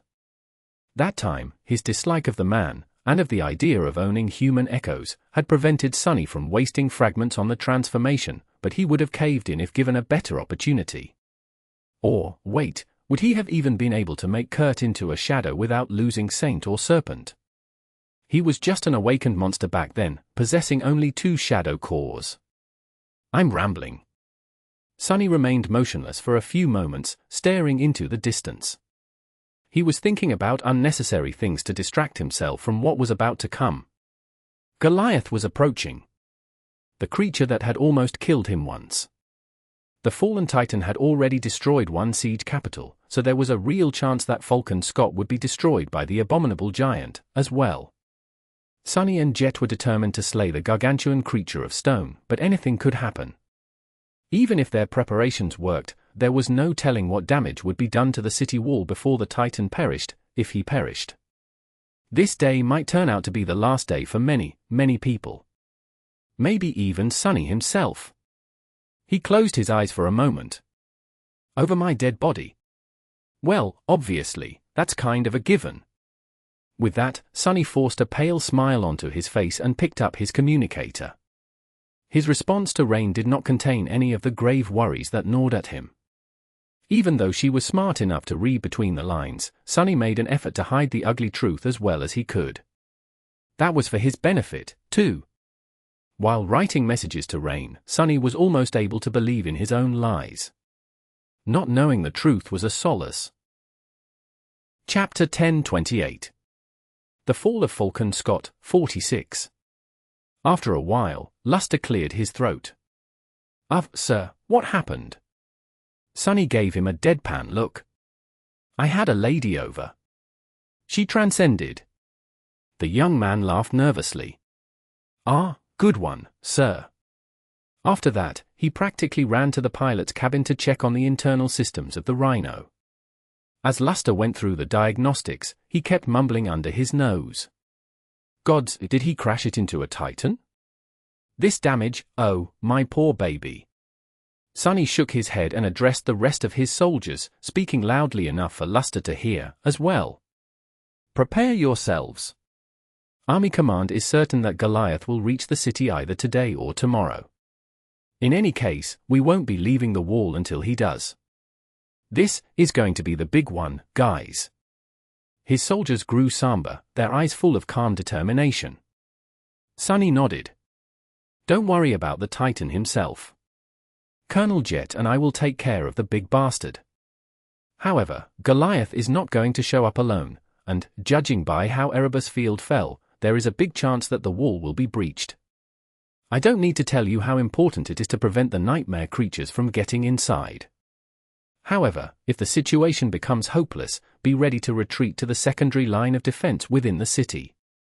He paused for a moment, looking at them with a serious expression. Don't be stupid and die an unnecessary death. I need you alive, to fight tomorrow, and the day after tomorrow, and the day after that. Dying might as well be considered desertion, at this point. No one is allowed to die without my permission. Understood? The members of his cohort grinned, then saluted.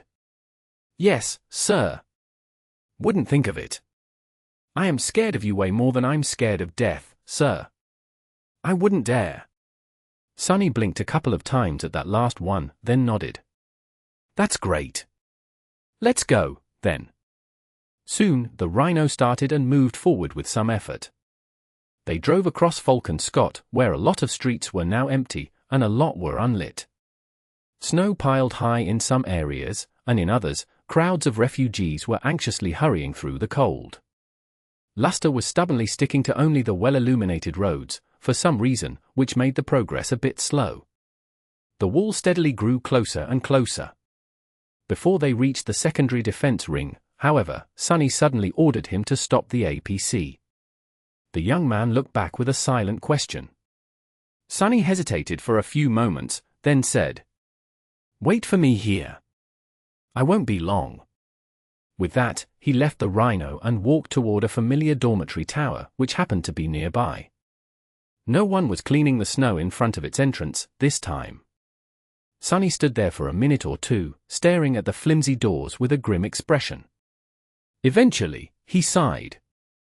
Even if the whole city is destroyed, this damn dormitory must remain standing. I'll make sure of it. With that, he turned around and started walking away.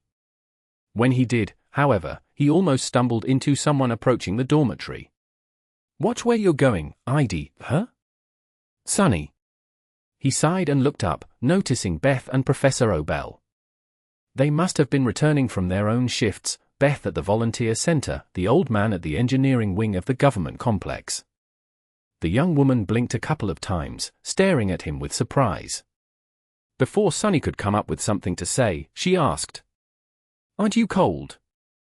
He opened his mouth, then looked down at the thin silk tunic covering his body. Indeed, it did not look exactly like something a person should be wearing in the middle of winter. Sonny cleared his throat. "I'm not, actually. Elemental resistance, you know." Beth scoffed. "You're still a human, are you not? Put something warm on, for spell's sake. I imagine fighting on the wall with a running nose is not a great idea. Ascended snot is still snot." He looked at her silently for a few moments, then suddenly laughed. "Ah, yes. I am still a human, that's true. Thanks. I'll try to remember that." Professor Obel took a step forward, smiling. "Were you on your way to visit us, Major Sunless? Come, there's no point in standing here, in the cold." Sonny smiled, then lightly shook his head. "No, I was actually on my way to start the shift on the wall. Army Command is expecting a big fight, so it's all hands on deck, well, even more so than usual. In any case, make sure to remain inside and be careful in the next day or so. Things might get a little hectic." The old man nodded with a sigh. "I see. Well, we won't keep you, then. Please stay safe."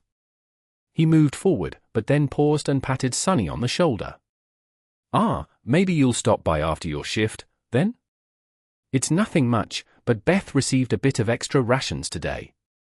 We are planning to cook up a feast for everyone who is still waiting for a ticket in our block. I will save you a portion." Sonny remained silent for one moment too long, then shrugged. Why not? It's a promise. He watched Professor Obel and Beth disappear inside, then slowly turned around and walked back toward the rhino. As he walked, the smile disappeared from his face, replaced by a dark, ruthless expression. Deep shadows nestled in his eyes. It's time to kill a titan. What happened at Erebus Field could not be allowed to repeat itself. Goliath had to die, and Sonny was just the person to kill him. An eye for an eye, a death for a death. Sonny was a very petty and vindictive person, and the two of them, they had a score to settle. Chapter 10:29. The Fall of Falcon Scott, 47. Because of the ugly rifts in the defensive barrier of the city, the logistics of the siege had become much harder. Today, it was especially so, since no one knew the direction from which the Titan was going to attack. Goliath could come from the south, marching across the ravaged landscape and shaking the earth with his every step.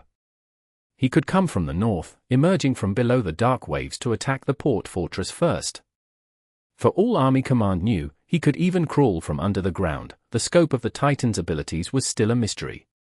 That was why the defenders were dispersed along the whole perimeter of the wall instead of congregating at one or several of its sections. However, Sonny and Jet, as well as their two cohorts of irregulars, had found themselves in a familiar spot, right above the main entrance of the siege capital, not too far away from the nightmare gate that had torn through the wall not too long ago.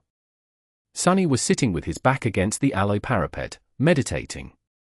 Soul Reaper was standing nearby, looking across the vast killing field, the landscape obscured by the veil of snow. Both were trying to ignore the whispers of the call. It was more than a bit annoying to have to deal with it on top of the sickening anxiety of waiting for the start of the battle.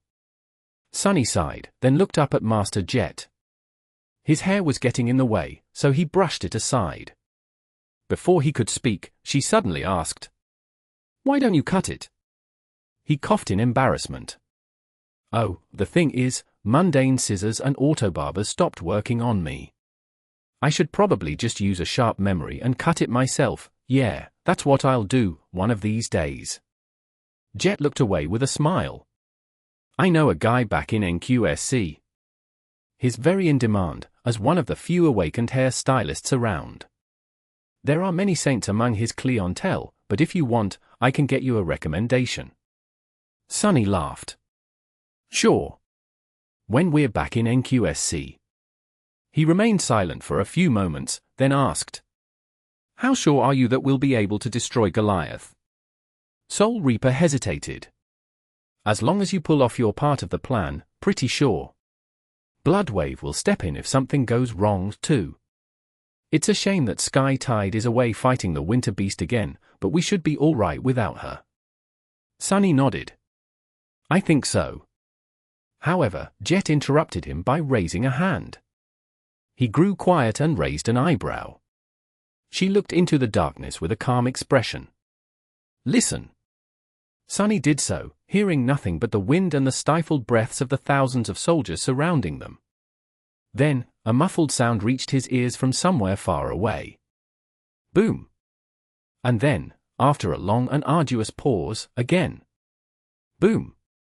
Sonny stood up, staring into the blizzard. Suddenly, he felt a chill creeping up his spine. He's coming.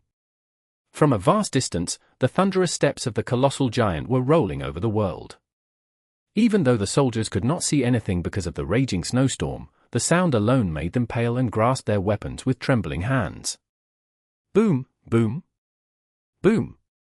Each one assaulted them, almost like a mental attack. Jet tried to contact Army Command, then cursed when the interference made it impossible. Calling out one of the messengers, she said tersely, "Inform the HQ that Goliath is approaching from the south. We need reinforcements here as soon as possible. Go." The pale-faced messenger saluted and disappeared from view, and then there was nothing for them to do but wait. By Sonny's side, the members of his cohort were preparing for battle. Everyone around was doing the same, and from the impenetrable white haze beyond the wall, the steps of the giant continued to boom, slowly growing louder and closer, and much more frightening. Boom! And then, after a tortuous span of silence, again. Boom! Sonny gritted his teeth, and on the battlement behind him, foreshadows shivered. Hidden in the blizzard, Goliath was slowly approaching Falcon Scott. No one could see him, but the heavy steps of the Titan sounded like foreboding war drums. Soon, the ground started shaking with each of them. The tremors traveled through the alloy structure of the city wall, making it vibrate. Sonny felt his body growing stiff, as if paralyzed by the memory of being crushed and broken by the giant's foot. Humans could not really recall pain, but remembering the feeling of being hurt was very easy, especially if one was hurt terribly. He had almost died that day. He should have died, if not for a couple of memories and a bit of luck. His body remembered being destroyed. Snarling, Sonny shook off the paralyzing fear and peered into the blizzard, hoping to see the hateful shape of the walking mountain. Instead, he just heard. Boom. Boom.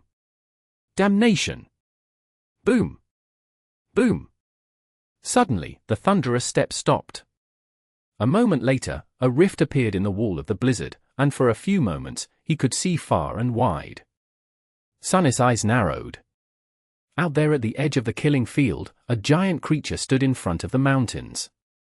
Taller than the city wall by far, the Titan looked like a mountain himself. His vaguely humanoid body was broad and misshapen, made of uneven, weathered stone. He had 3 mighty arms, and one enormous eye that stared at the soldiers of the First Army with an alien, cold, terrifying malice. The milky eye was completely white, having no iris and no pupil. Behind and around the Titan, a vast and dark sea of bodies was undulating as it flowed down from the slopes of the mountains. Nightmare creatures, a stunningly large horde of them, were following the fallen Titan. For a moment, the world seemed frozen. In that dreadful instant, Sonny forced himself to smile. All of it, him coming to Antarctica, marching with the First Army across its cold expanse, surviving LO-49, clawing his way back north with a train of refugees, the long weeks of fighting at Falcon Scott, had been for this moment. He looked at Goliath with murderous intensity. "Come here, bastard!" In the next moment, as if answering his call, the giant stepped forward. Chapter 10:30. The Fall of Falcon Scott, 48. By his side, Master Jet mounted the parapet of the battlement, clinging to it with one hand and ready to push herself away. In her other hand, the slender glaive weaved itself from snowflakes. The sea of nightmare creatures flowed forward, overtaking the marching Colossus. The familiar thunder of discharging rail guns tore the snowstorm apart, and the turrets joined them a moment later, drowning the world in a roaring cacophony. A tall and graceful figure clad in onyx armor stepped onto the wall from the shadows. Instantly, her fearsome presence permeated the air, making soldiers turn around and crane their necks, staring at the menacing Black Knight in fright. Saint's ruby eyes flashed with cold crimson flames. Someone yelled, "It's Mongrel! Mongrel is here! Thank the gods!" Their calls rolled across the wall, and the soldiers that had been shaken by the terrible visage of the marching Titan regained some of their confidence. Even though Saint was dwarfed by the looming shapes of bulky MWPs, at that moment, she seemed much greater than the towering machines. "Show that ugly boulder who's in charge, Mongrel." As for Sonny, no one paid him much attention. Whatever fame he had earned among the fighters of the First Army paled in comparison to his flamboyant alter ego. After all, unlike him, Mongrel was a mysterious character. People were free to fill in the blanks using nothing but their imaginations, and the things they came up with were always much more fantastical than the truth. Well, at least the version of the truth about Sonny that he shared with the world. The actual truth was so outlandish that no one would probably believe it. Doesn't matter. Watching Goliath walk forward, Sonny summoned a very special memory, the one he had worked so hard to create. His payback gift to the stone giant. The siege souvenir. Suddenly, a very lengthy and sharp javelin appeared in Saint's hand. It was about 3 meters long, incredibly heavy, and entirely white. A sense of immense, wild, destructive power radiated from the white javelin, making even Sonny himself feel slightly uncomfortable. Of course, the javelin was the quill of the corrupted devil he had collected from an army warehouse a long time ago, the thing Sonny had spent most of his free time in Falcon Scott trying to enchant. The siege souvenir was now a transcendent memory, and a very special one at that. Several transcendent soul shards, as well as rivers of essence that formed numerous shadow strings, had gone into its creation. The long javelin possessed only 2 enchantments. The first one was a Death Dealer, which Sunny had copied from Morgan's warbow. Bestowing that one to the Devil's Needle had been hard, but also somewhat straightforward. The difficulty Sunny had met was merely one of scope. Of all the enchantments he had learned and recreated before, that one was the vastest and most difficult. However, there was no alternative. Death Dealer was the most destructive single-target enchantment in his arsenal, and so, nothing else would have done. It was also extremely, dreadfully gluttonous in its consumption of essence. But not gluttonous enough, as far as Sunny was concerned. That was where the second enchantment he had bestowed on the siege souvenir came in. That one had no name, because it was invented by him. Creating it was not technically hard, but required Sunny to teach himself an entirely new facet of weaving, as well as accomplish something he had never done before, not simply copy, but disassemble and heavily modify an existing enchantment. The enchantment that had served as the basis was the Unbroken of the Midnight Shard. It allowed the wielder access to a vast reservoir of power when at death's doorstep, as long as the wielder refused to surrender and kept fighting against overwhelming odds. Sunny was not interested in augmenting the javelin with additional power, nor was he interested in creating a limitation tied to how close someone was to death or their character. What he was interested in was the reservoir itself. After all, Death Dealer had to be powered by something. And so, Sunny had spent many, many arduous hours studying the weave of the Unbroken, trying to understand how it worked, what element of the tapestry of ethereal strings was responsible for which part of it, and how to isolate the effect he wanted to achieve, how to create a reservoir of power that could feed the siege souvenir from the inside. In the end, with the timely help of the graceless Dusk, he had succeeded in both of his undertakings. The white javelin was much, much longer and heavier than an arrow. In fact, calling it a javelin was somewhat misleading, since it was more akin to a projectile worthy of a siege engine. Nevertheless, it possessed the capacity to deliver the same devastating force as an arrow sent flying with the help of the Death Dealer, only at a much greater scale. A lot of power was needed to achieve that effect, much more power than anyone in Falcon Scott could have supplied in one go. That was why Sunny had enchanted the siege souvenir to possess an independent reservoir of essence, and siphoned a sea of it into the javelin over the days. He had basically created an entirely new type of memory. Weak memories usually possessed passive enchantments that were powered by the ambient essence used to manifest the memory. Powerful memories usually possessed active enchantments that required the wielder to manipulate and spend their own essence in order to use them. The siege souvenir, meanwhile, possessed a dire enchantment that fed directly on the javelin's own essence. The result of his hard work was a tremendously powerful memory. It was so powerful, in fact, that only refined material harvested from a corrupted creature could withstand the dreadful enchantments. Anything less would have disintegrated under strain. Even then, the siege souvenir was bound to be a one-use memory. The quill of the corrupted devil was not going to survive the release of its own destructive power. There was one last hurdle to overcome to make use of it, though. Not just anyone could wield it. Even Sunny himself was not strong enough to make use of his creation in the intended way. That was why he had needed Saint to evolve. He needed a transcendent being to bring forth the siege souvenir's potential. And now, he had one. Chapter 1031. The Fall of Falcon Scott, 49. On the tall, broken wall of the city, thousands of turrets were roaring as they sent rivers of bullets into the attacking horde.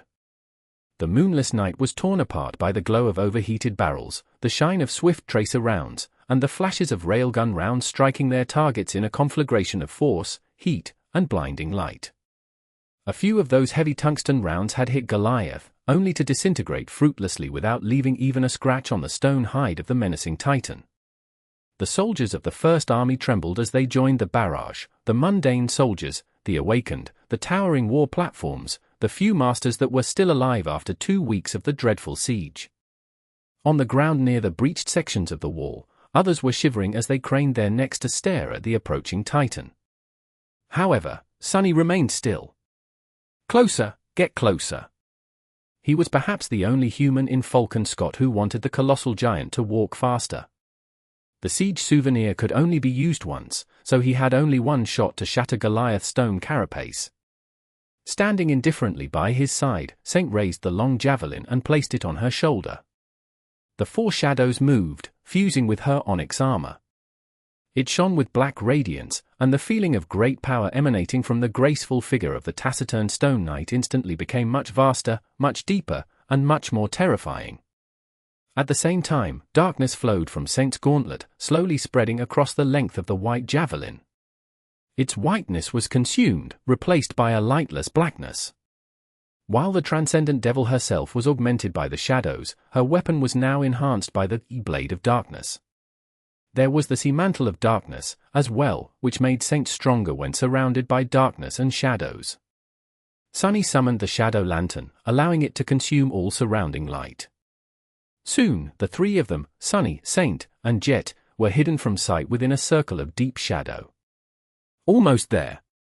The fastest of the nightmare creatures, those that had survived the barrage, meaning the strongest and most vile of them, were already moments away from reaching the wall, separating into four wide rivers of flesh to attack the four breaches. Goliath, meanwhile, was a few steps away from crossing half of the killing field. Sunny looked directly at the hateful giant and prepared to give Saint the command. At that moment, however, something changed. The Titan's massive, malformed head turned slightly, and his soul eye stared back. Sunny shivered. There were thousands and thousands of humans on the wall, and all of them must have looked like mere ants to Goliath. However, somehow, it felt as though the Titan was gazing directly at him. The weight of that gaze was almost physical. No, it was much more dire than that. Sunny gritted his teeth, feeling a very bad premonition grasp his heart. What? Then, the milky surface of the giant's eye quivered, and slid away like an eyelid. Behind it, a second eye was revealed. Unlike the first one, which was white and had neither an iris nor a pupil, that one was of a furious red color, as if made of pure magma, and had three incandescent pupils floating in its depths, like windows into a scorching inferno. Suddenly, Sunny was enveloped by unbearable heat. He felt water streaming down on him, and looked up to see the snow clouds melting in the skies above. Bizarrely, it was raining in the middle of the polar winter. Beneath him, the 70-meter-tall defensive wall of the city suddenly moved and groaned. Glancing over the parapet, Sunny saw with horror that the impregnable alloy, it was melting, too. All around him, the mighty MWPs were collapsing into puddles of liquid metal, the pilots screaming as they burned alive. The barrels of the powerful turrets disappeared into streams of incandescent drops, and the mighty railguns grew silent. A few meters away, Samara screamed and flinched back from her rifle, a vicious burn marring her cheek. Across the entire southern section of the city wall, the great defensive barrier bent and deformed, moments away from collapsing entirely. Countless people plummeted to their deaths or were consumed by the immolating heat. All of it happened in an instant. Gods! Knowing that there was no time to waste, Sunny shuddered as he changed his command slightly and sent it to Saint. The Onyx Knight instantly moved. Taking a single step, she raised the javelin behind her. For a moment, Saint's entire body turned into a graceful arch, from the tip of her foot, to her hip, to her shoulder, to her fist. Then, her hand whipped forward, and the battlement under her shattered from immense pressure. Even her vambrace cracked, shards of onyx falling down like precious gems. At the last moment, the foreshadows slid from her fingers and wrapped themselves around the siege souvenir. The long, immeasurably heavy javelin shot forward with the speed of lightning. Immediately, there was a deafening boom of sound barriers being pierced, and a powerful shockwave rolled across the battlement, throwing people off their feet. The artificial memory streaked across the black sky like a line of pure darkness, creating a whirlpool of hurricane winds in its wake. A split second later, it hit Goliath right in the eye. There was a flash of light, and then a world-shaking thunderclap. And then, the sound of shattering stone. The siege souvenir plunged right between the Titan's three pupils, disappearing into the red molten eye entirely. Then, it burst from the back of the giant's head in an explosion of broken stone. Your memory has been destroyed. As Sunny watched in stunned silence, vast cracks snaked through Goliath's head. The Colossus froze in a strange pose, its torso leaning slightly back. His eye was completely destroyed, and his head shattered and fell apart, giant slabs of stone plummeting down from a great height. The walking mountain swayed, twitched, and then slowly started to tilt. Everyone, both the humans and the nightmare creatures, froze, watching the Titan fall in utter shock. Sunny blinked.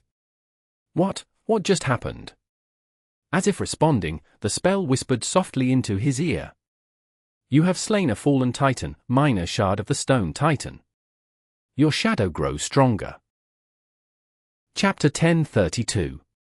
The Fall of Falcon Scott, 50. However, hundreds of nightmare creatures below were already panicking as they tried to flee and escape being crushed to death.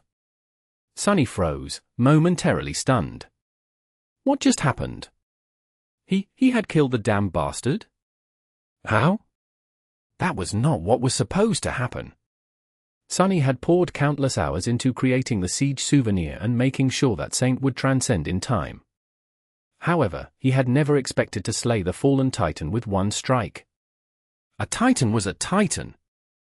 They were not supposed to die so easily. The plan was for the javelin to shatter the stone carapace on the chest of the giant, creating a path toward his heart. Master Jet was supposed to enter the breach and destroy Goliath's soul cores from within, while Sunny and Saint would attack from the outside. Together, they were meant to slowly bring the giant down, and maybe even survive the process. When the Titan had revealed his incandescent eye and started melting the city wall, Sunny was forced to switch targets and command Saint to aim for the eye instead. He had never thought that Goliath would be killed by that single strike. Was that either Titan's Achilles heel? Kim had not noticed a pronounced vulnerability after they encountered the giant on the coastal highway, though. Maybe her powers were not enough to see it?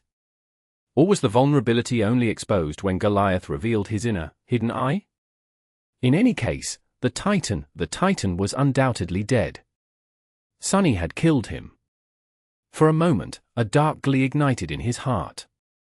That's for Erebus Field, you foul bastard, and for me, too. That is payback for almost killing me. But then, his glee disappeared. By all accounts, Sunny should have felt exhilarated, he had killed a Titan, after all. But instead of joy, he felt chills running down his spine. Suddenly tense, Sunny looked around. The armaments of the defensive barrier were all but destroyed, and the wall itself was damaged and deformed. A few sections had collapsed entirely, but most still stood. The defenders had suffered heavy losses, especially among the pilots burned to death with their MWPs. Many soldiers had lost their rifles, and the outer layers of their powered armor suits were severely damaged. However, there were still enough of them alive to continue the fight, maybe. Luckily, most awakened had managed to dismiss their steel memories, saving them from being destroyed, and were now summoning them back. Everyone was still in utter shock, mesmerized by the sight of the slowly toppling Colossus. Something was wrong, though. Very, very wrong. Goliath should not have died that easily, or that fast. Master Jet, who had been hanging outside the wall, ready to push herself forward to follow the plan and attack the Titan, climbed back and looked at him, a rare expression of bewilderment written on her face. Sunny, what the hell, how? He lingered with the answer, staring past her at the falling mountain. I don't know. I killed him. I did. Even before the body fell, wide cracks appeared all across it. Chunks of stone were splintering off and falling down. From the distance, it almost looked as if the giant had been diseased, his skin covered by sores and ulcers. And the cracks. Behind some of them, instead of solid stone, there was nothing but darkness. As if parts of the Titan's body had been hollowed out long before the battle. Moments before the massive corpse crashed into the ground, Sunny's eyes widened. Curse it! In the next second, the colossal mass of stone collided against the earth, making the whole world shake. Enormous clouds of snow, dirt, and debris rose into the air, and countless nightmare creatures were crushed under the obliterating weight. A thunderous roar rolled over the killing field, and shards of stone shot outward like bullets, decimating even more abominations. One more section of the wall collapsed. However, that was not what Sonny was looking at. His gaze was locked on the massive corpse itself. When Goliath's body hit the ground, large portions of it cracked like the shell of a rotten egg. And from within, a tide of darkness flowed, eviscerating the few wounded nightmare creatures that still clung to life and stretching toward the broken city wall like black tentacles. The heart of darkness. The river of black beetles had mysteriously disappeared some days ago, and almost at the same time, Goliath's speed had decreased. The beetles liked to tunnel through mountains and devour mighty creatures from within. The fallen titan had been like a walking mountain himself, and mighty beyond belief as well. Someone should have guessed that the giant might have been parasitized by the legion of the tiny, dreadful creatures. But no one had. It was so clear, in hindsight. Sonny himself had been too blinded by the threat of the titan to consider such a possibility. His preconceived notions of what constituted power, and his personal animosity against the stone giant, resulted in a ruinous case of tunnel vision. Damn it! He glanced at the city defenses once again, realizing that almost everything that could have been used against vast swarms of tiny vermin had been destroyed by Goliath. The first army had been prepared to face one overwhelming enemy, not myriads of dangerous, but comparatively weak creatures. He looked at Jet, his lips trembling. Bloodwave. She frowned. What? Sonny grabbed the Soul Reaper by the shoulders and barked. Bloodwave. Summon Bloodwave here. Is our best hope of stopping the heart of darkness. She hesitated for a short moment, then looked beyond the wall and hissed an explicit curse. Then, Jet took a step back and started summoning a memory that was supposed to give the fearsome saint a signal to abandon his duty of protecting the ships and join the battle. Sonny, meanwhile, was already moving, calling upon a few memories of his own. He had no idea how they would be able to handle both the vast horde of nightmare creatures that had come with Goliath and the tide of black beetles with the defensive barrier ruined and barely holding. The wall was severely damaged, and many of the soldiers had either died or were rendered helpless, their weapons destroyed. And yet, they had no other choice but to fight, and claw the victory out of fate's grasp somehow. There was simply nowhere to retreat. Chapter 1033. The Fall of Falcon Scott, 51. This is bad. This is really bad. That was an understatement. Currently, Falcon Scott was facing two threats. The first one was the incountable horde of nightmare creatures that had followed Goliath, and was now flowing across the killing field like a dark tide. Some of them had already reached the deformed barrier and engaged the defenders of the breaches in a furious melee, some infiltrated the city through the new fissures in the melted wall and were now rampaging in the staging area. With the turrets destroyed and the mighty railguns heavily damaged, there was no way to slow down the advance of the horde. Even the MWPs were destroyed, and most of the soldiers had either lost their weapons or were seriously injured. The only ones who remained relatively unscathed were the awakened. There were around 700 of them on the southern section of the wall, and most were still able to fight. There were reinforcements coming from the other three sections of the wall, but it was going to take some time for them to arrive. Time that they did not have. The second threat was the heart of darkness. For rivers of dark beetles were flowing toward the ravaged wall, reaching for it like giant black claws. Each individual beetle was capable of biting through powerful armor-type memories, metal, and flesh. Their only redeeming quality was that the tiny vermin were not too hard to crush, which was why Army Command had planned to rely heavily on the powerful defensive armaments in case the Dark Swarm showed up. With those armaments mostly destroyed, the danger posed by the Heart of Darkness had risen tremendously. There were several ascended with aspects suitable to face such an enemy, as well, but some of them had died in the past 2 weeks, while others were not on the southern section of the wall, since no one had expected the Heart of Darkness to attack this day. Damn it! Gritting his teeth, Sonny looked at Jet. So, what do we do? At that time, a familiar flaming arrow, albeit much weaker than it had been during the battle against the devouring cloud, flew into the mass of beetles from somewhere much further down the wall. Winter was still alive, at least. Master Jet let out an angry hiss. There is no choice but to retreat to the secondary defense perimeter and enact the following protocol. However, even that is impossible right now. If we don't want to lose the city, we need to push the horde back and give the men enough time to run. We also need to obliterate the damned bugs. Push back the horde? Sunny suddenly felt cold. There were so many holes in the city wall now that it was basically useless. That meant that the only way to stall the abominations was to sortie out and face the nightmare creatures on the killing field, blade against claw. Needless to say, that was nearly a suicide mission. Even if the defenders of Falcon Scott succeeded, their losses would be staggering. There was another option, of course. The Awakened could abandon the mundane soldiers and run. Logically speaking, leaving mundanes to die and preserving the arguably more valuable asset was a valid strategy. War was not a purely logical affair, though the most reasonable strategy was not always the best strategy. Things like spirit, morale, and mutual trust had much greater weight than Sunny had once thought. Any army without these intangible qualities would be doomed. As a colonel and an ascended, Master Jet was the senior officer on the southern section of the wall and the person in charge. The decision was hers, and Sunny did not envy her position one bit.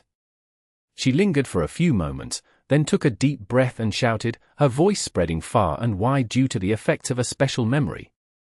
"This is Soul Reaper Jet! All Awakened, assemble in cohorts and prepare to sortie. We must push the enemy back. All mundane personnel, abandon the wall. I repeat, abandon the wall. I am ordering a full retreat to the secondary defense line." As soon as the echo of her voice disappeared into the cold night, Jet stepped toward a messenger that had lost his footing during the Titan's attack, grabbed the man by the collar, and pulled him to his feet with one powerful motion. The slightly disoriented soldier stared at her with a pale face. She looked at him somberly for a moment, and then said quietly, "Inform Army Command to prepare the Rampart Protocol and be ready to activate it as soon as I give the command. If I die, they should act at their discretion." The frightened man nodded and disappeared, using his aspect ability to run at incredible speed. With that done, Jet glanced at Sunny. She remained silent for a moment, then smiled darkly. "Are you ready?" Sunny shook his head. "Not even a little bit." Soul Reaper laughed and turned to the killing field, her smile disappeared like a phantom. "Well, tough. While the Awakened are fighting off the nightmare creatures, someone has to deal with the bugs. They absolutely cannot be allowed to enter the city. I'll stop the left swarm. Send that awesome echo of yours to face the middle left one, and go to the middle right yourself. Bloodwave will handle the last one. With some luck, the Ascended who were supposed to deal with them in the first place will arrive to reinforce us before everyone dies, the couple of them who are still alive." Sunny looked at her with a dubious expression. "How am I supposed to fight against countless thousands of tiny bugs?" Master Jet sighed. "You're resourceful. Figure something out, and if you do, let me know. I am asking myself the same question." With that, she turned away to give orders to her cohort. Sunny did the same. Belle, Dawn, Samara, Luster, and Kim were looking at him, their eyes uncertain. He forced out a smile. "You all heard the boss. We are going to sortie with the rest, then push forward and block one of the beetle swarms. I'll take point. Samara, you lost your rifle, so just blast any that get past me with essence. You'll be our secondary slayer. Luster, support Sam. Belle, Dawn, and Kimmy, you guys will protect Luster and Samara. Don't let the bugs bite through your armor." His soldiers looked at each other, then silently nodded. A few moments later, Soul Reaper's voice rolled across the battlements once again. "Attack!" Chapter 1034. The Fall of Falcon Scott, 52. The few surviving masters stationed on the southern wall went first to clear the landing. Saint-mounted Nightmare, who leaped from one protruding sheet of deformed alloy to another, reaching the swarming abominations in mere seconds. Wielding the cruel sight, she quickly slaughtered the nearest enemies. Sunny was not far behind. He glided through the air using the dark wing, then dismissed it a couple dozen meters above the ground and plummeted down, landing among the nightmare creatures like a cannonball. The Sin of Solace danced, effortlessly slicing through flesh and bone. It took Sonny only a few seconds to carve out a small island of safety. The members of his cohort joined him, forming a beachhead. More Awakened followed behind them, grim determination shining in their eyes. Everyone knew that for many, if not most of them, this was going to be the last fight. Nevertheless, no one tried to flee or turn back. It is strange. Cutting down a lunging beast, Sonny glanced at the descending Awakened. Surely, all of them valued their lives. Maybe if left alone, most would listen to their fear and their desire to survive, and choose to save themselves instead. However, they had all been swept up in the moment and lost their reason. They were all individuals, but more than that, they were also parts of something much larger right now. A crowd, a mob, a collective had no fear of death, because the destruction of one of its small parts did not mean the destruction of the whole. Maybe that was how these people suppressed their utterly natural and reasonable desire to live, knowing that even without them, the larger entity they belonged to would continue to exist. Was that what Professor Obel had meant when he said that humanity needed a bit of stupidity to survive? In any case, the feeling was alien to Sonny. He had spent most of his life being refused and rejected by the collective, so naturally, he valued himself more. There was really nothing more valuable than himself, and things he personally held dear. And yet, here he was, charging into the horde of nightmare creatures with the rest of the Awakened of the First Army. Of course, his situation was vastly different. Sonny was pretty sure of his ability to at least escape alive, no matter what happened. But he was still taking a great risk for no apparent reason. Was it stubbornness? Was it pride? Was it spite and unwillingness to admit defeat? Or had he actually become infatuated by the same sense of collective responsibility as these selfless people? He truly did not know. However, the word selfless seemed rather vile and frightening to Sonny. After all, his self was all he had. Without it, what was the point of staying alive? Gritting his teeth, Sonny brandished the sin of solace and pushed forward, cutting through one abomination after another like a ruthless, eerily graceful butcher. At some point, his three shadows joined him, wrapping themselves around his body, the fourth one he had sent to help Nightmare. Sonny was surrounded by a fine haze of blood, but whenever drops of it fell on his black tunic, they rolled off the soft silk without leaving the slightest trace. The graceless dusk remained immaculately pristine. He left the hundreds of Awakened behind and advanced into the horde, leading his cohort toward the river of black beetles.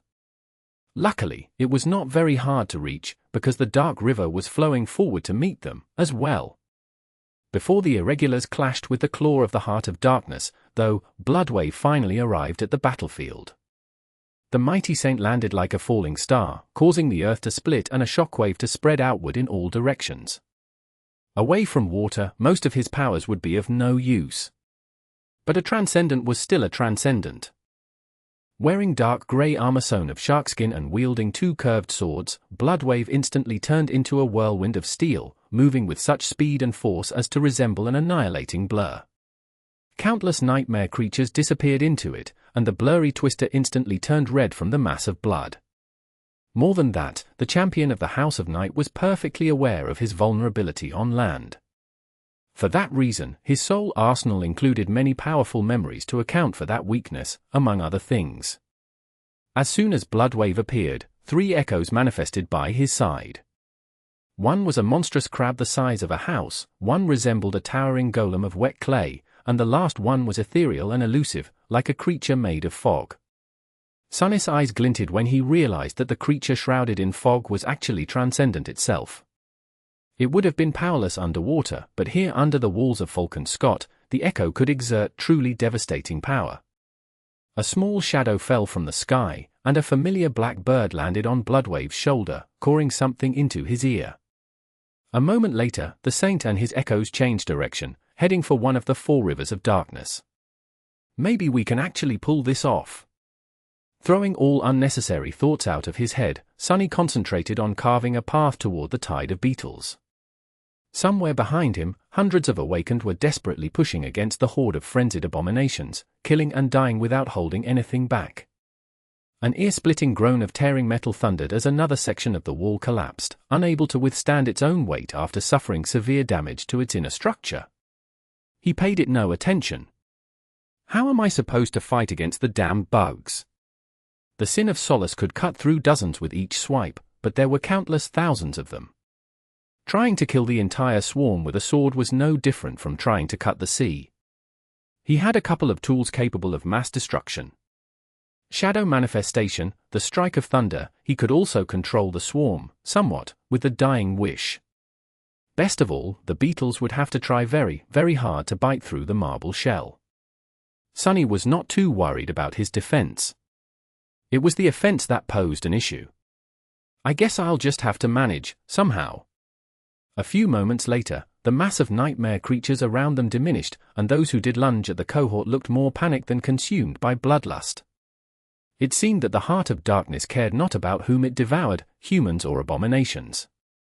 And there, behind these last few monsters, the tide of darkness was rushing towards Sunny once again. Chapter 1035. The Fall of Falcon. Scott, 53. He held nothing back, unleashing every wild shadow he had tamed, from mundane and shallow ones to those that were ancient, vast, and unfathomably deep. The night itself seemed to move, as well. It moved to answer the call of the Master of Shadows. Two dark tides met with a deafening thunder, and thousands of beetles were instantly broken, crushed, and ground into black dust. Some shadows were vanquished, too, and yet even more persisted. Permeated by Sun's essence, they were as deadly and resilient as an ascended weapon would be. With no sun and no moon to illuminate the skies, there was nothing but dim starlight, and a few distant flames, to chase away the darkness. The whole world was shrouded in shadows, and so, Sunny had an almost infinite well of them to call upon. The only limitation was his essence. However, the number of beetles was even more limitless. Despite thousands of them being destroyed in the initial confrontation, it was no more than a drop in the ocean. Already, even more were surging forward, crashing into the wall of shadows and tunneling into it with their sharp mandibles. Gritting his teeth, Sunny poured more essence out, strengthening the wall and turning it into a tall dam.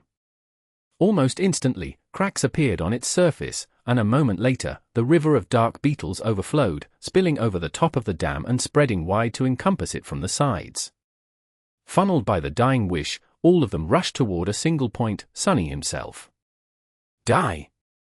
He launched himself forward, moving with enough speed to leave after images behind. The Sin of Solace lashed out, slicing through 24 beetles with a single strike.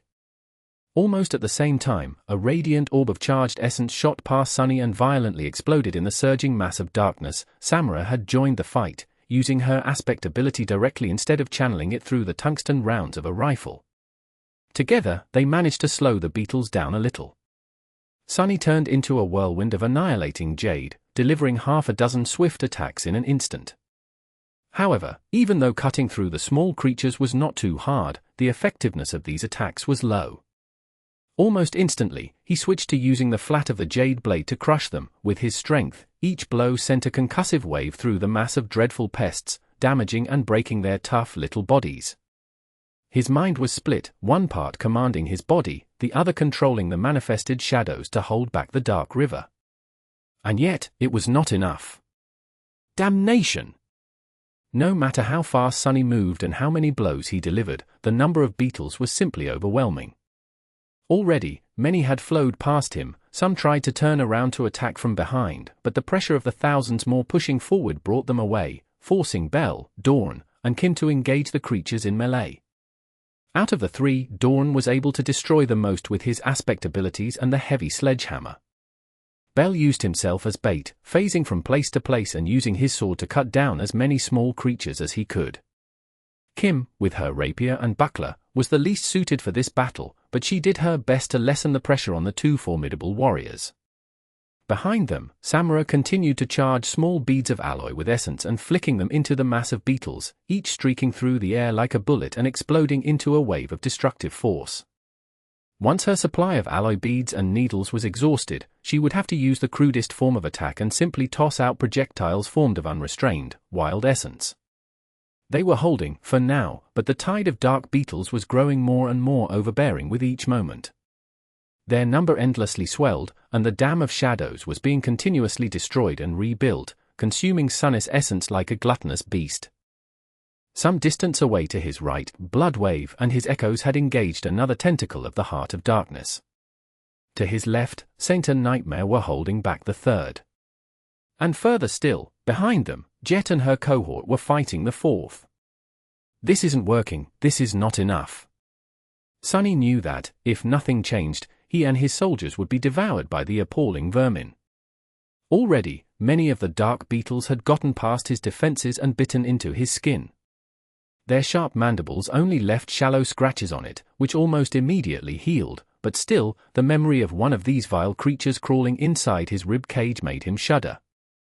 It was only a matter of time before several bites would turn into a dozen, then 100, then 1,000. Would the marble shell be able to withstand countless thousands of mandibles plunging into it? Even if it did, it was only his skin that was so resilient. Once he was buried under a cold, slithering carpet of darkness, the beetles crawling into his mouth, into his nostrils, into his ears, into his eyes, would he be devoured from within?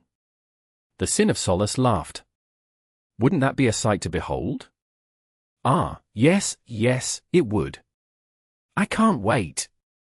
Uttering a silent curse, Sunny tried to pay the whispers of the Jade Sword no attention and concentrated on eviscerating as many of the beetles as he could. I need to think of something. He could always use Shadow Step to escape, not quite. The last time, a few beetles were pulled along with him as he stepped through the shadows. Most likely because the small creatures were not, in fact, alive. Not alive. A bizarre idea suddenly appeared in his mind, but he quickly dismissed it. Even if it worked, he would only be buying himself a few seconds of respite, at most. What Sunny really needed was to enhance his offensive ability, to find a way to destroy many more beetles every moment. However, he was only human, there was only so much that his small body, no matter how strong, could do. No, his best hope was shadow manifestation. He was already using it to hold the river back and grind many beetles into dust, but that was not enough. Was there anything else he could do? Summoning a dozen shadow hands to crush and obliterate the beetles would work, for a bit, but it would also burn his reserves of essence with terrible speed. Those hands would not be able to strike with as much strength as he himself could, as well. Damn it! If Serpent was here, I could have ordered it to assume the form of a massive monster, and crush thousands of the damned vermin with each step. Consumed by revulsion and fear at the thought of being eaten from the inside, driven to his limits, and desperate to find a way to defeat the River of Darkness, at that feverish moment, Sunny suddenly felt something click in his head. Scraps and pieces of previously accumulated experiences connected together, forming a tentative hint of a revelation. The revelation was strange, unclear, and dubious. That should not be possible, right? However, he really could not see why not. Sunny sensed the endless ocean of formless shadows around him, all malleable and ready to answer his call. If Soul Serpent was not here to assume the shape of a dreadful monster, why not try to turn into one himself? Chapter 1036. The Fall of Falcon Scott, 54. Once transformed, Serpent would not only look like the creature, but also inherit its traits and abilities. Sunny, however, was not the Serpent. While he trained his mind and body to possess some facets of the formlessness of shadows, he was still a human. Even if he used Shadow Step to turn incorporeal, he would not be able to make use of the same mystical ability. He could, however, command the shadows and manifest them into tangible forms. What did it mean? Slowly drowning in the tide of black beetles and feeling their sharp mandibles scrape against his skin, Sunny continued to fight and think. His thoughts were desperate and feverish, but at the same time, his mind was strangely calm.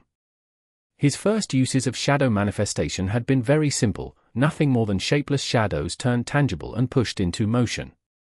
The only form they had was the one caused by the motion itself, and so, they looked like dark tentacles. Later, Sunny trained for a long time to be able to effortlessly manipulate the shadows into more structured shapes. chains, blades, walls, and a few more. With those, he had made several incredible achievements. Building a bridge over a vast chasm, stopping the advance of a mighty titan, were not things a master was supposed to be capable of doing. However, his crowning achievement in the use of shadow manifestation was the shadow hands. Although not as powerful, durable, and numerous as the dark chain Sunny could create, they were vastly more complex and intricately structured. A hand had to have a rigid frame, flexible joints, dozens degrees of freedom, and many more aspects that few people ever stopped to consider. Controlling one was also much more complicated. Currently, Sunny could skillfully implement two types of shadow hands. The cruder and larger ones acted as an independent fighting force during battles, while the much more agile ones, scaled to the size of his body, were used to give him an extra pair of hands for complicated tasks. So, if he could already create hands and arms, what was to stop him from shaping shadows into a full creature? Sunny growled as he was pushed back by the river of darkness, wide cracks appearing on the dam he had created. Behind him, Belle, Dawn, and Kim were barely holding on against the ever-increasing number of the vile beetles.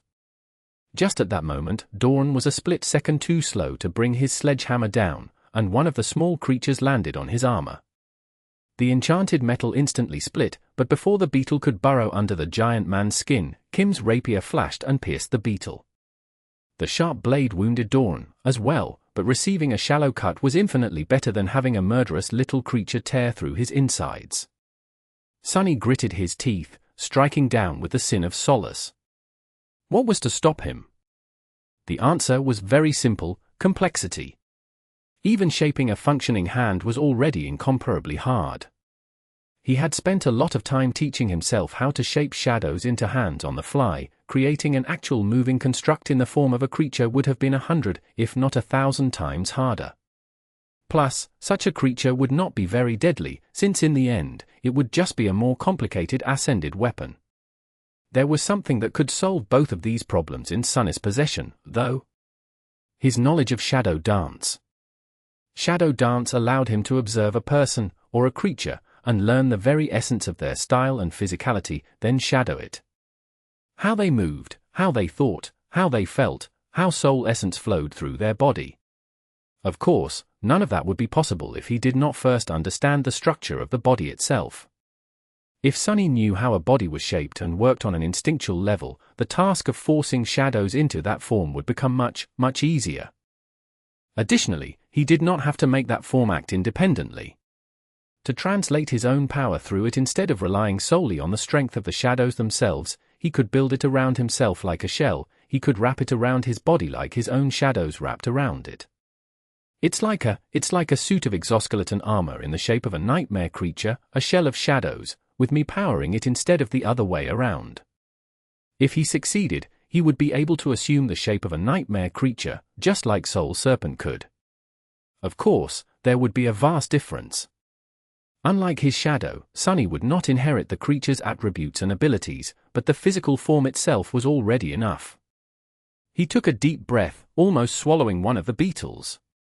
A savage expression appeared on Sunny's face, and he flinched back, narrowly avoiding the lunging pest. Would he really be able to pull this off? There's only one way to find out. To attempt something like that, though, Sunny needed two things. First, he had to choose a suitable form, and one that was exceedingly familiar to him. The better he knew the shape of a creature, the higher his chances of success would be, and even though he had shadowed many abominations over the years, there were very few that Sunny was confident in recreating. Secondly, he needed some time, with nothing to distract him from the task. Even if it was just a few seconds, attempting something that crazy for the first time could not be done in the middle of a furious melee. Sunny could come up with some monster to try turning into, but several seconds of peace were much harder to come by. Unless... The bizarre idea that he had thought of some time ago suddenly popped back into his mind. He crushed 100 beetles with an obliterating strike of the flat of his jade sword, then continued to rain one attack after another on the inexhaustible river of vermin, summoning a new memory at the same time. Soon, a large alloy chest appeared in front of Sunny, large enough for him to comfortably lie on. It was the covetous coffer. Sunny commanded the memory to open its lid, then pushed it on the side and swiftly hid behind it.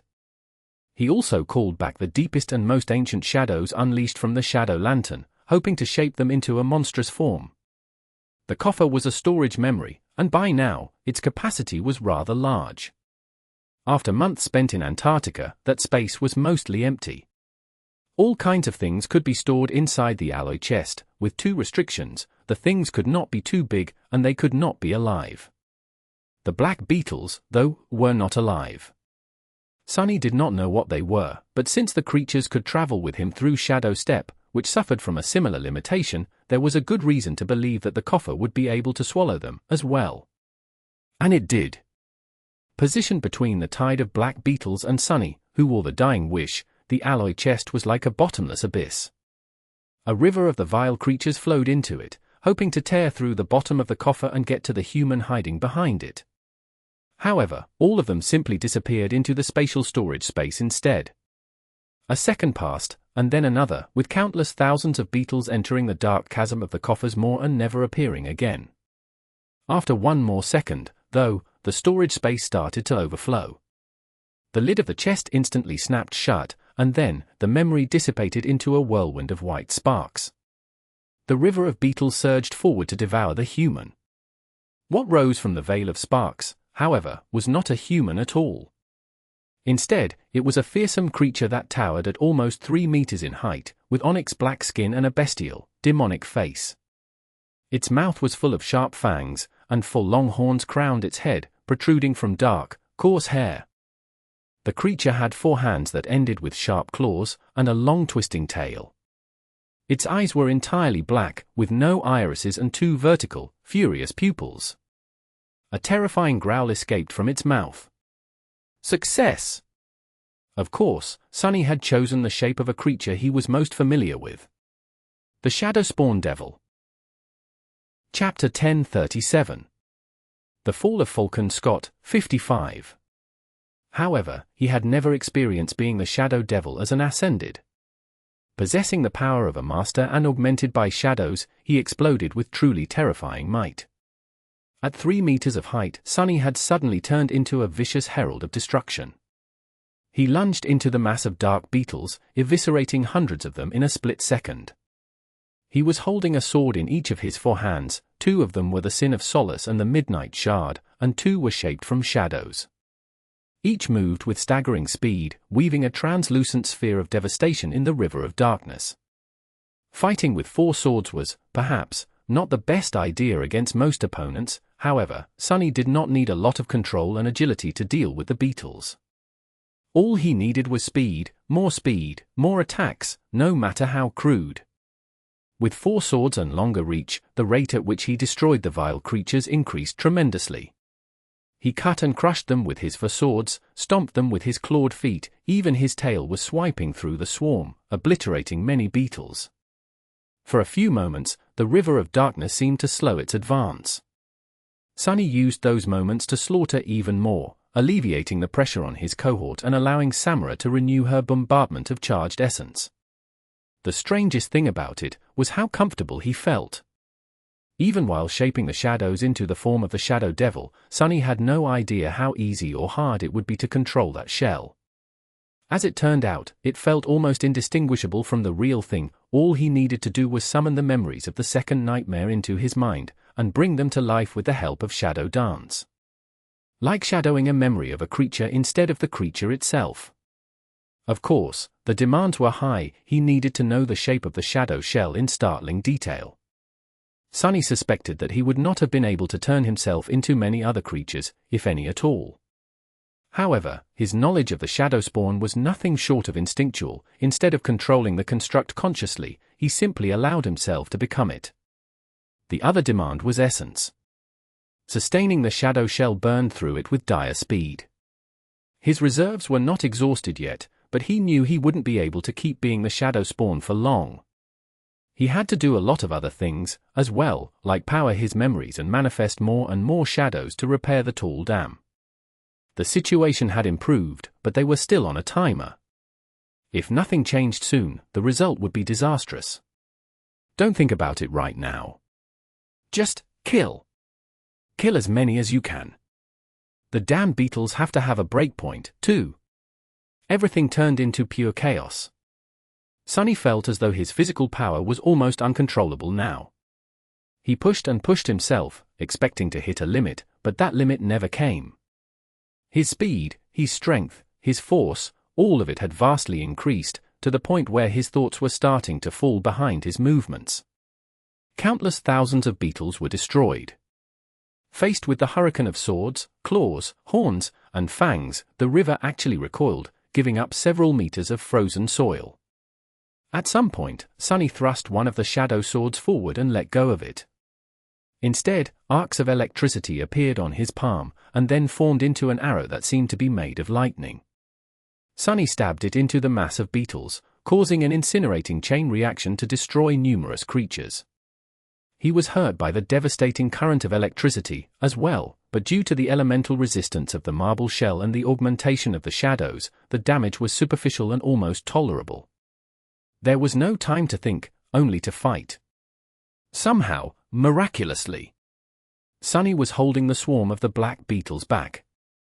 The dying wish was pulling them toward him like a magnet, but instead of washing the towering shadow devil away like a dark tide, they were being constantly ground to dust, cut to pieces, and incinerated by lightning as soon as they entered within his reach.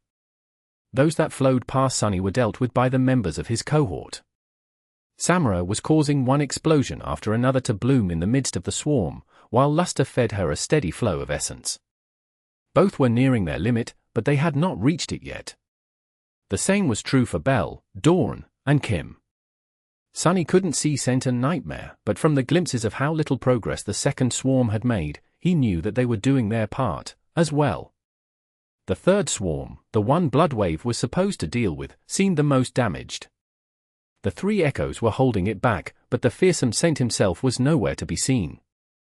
He was probably hidden somewhere within the river of darkness, fighting furiously. Since the echoes had not dissipated, he had to be alive, at least. The only one Sonny knew nothing about were Soul Reaper and her cohort, since they were too far away. Still, he believed that Master Jet would not go down easily. Keep fighting, keep fighting. Sonny could feel his shadow shell slowly coming undone. After long minutes of rampaging within the dark river of vermin, it had sustained a lot of damage. He tried to repair the wound delivered to the towering shadow devil by summoning and manifesting more shadows, but many beetles were already crawling within. Their mandibles scraped against the silk of the graceless dusk or his skin from time to time, fruitlessly for now. His every muscle was burning from strain and his mind was becoming clouded from fatigue. It took a lot to keep the shadow shell intact and moving. He had to let the dam crumble a couple of minutes ago, already, because the pressure of it all was just too demanding. Nevertheless, Sonny kept fighting. In fact, the more tired and fatigued he became, the fiercer his rampage grew, and the louder the Sin of Solace laughed, whispering ugly truths into his ears. "You'll never make it, give up, leave your soldiers to die and save yourself, come on. It's so easy, just turn into a shadow and slip away, no one will know, no one will tell, everyone will just die." How irritating. Sonny tossed the strike of thunder into the surging mass of beetles once again, enduring the piercing pain of being electrocuted by its lightning, and felt one of his two shadow hands crumble down. Not good. He prepared to summon a new shadow to reshape it, but then, something changed. A strange ripple went through the river of darkness, and it suddenly lost cohesion. The purposeful tide of black beetles grew discordant and shapeless, many of them simply growing still. Some continued to throw themselves at Sonny, while others scurried away. Nestled within the battered shadow shell, he blinked. What just happened? Chapter 1038. The Fall of Falcon, Scott, 56. Sonny smashed through the nearest beetles and jumped back, sliding a few dozens of meters across the ground as his claws left deep grooves in the frozen soil to slow him down. In front of him, the river of darkness was falling apart. The dark beetles, who had been acting like a single organism before, were now aimless and sluggish. Some grew lethargic or started burrowing into the ground, while others were wandering away. A few hundred were still pursuing him. With a thought, Sonny deactivated the dying wish and watched the small creatures dash away in fear. The swarm ceased its purposeful advance and instead flowed outward, losing the shape of a giant tentacle of darkness. It was as though a tank of water had been broken, water spilling to the sides. Utterly, chillingly exhausted, Sunny panted heavily inside the shadow shell. There were several beetles still crawling within it, stubbornly trying to bite through his skin. However, even their vicious bites had grown less determined. The breaking point, did they reach it? His tired mind wanted nothing more than to release the manifested shadows and let the shadow devil form crumble into nothingness, but he forced himself to remain vigilant. Looking left and right, Sunny saw that the two neighboring swarms were in a similar condition. This was good news, but also bad. Now that the heart of darkness was acting directionless, its deterrent seemed to have lost most of its power. The horde of nightmare creatures, which had been scared away by the dark beetles, was already starting to tentatively move closer to the group of humans. Crap! Sunny closed his eyes for a moment, then turned around and took a few steps toward the members of his cohort, who were similarly spent and battered. His soldiers, however, recoiled away from him. He looked down in confusion for a moment. Oh. With that, Sunny finally let the shadows comprising the shadow spawn return to their natural form and flow back into the intricately engraved lantern hanging on the black silken cord tied around his waist. The towering four-armed devil suddenly crumbled into a cloud of darkness, and a pale young man in a beautiful black tunic stepped out of it with a stagger. Ah! Sunny fell to his knees, then raised his fist and angrily struck the ground several times, crushing the scurrying beetles. "See, Captain? Is that why, are you?" He glanced at Kim, who was staring at him with wide eyes. "Of course, it's me. Who else would it be? And it's Major now, damn it." He slowly stood up and summoned the endless spring, taking several large gulps of cold, refreshing water. Perhaps dismissing the shadow shell outside the city wall was not the wisest decision, but he felt that he would not be able to sustain it much longer. At least that way, he would have a tiny bit of essence left for whatever it was that would happen next. The wall. Sunny looked back, finally witnessing the full scope of the damage done to the defensive barrier. The southern span of the wall was terribly deformed and broken, with many sections laying in giant piles of broken, melted alloy, much more of them than when he had left it. Somewhere beside it, hidden by the sea of abominations, the awakened of the First Army was still holding the horde back. He wondered how many of them were still alive. What is going on? Why did the heart of darkness suddenly stop beating? Where the hell are? Shaken, he looked to his left, where Saint and Nightmare, and Soul Reaper's cohort, had fought. His shadows were already approaching, both littered with wounds. Neither had perished, but they did sustain a lot of damage. Even Saint, who was transcendent, and thus much more durable than Sunny, had suffered dreadfully while battling the swarm of black beetles. Maybe because the small creatures were especially proficient at gnawing through stone. The mantle of darkness was slow to repair the damage, as well, almost as if Saint's internal source of true darkness was as exhausted as Sunny's reservoir of essence. Her wounds were healing, nevertheless, just not at all as fast as he would have wanted. There was one more figure making its way toward him, as well. Sunny felt extremely relieved when he recognized Jet. Soul Reaper did not look good. Her armor seemed to have been destroyed at some point during the battle, and now, she wore only the uniform bodysuit, its smart fabric wet and heavy with blood. Her face was ashen. In a few heartbeats, all three arrived. In the same span of time, the nightmare creatures started to draw closer, madness and hunger burning in their eyes. Sunny was the first one to speak. "Master Jet? What happened? Why did the bug suddenly?" She staggered, forcing him to support her. Sunny and the members of his cohort looked at the leader of the irregulars with concern. Jet took a few raspy breaths, then said in a hoarse voice, "I'm all right." It was Bloodwave. He fought his way to the center of the swarm, and killed the thing in charge. Sunny blinked. What? How? And what exactly did he kill? She shook her head. I don't know. It was only then that Sunny realized that Soul Reaper was alone. He hesitated for a moment, then asked, "Your cohort?" Jet gritted her teeth. Dead. Then, she pushed herself off of him and straightened. The ascended that were supposed to reinforce us are also dead. They couldn't fight their way through the horde. And speaking of the horde, we need to get the hell out of here, fast. We need to reach the secondary defense line really, really soon, otherwise, Army Command is probably going to blow us all up. Sunny froze for a moment. The Rampart Protocol. The First Army, of course, had all kinds of contingencies. There were a few set in place in case the city wall fell, too, from relatively tame to really drastic. The Rampart Protocol was the most drastic of them all. There were tunnels dug below the killing field, and under the span of abandoned streets between the city wall and the secondary defense line, as well. All of them were chock full of powerful explosives, most of them created with the use of spell tech. All those explosives were set up to go up in flames together, turning everything outside the secondary barrier into a vast, scorching inferno. That measure was only supposed to be implemented after every soldier had safely retreated into the safety zone, and most of them already had. Army Command would probably wait for Sunny, Jet, and especially Bloodwave to return before pulling the trigger. But the situation was extremely chaotic, and communications were down. There was just no telling for sure. Damnation! Sunny glanced to his right and saw a battered Echo. The other two must have been destroyed, and a fearsome figure in sharkskin armor emerged from the mass of dark beetles and dashed toward them.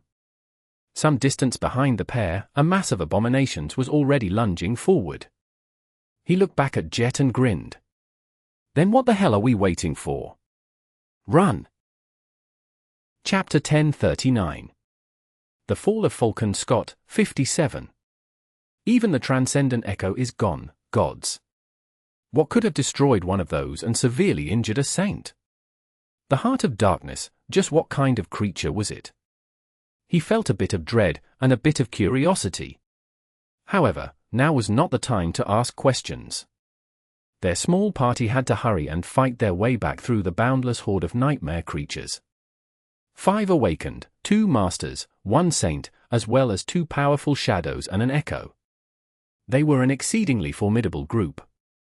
Granted, all of them were wounded, tired, and low on essence. Still, cutting through the horde while keeping everyone alive would not pose a problem. In theory. Bloodwave studied the rest for a moment, then sent his Echo forward and growled, his voice husky, low, and domineering. Move! Saint spared the mighty saint an indifferent glance, then mounted Nightmare and sent the dark Destria into a gallop, the spearhead of the cruel sight igniting with the incandescent white glow in her hand, a shield made of pure darkness weighing on the other. They moved ahead of the party, cutting into the horde as a fierce vanguard. Soul Reaper was just behind, accompanied by the members of Sunny's cohort. Bloodwave and his Echo flanked the awakened, protecting them from the frenzied nightmare creatures. Sunny himself took up the rear position, dragging his tired body along and preventing the abominations from attacking the backs of his soldiers. In a cacophony of chilling howls, they dove into the mass of abominations. Blood, severed flesh, and fragments of broken bone instantly filled the air. Damn it, damn it, damn it! No one in the group was weak, and some of them were truly powerful. However, the horde that Goliath had brought to the walls of Falcon Scott was simply too vast. Countless nightmare creatures were throwing themselves at the exhausted humans in a rabid frenzy, every moment, from every direction. Slowing down meant being buried under a mountain of monstrous bodies and torn apart. Their only chance was to cut through the mass of abominations faster than the abominations could pile up on them. Sunny continued to fight with his teeth gritted. The rearguard position was the most awkward, because he had to move backwards at considerable speed while slaughtering the mass of nightmare creatures pursuing the party. By now, they were deep inside the horde, and the abominations were surrounding them on all sides. With how sharp and swift the Sin of Solace was, no creature could resist its blade. Sunny was managing somehow, for now, but his battered body was hurting all over.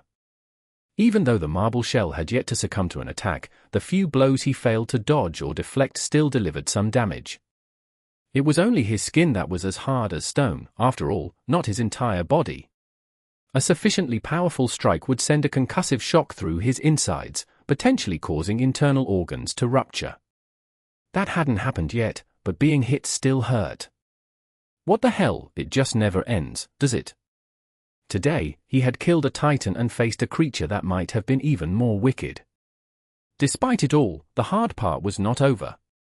The fact that everything around him could blow at any moment, plunging the whole place into an inferno of immolating flame, both mundane and magical, did not make Sunny feel any better either. Slowly, the ruined walls of the siege capital drew closer. Bloodwave's echo was almost destroyed, causing the Saint to dismiss it. Master Jet took its place with a resigned expression, her wound starting to bleed again. The Samba glaive was nowhere to be seen, but a slender Naginata appeared in Soul Reaper's hands instead. Using it, she cleared the right flank of the formation with several vicious strikes. The pressure on Sunny was also increasing. By now, he was forced to support himself with shadow manifestation from time to time. His already pitiful reserve of essence was diminishing even further with each use. And yet, they continued to cut through the horde unimpeded, the ground slick with blood under their feet. After what felt like 1,000 years of slaughter, the party finally reached the melted ruin of the city wall. In front of it, the awakened force in charge of the southern section was holding back the ocean of nightmare creatures, what was left of it, at least. A grim expression settled on Sunny's face when he realized that of the initial 700, perhaps only 200 remained. Reuniting with the line of awakened soldiers gave them a moment of respite, and gave the desperate soldiers a much-needed morale boost. Soul Reaper, Mongrel, and Devil, all three were famous champions of the First Army, and although few soldiers knew what St. Bloodwave looked like, the Transcendent of the House of Night had a presence that made it impossible to mistake him for an ordinary person. Seeing them return alive from the sortie, the awakened regained some of their spirit. No one was out of the woods yet, though. There was a large distance separating the wall from the secondary defense perimeter that had been established deep within the city. That whole abandoned area was set up to go up in flames, as well. Sunny looked through one of the numerous breaches in the deformed wall, noticing that the staging area on the other side of it had already been evacuated. The mundane soldiers had retreated, taking the logistics personnel, medical officers, technicians, engineers, and all other non-combatants with them. The vast resources stored inside the staging area were all left behind. Tall crates of MWP munitions, carcasses of slain nightmare creatures, loader robots, and so on, a wealth of supplies, much of it highly flammable or outright explosive, was going to be blown up once the Rampart Protocol was initiated, too. Usually, Sunny would have been pained to see all these riches go to waste, but right now, he did not care. All he cared about was not being near when they did. Chapter 1040. The Fall of Falcon Scott, 58. Sunny glanced at his companions, evaluating their state. Everyone was exhausted, dirty, and covered in blood, both their own and that of nightmare creatures, but alive. The only problem now was to somehow extricate themselves, and the 200 surviving awakened, from the attacking horde. At that moment, as if to answer his thoughts, Bloodwave turned to look at the mass of abominations. Then, the enigmatic Saint glanced at Master Jet. "Take your soldiers and go, Soul Reaper. I will hold the beasts back for a bit. Tell your commanders to activate the explosives as soon as you're past the defense line." Sunny stared at him in shock, feeling that these words sounded a bit like the farewell. You? Bloodwave gave him a strange look. "Ah. I think you might have misunderstood, Sunless. I am not trying to sacrifice myself. It's just that an explosion like that won't harm a Transcendent too much. The awakened, however, or even someone like you, better not risk it." Sunny slowly nodded. Indeed. Corrupted nightmare creatures could survive a nuclear explosion without too much trouble, some fallen as well. Rampart Protocol was not going to kill a Transcendent like Bloodwave, or even seriously inconvenience him. Master Jet nodded. "We'll be going, then." The Saint nodded, then took a deep breath and started summoning several memories.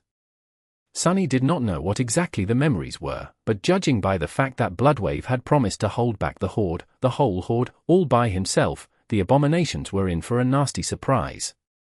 Jet looked at him, then said quietly, "Once we start running, don't stop until you're safely behind the army fortifications. I'll stay back a little, to make sure that everyone who is still alive gets safely out of the blast zone before Army Command begins the party. Expect to enjoy fireworks as soon as we see each other again. Sunny forced out a pale smile. It's going to be terribly loud, isn't it? Damn! My poor ears. With that, he spared her one last glance and turned to his cohort. Come on. Go. Almost as soon as they dashed toward the nearest breach in the wall, Master Jet's voice boomed once again, spreading across the whole length of the battlefield. Retreat! The surviving awakened of the First Army did not make her ask twice. Delivering one last attack, they used their remaining strength to momentarily push the enemy back, then turned around and ran.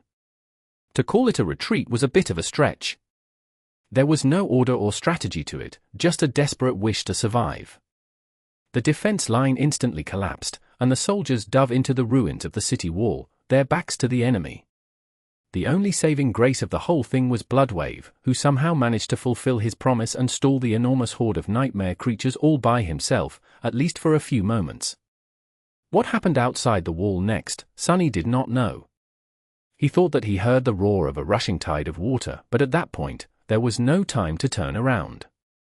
Sunny and his cohort flashed through the abandoned staging area and escaped into the empty streets beyond. Here, everything was shrouded in darkness. Many buildings had collapsed, creating a complicated labyrinth of snow and broken concrete. Others still stood, but were charred black by the flames. Some streets were strangely untouched and eerily empty, and of course, there were functioning roads that the First Army had maintained to deliver people and supplies to the wall. Sunny led his people to one of these roads. Luckily, all of them could see in the dark thanks to Kim, so the lack of illumination was not a problem.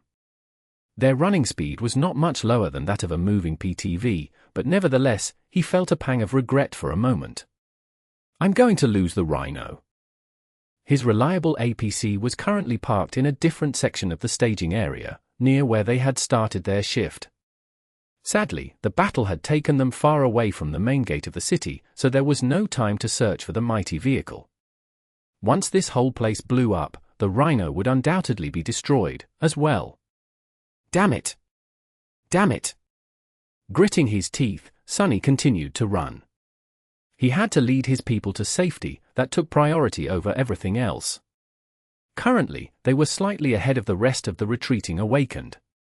The span of the southern section was very long, so no one else was in view. Right now, all that mattered was speed, and each soldier was making their own path to the secondary defense line. Sunny suspected that most would try to reach the maintained roads, but on this one, there was no one but the battered cohort of irregulars. Burned and collapsed buildings flew past them one after another. They ran through the darkness, moving as fast as they could, their stamina long spent and their lungs burning. The dark, empty streets, something about them filled Sunny with a feeling of eerie unease. It took him a couple of minutes to realize why the surroundings felt so strange. It was too quiet. After more than 2 weeks of the siege, Sunny had grown accustomed to always hearing the wall armaments roaring somewhere in the distance. But those armaments had grown silent now, destroyed by the fiery gaze of Goliath. At least across the whole southern section of the defensive barrier, not a single turret was firing. For some reason, the silence filled him with dread. Almost there, just a few more minutes. Sunny spread his shadow sense outward, just to make sure that there were no dangers around. He even sent 2 of his shadows to scour the path ahead, to be safe, and ordered Saint and Nightmare to stay alert. But there was nothing there, just abandoned buildings and snow-covered ruins. Sunny did not see anything that could pose a threat to the cohort. His shadow did not see anything, either. Neither did Nightmare and Saint. The only one to notice it was Luster, who just happened to turn his head in the direction the attack came from by pure luck. His eyes widened. It was a split second later that Sunny sensed it, a swift shadow flying toward the cohort, even though there was nothing there to cast it. But it was already too late for him to react. In the next moment, Luster suddenly lunged forward and pushed Kim aside, throwing her to the ground. Something flashed through the cold air, and it was instantly filled with hot blood. Chapter 1041. The Fall of Falcon, Scott, 59. The black blur did not stop. A sharp blade instantly flashed toward Dawn, who had a startled expression on his face. The giant man only had enough time to slightly turn his torso. The blade missed his heart, slicing through armor and leaving a deep wound on his chest. The blade continued forward without pause, a split second away from piercing Bell's head. Instead, it simply passed through it. The swordsman could not possibly dodge, but he just barely managed to activate his aspect ability and phase through the strike, leaving Samura utterly open. Everything happened too fast. Before Kim even hit the ground, the enemy's blade was already mere centimeters away from slashing across her throat. However, a jade sword suddenly appeared in its way, blocking the lightning-fast attack. What the? Sunny, who had thrown himself in the path of the enemy, was tossed back by the ferocious force of the impact. The attacker, whoever it was so strong that his hands grew slightly numb. He collapsed on the scorched road and rolled, instantly jumping back to his feet. Kim landed on the ground. Luster did, too. Both of his legs were cleanly severed at the knee, and blood was pouring out of terrible wounds. Sunny's eyes widened. But he had no time to think about it. The members of the cohort were too slow to defend themselves, and the ambush was not yet over. The creature, a dark silhouette moving with dire speed, had been thrown back, as well. Sunny only had enough time to notice a humanoid shape clad in black armor, and instantly lunged forward. He had regained his balance a split second faster than the attacker, so the bastard had no way to avoid being pierced by the Sin of Solace. And yet, that was exactly what happened. Before the jade sword could strike the creature down, it simply dissipated into the shadows. What? Sunny was stupefied for a short moment. It's Shadow Step. Which meant. He spun, but was a moment too late. The creature was already behind him, the black blade falling from above. Sunny gritted his teeth, then blocked the strike with his forearm. The marble shell turned as hard as stone, and split open, broken by the vicious strength of the blow.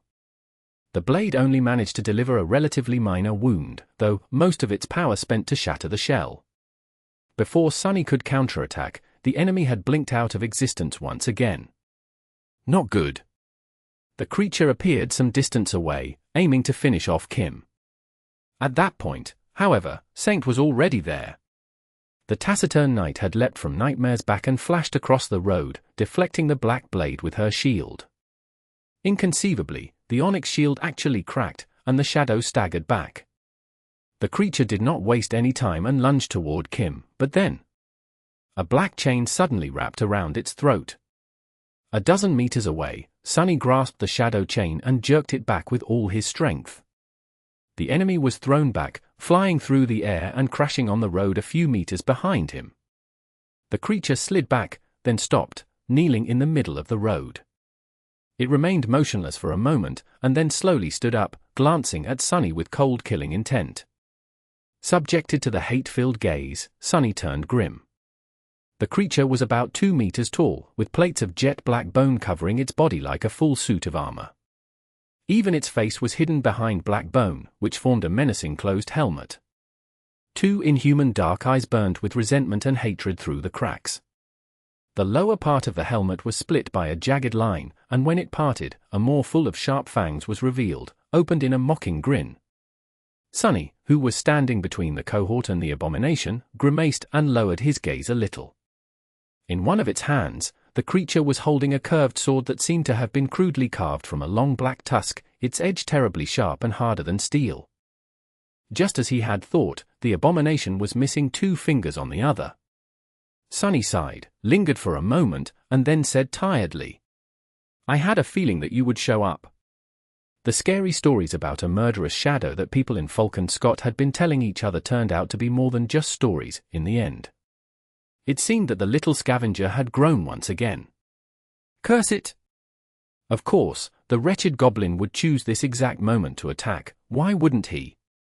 Sunny was tired, beaten, and very low on essence. The First Army was in full retreat, and none of his allies could intervene on his behalf. If Sunny was planning an ambush, that would have been exactly how he'd do it. Well, not quite. he would not have failed to kill most of his marks during the first assault.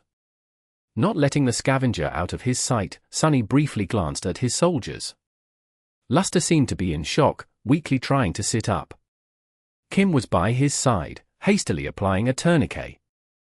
Bell, Samara, and Doran were shielding them with their bodies, their faces grim and tense. The latter was bleeding from a deep wound on his chest.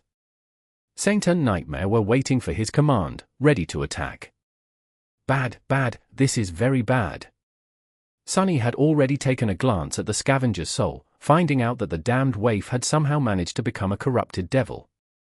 The goblin, well, the bastard was more of an ogre now, must have devoured a lot of nightmare creatures to become that strong. He must have devoured a lot of people, as well, considering how disturbingly human-like the scavenger now looked. There must have been a lot of bodies left in the ruins of Erebus Field, and more victims still here in Falcon Scott. Much worse, it seemed that swallowing a piece of Sonny's flesh allowed the creature to inherit some of his powers. Powers related to shadows. Dealing with an enemy like that would have been hard even if the cohort was in peak shape, but now, it was going to be a problem. Not a big problem, of course. However, one thing made the situation truly dire. The whole section of the city around them, the road, the buildings, the ruins, was about to be destroyed by a titanic explosion. Chapter 1042. The Fall of Falcon Scott, 60. Or maybe the damn thing was simply enjoying seeing him squirm. Who could tell what was happening in that abominable head? 100 thoughts flew through Sonny's mind. No matter how he looked at it, the situation did not look good. He had no doubt that he and his two shadows were more than enough to kill the scavenger. After all, plenty of corrupted abominations had fallen by his hand. But would they be able to kill him fast enough? The wretched creature was strong and extremely slippery. Fighting someone who could teleport all over the place was a real nightmare. Belatedly, Sonny felt pity for all the poor bastards whom he had killed in the past. They must have all died full of frustration. Serves them right. Once Army Command set off the explosives below the city, Saint would probably be able to survive the conflagration, just like Bloodwave had said he would. Nightmare and Sonny had a chance to escape unscathed, too, if they managed to find a shadow deep enough to protect them. His soldiers, however, would not. They were not saints or even ascended. Neither did they possess aspects capable of saving them from the destruction. Not to mention that Luster was gravely injured and losing a lot of blood. As an awakened, he would not bleed out immediately, but getting him to a medic, or better yet an actual healer, was an urgent priority. The problem was that Sonny was not confident in his ability to protect the cohort if they chose to retreat. Once again, an enemy who could step through shadows was simply too mobile and unpredictable. Guarding a bunch of vulnerable targets from a corrupted devil who could appear at any moment, from any side, was a tall task. Damn it! Damn it! Not only did the bastard get a chunk of my flesh, he even became an utter menace because of it. They could not remain and fight, and they could not retreat. Did the bastard actually know that everything around them was about to blow up? Or had he just been lucky to catch Sonny at the worst possible moment? If he had, that was some luck. The scavenger tilted his head a little, as though challenging Sonny to come and get him. The tip of his curved saber lowered slightly, ready to lash out. Sonny glared at him for a moment, then cursed silently and threw an order over his shoulder, his tone calm and steady. Kim, take Luster, climb onto my horse, and get the hell out of here. Get him help. The rest, retreat on foot. Saint will protect you.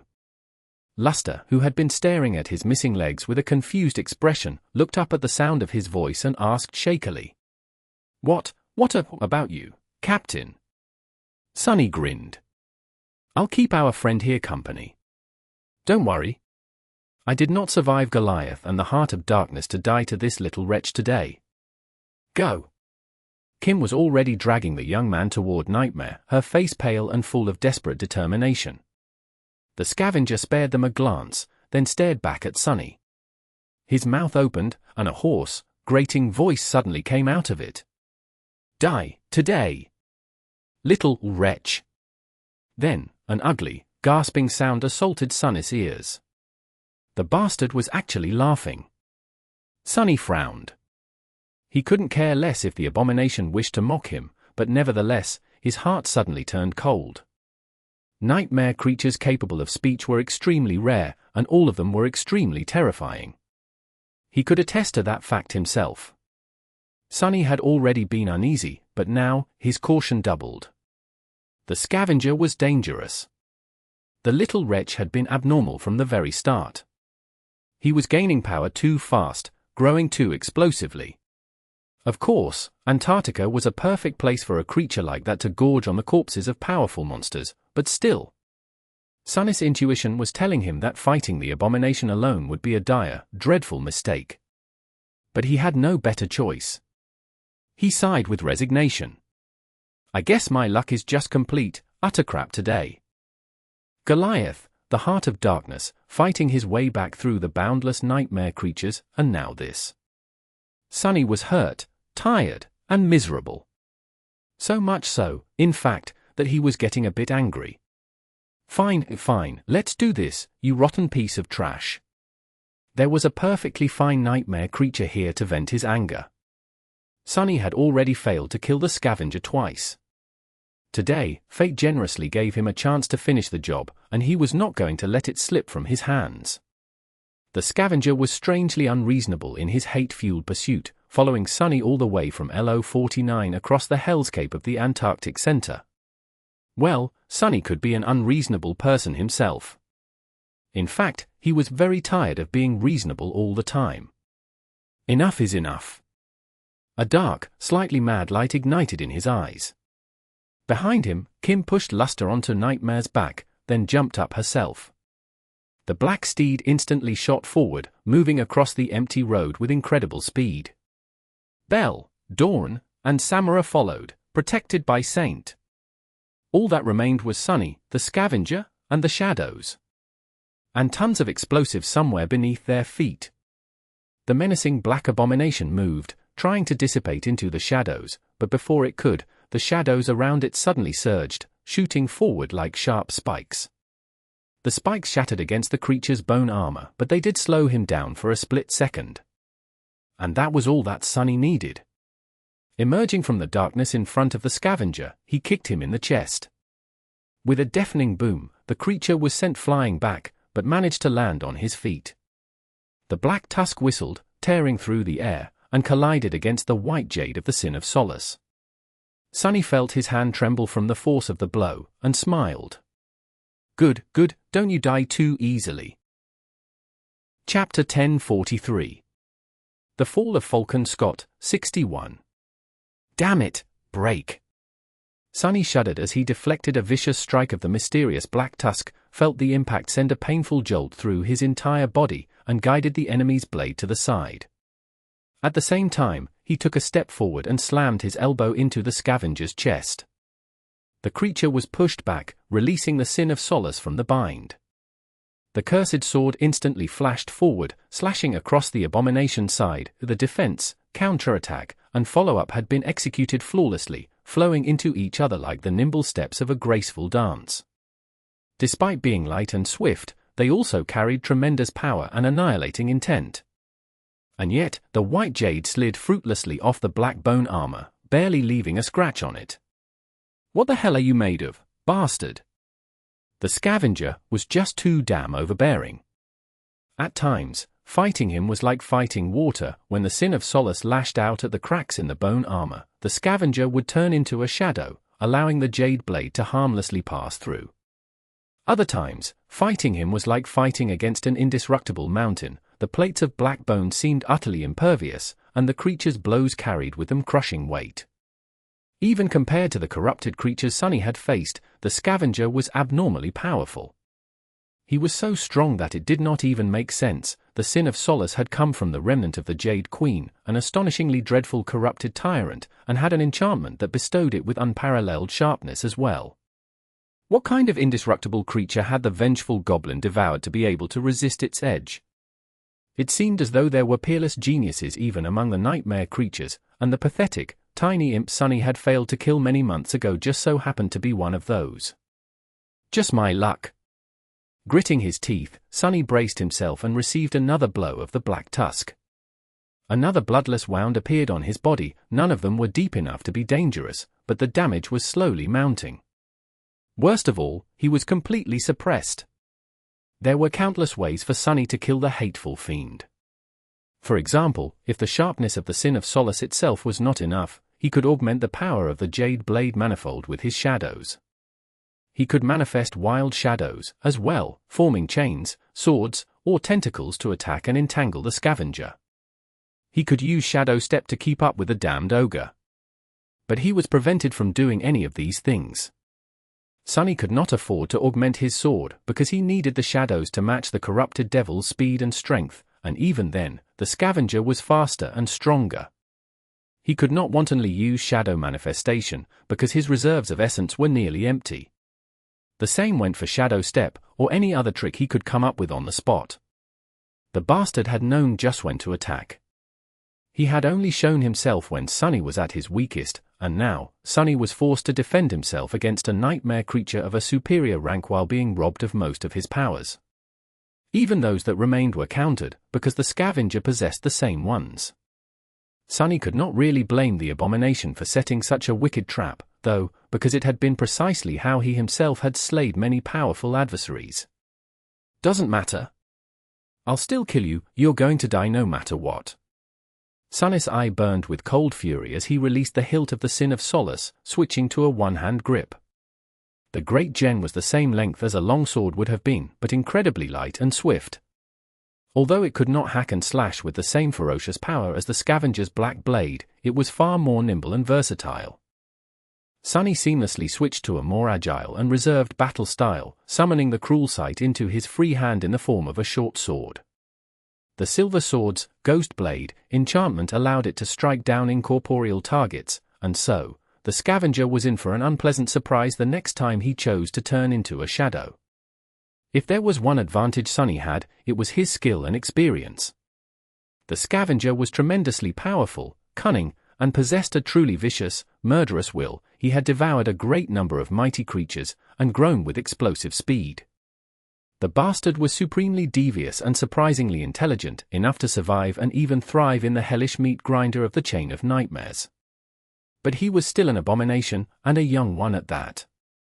His attacks were smart and powerful, but also clumsy and crude, just like the makeshift saber he was using, which had obviously been fashioned from some dreadful monstrosity's tusk. For now, the scavenger was able to suppress Sunny simply because of his timing and vastly superior physical might. But he was not nearly as experienced of a killer.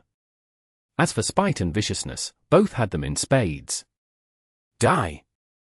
As soon as the cruel sight manifested itself, Sunny blocked the black tusk with the jade sword and then struck with the silver one, aiming at the elbow of the abomination's right arm. No matter how tough an armor was, it had to be weaker at the joints to allow for enough flexibility. And indeed, there was a gap between two bone plates there. In truth, Sunny was not sure if the cruel sight could cut even the weaker parts of the scavenger. However, the creature did not know that. Just as expected, the vicious fiend chose not to risk it. The shadow powers he possessed were, strangely, both superior and inferior to Sunny's. As of yet, the abomination had only shown the ability to use a form of Shadow Step. That ability, however, was more insidious than the original, allowing the creature to not only teleport and turn incorporeal, but even selectively turn only parts of himself into shadow. And so, the body of the scavenger remained perfectly material, continuing to pressure Sunny with dreadful strength, while the middle of his right arm became ghostly and incorporeal. The cruel sight passed through the abomination's elbow without meeting any resistance, never even touching his flesh. However, the scavenger suddenly staggered and let out a pained hiss, causing a vicious grin to appear on Sunny's face. The silver blade might not have cut the creature's flesh, but it did cut his shadow. Which was the same as cutting someone's soul. The damage span of the fiend's arm instantly turned back to flesh and bone, but the damage was already done. Using the momentary lapse in the scavenger's awareness, Sunny lunged forward and tangled with him, pushing them both to the ground. Fighting a slippery shadow was really a nightmare. He had far less essence to spare, giving the hateful fiend a vital advantage. Unlike Sunny, the scavenger could use Shadow Step as much as he wanted, avoiding attacks and launching his own from unexpected directions. The abomination could even escape, if he wished. However, it would not be able to do anything if Sonny was clutching it with his own 2 hands. As the two hit the ground, he growled and grasped the scavenger's throat, constricting it with enough force to shatter armored alloy. Sonny's eyes were shining with dark, malicious joy. If he could not break the bastard's armor, he would just strangle him. Most nightmare creatures still had to breathe, after all. Even if the scavenger didn't, a broken neck was bound to solve something. It was strangely fitting, actually. Sonny had killed his first abomination by strangling it with a chain.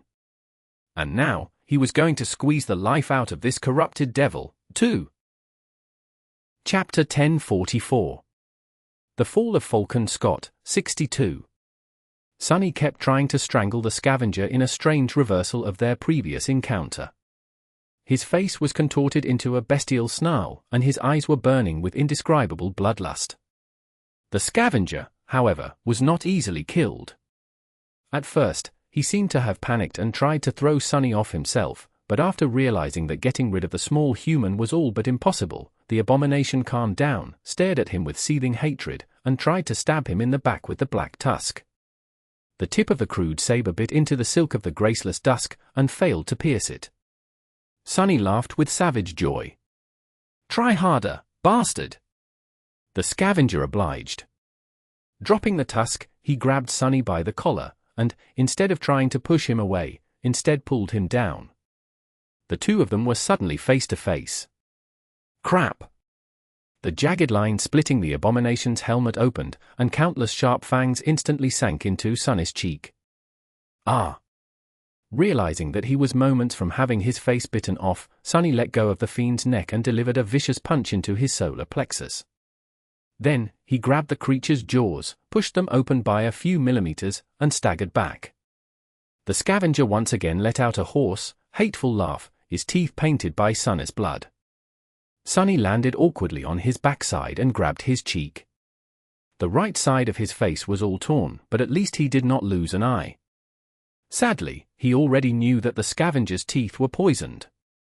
"You horrid wretch!" Grabbing the sin of solace, Sonny lunged forward to strike down the fiend before he stood up. However, the creature simply turned into a shadow instead, trying to flee and then launch a surprise attack from a random direction. Not so fast. Without ever slowing down, Sonny dove into the shadows, too. In the dark realm of shadows, the shapeless form that was the scavenger was swiftly flying away, and the shapeless form that Sonny pursued. All of the abandoned area was shrouded in darkness, so they could travel as far as they wanted, unimpeded. The scavenger, as a shadow creature of the corrupted rank, here, he was vast and dreadful, much more so than Sonny. And yet, Sonny held an absolute advantage. He had fought as a shadow before, a couple of times, and was all but helpless each time. But Sonny had been a mere child of shadows then. Now, he was their master. He had gained plenty of insight into shaping shadows thanks to shadow control, shadow manifestation, and especially his recent breakthrough, which he decided to name Shadow Shell. And since he was currently a shadow, too. Closing in on the fleeing scavenger, Sonny willed his shapeless body to change. Instantly, it came to possess full long, powerful arms. Then, sharp claws grew out of his fingers. Knowing that he didn't have a lot of essence left, and thus wouldn't be able to remain a shadow for long, Sonny did not waste any time and tore into the formless abomination. Instantly, it was as though a soundless wail of pain spread through the dark space. The scavenger seemed both surprised and aggrieved by the fact that Sonny was able to hurt him in this realm, which he must have considered absolutely safe before. Frightened, he tried to fight back, launching powerful but awkward attacks of his own. A familiar, sickening pain of having his soul damaged permeated Sonny's senses. He had sustained some damage, too, but not nearly as much as the damned goblin. Partially because the creature's blows were rudimentary and crude, and partially because his soul was protected by the marble shell. The scavenger realized that his struggles were not having any effect, either. Escaping Sonny's cruel claws, he instantly escaped the shadows and emerged into the world above. They rolled through the ruins, exchanging a series of blows. Sonny received several more wounds, but the hateful fiend, his armor was still as impenetrable as ever. Curse you! What do I have to do for you to finally die, damn it? Infuriated, Sunny grabbed the towering ogre and smashed through the wall of a building, using the creature's body as a ram. Of course, that was not going to be of any use. A corrupted devil could crash through a mountain and still walk away without anything more than a couple bruises. Behind the wall, there was a slope of charred rubble. They fell down, ending up in a shallow pit. At some point, Sunny had lost his swords, and the creature had lost its black saber. The two of them stared at each other for a moment, both full of murderous rage. Then, however, the scavenger's gaze changed slightly. Sunny's face changed, too. That was because he felt a slight tremor spreading through the ground beneath them. His eyes widened. Hell! In front of him, the battered fiend suddenly recoiled, trying to escape into the shadows once again. This time, he was going to simply blink away instead of traveling through the dark realm. But Sunny had other plans. Where do you think you're going? Grabbing the abomination by the shin, he dragged him back, and then pressed the bastard into the ground. A series of painful blows rained on Sunny's already cut and injured body, but he just held the ogre tighter. What, are you afraid to die? Let's die together. The scavenger, despite all his sharp intelligence, was really too naive. The explosion was not going to harm a corrupted devil, however, the creature did not know that. He had only gained full sentience a few short months ago, after all. Sunny laughed, then used all but a few drops of his remaining essence to call upon the shadows. They surged forth, encasing the two of them in a sphere. Then, more shadows rose, creating a second layer around the black egg, and then the third. Sunny could have tried to escape the blast by turning incorporeal, however, there had to be a shadow for him to remain in that state.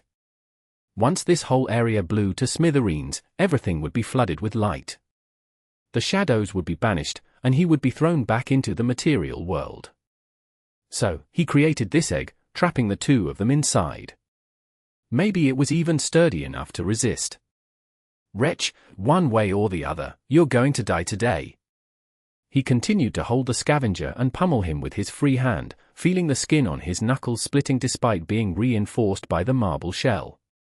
The bone armor of the abomination, nevertheless, refused to crack. The scavenger fought back desperately, too.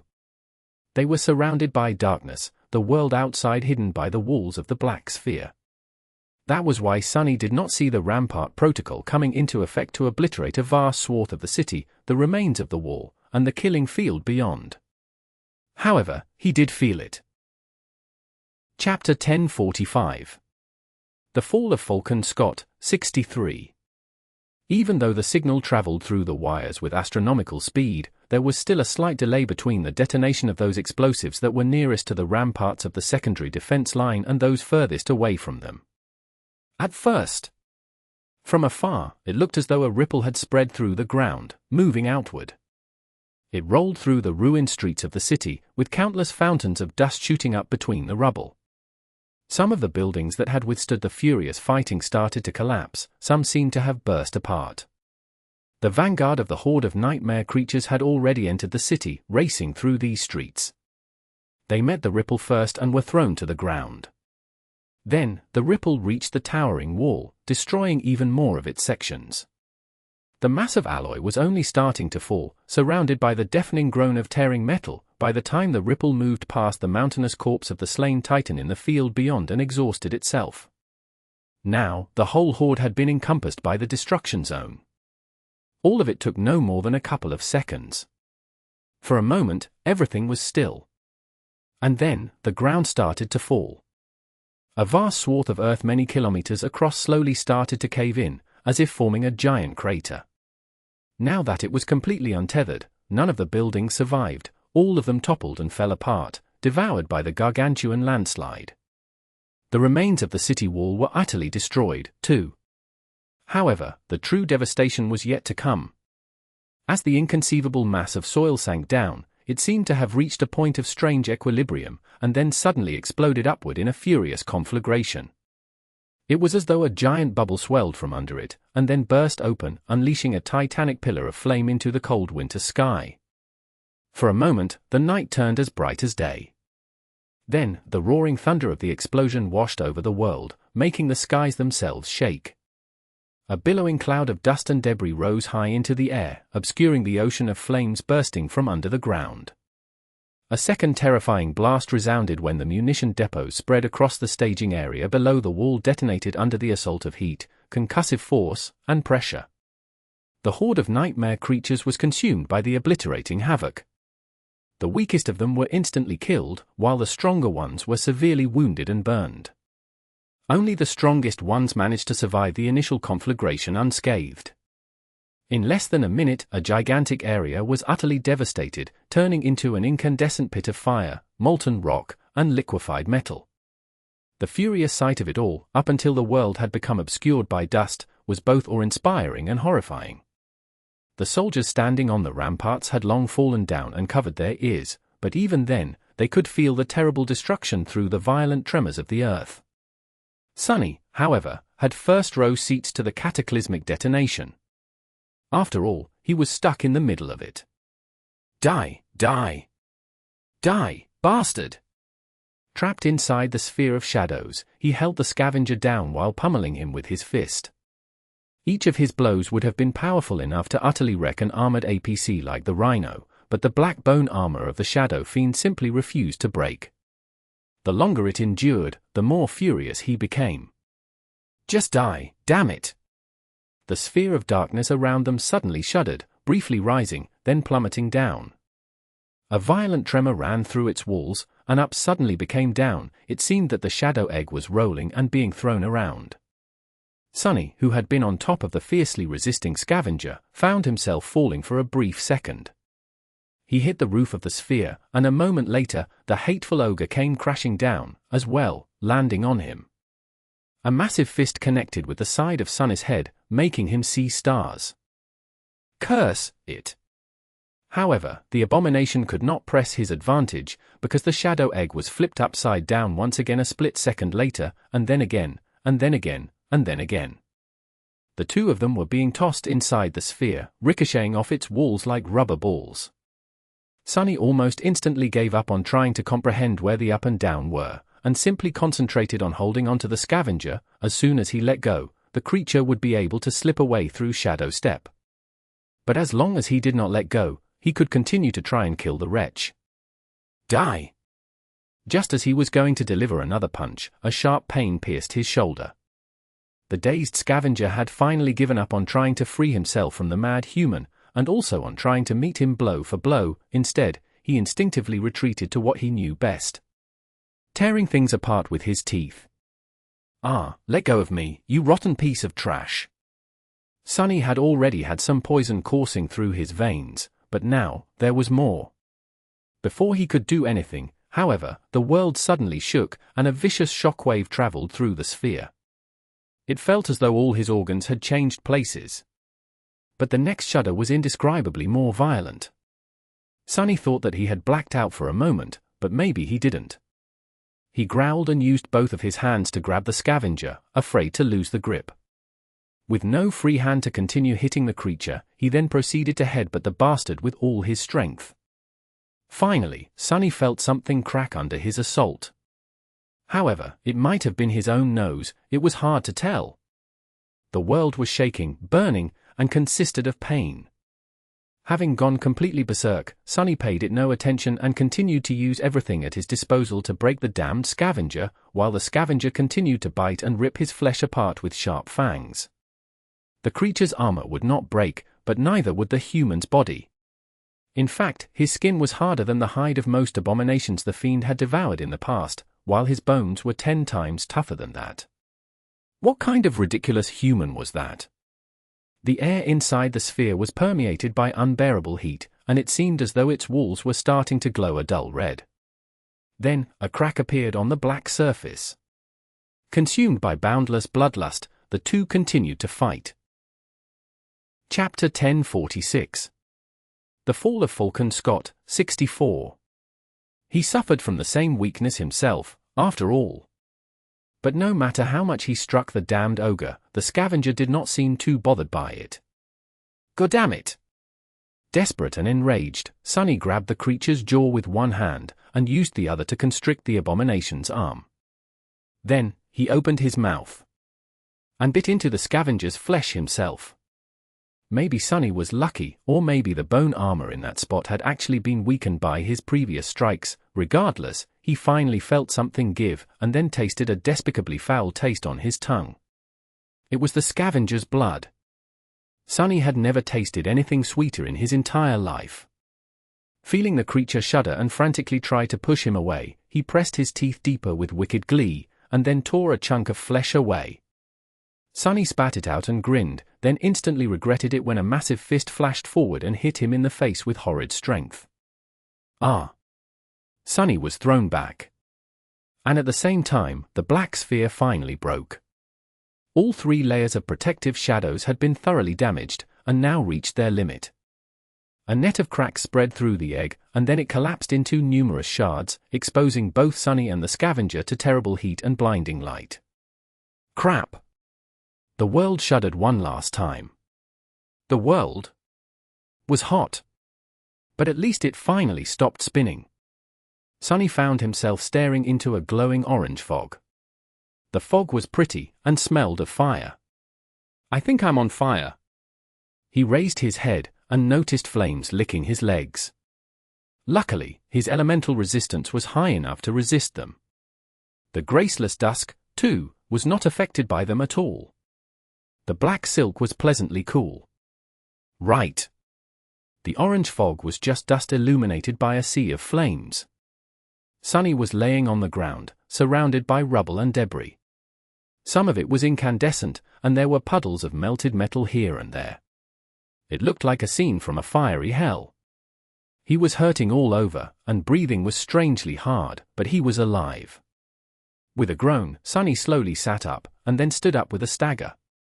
He did not feel well. He was dreadfully exhausted, heavily wounded, and poisoned on top of that. As for the scavenger?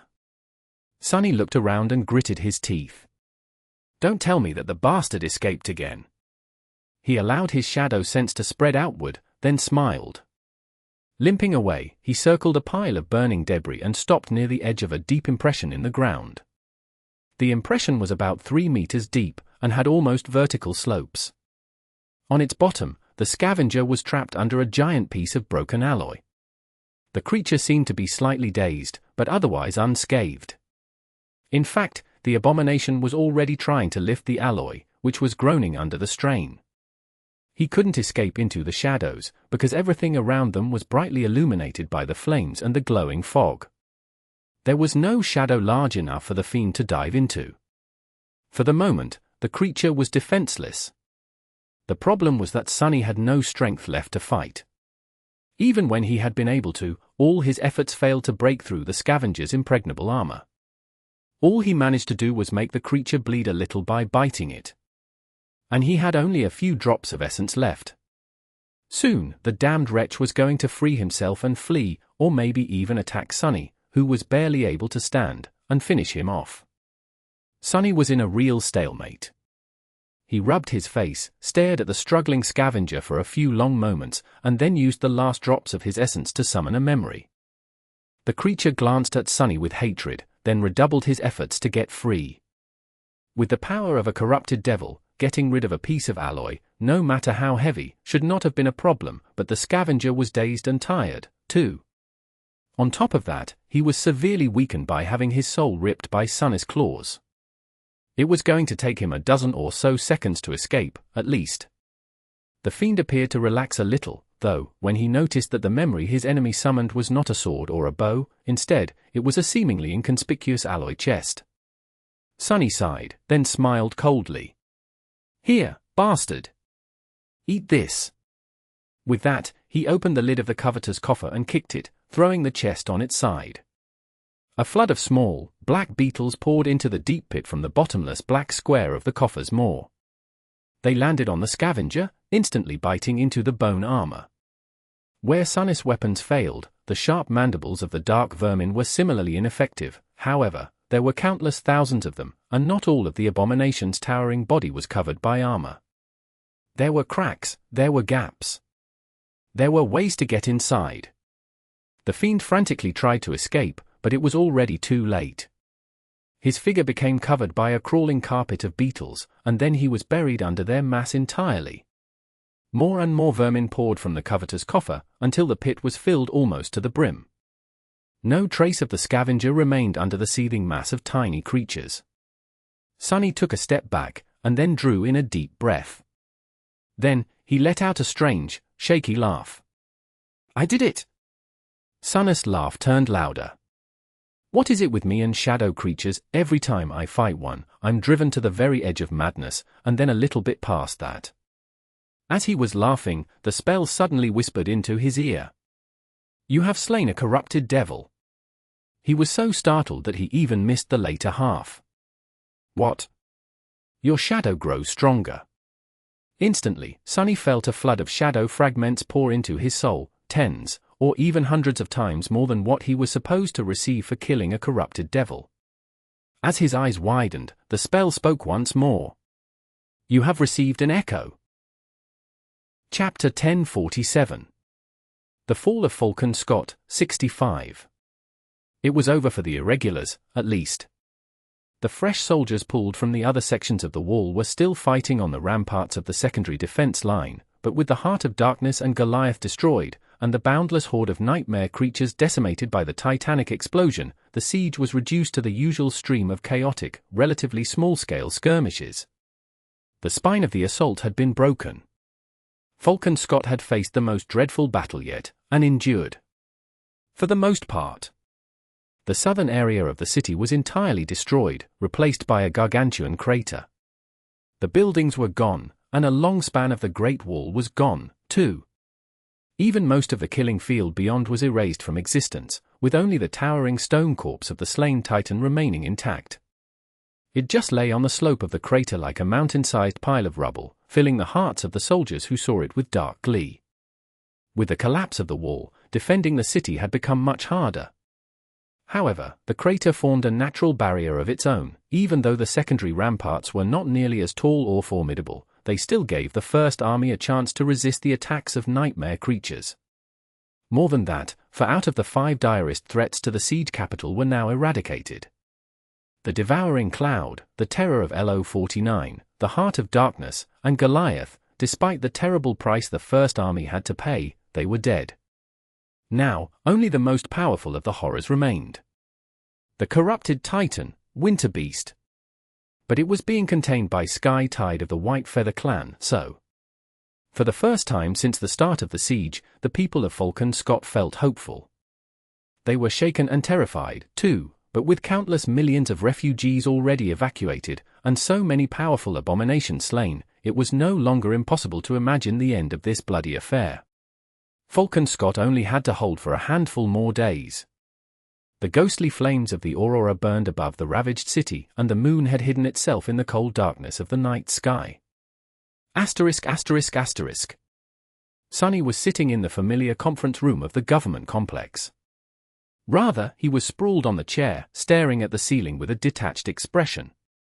His skin had healed, turning into a surreal painting of black bruises, but the internal damage remained. Even with his incredible healing speed, he still felt terribly hurt. That was because the scavenger had done a number on him, especially near the end of their murderous clash. Nevertheless, the hateful fiend was dead, and Sonny was not. He had even received an echo, and a great number of shadow fragments. Unexpectedly, the spell had chosen to count the black beetles, who were not living beings, as a weapon of his. Therefore, after the appalling creatures had devoured the scavenger, it rewarded Sonny for the kill. He was currently looking at the runes with dull eyes. What to do? 2 strings of shimmering symbols were at the center of his attention. Shadow fragments, 3857, 4000. And echoes, Ravenous Fiend. The scavenger. Ravenous Fiend had been a weird abomination. He had obviously assumed some qualities of a shadow creature, but not all of them. Otherwise, the bastards would have turned into a shadow instead of an echo. Or maybe the issue was that the scavenger's soul was corrupted, and thus unsuited to directly become a shadow. In any case, as a result, Sunny had received almost 800 shadow fragments for killing the abomination, as well as a transcendent echo. The ravenous fiend had been a top-tier nightmare creature, a peerless genius of vile abominations, so turning him into a shadow was an easy decision. Having 2 transcendent shadows would be a tremendous boost to Sunny's power, too. However, there were 2 problems. The first one was the echo itself. When Sunny summoned it in the Soul Sea, he had expected to see a towering ogre clad in unbreakable bone armor, but what appeared instead was a pitiful, tiny gremlin. The ravenous fiend was no fiend at all, it was an imp, at best.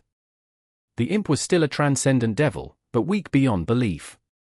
His true power lay in a rather insane ability to grow stronger and acquire new traits by devouring various creatures or things.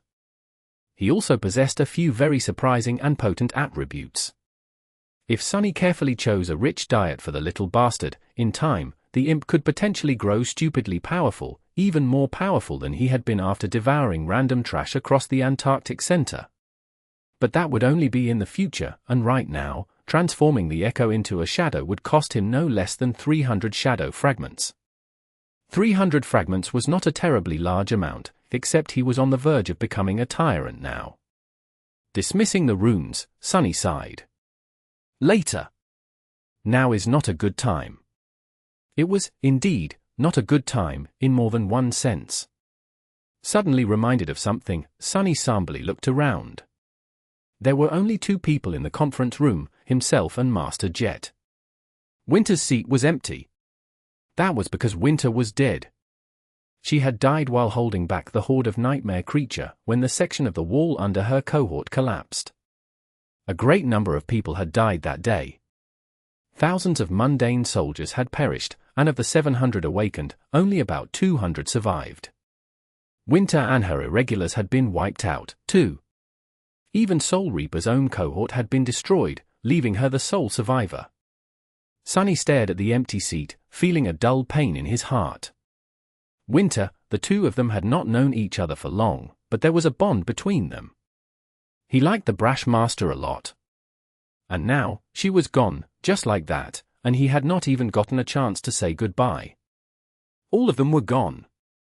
Randall, Jesse, Davis, Dale, and now Winter, too. He could still vividly remember their first meeting when the first irregular company was officially established. A few months later, there were just Sunny and Master Jet left. Of the 42 awakened irregulars, only 4 remained: Belle, Dawn, Samara, and Kim.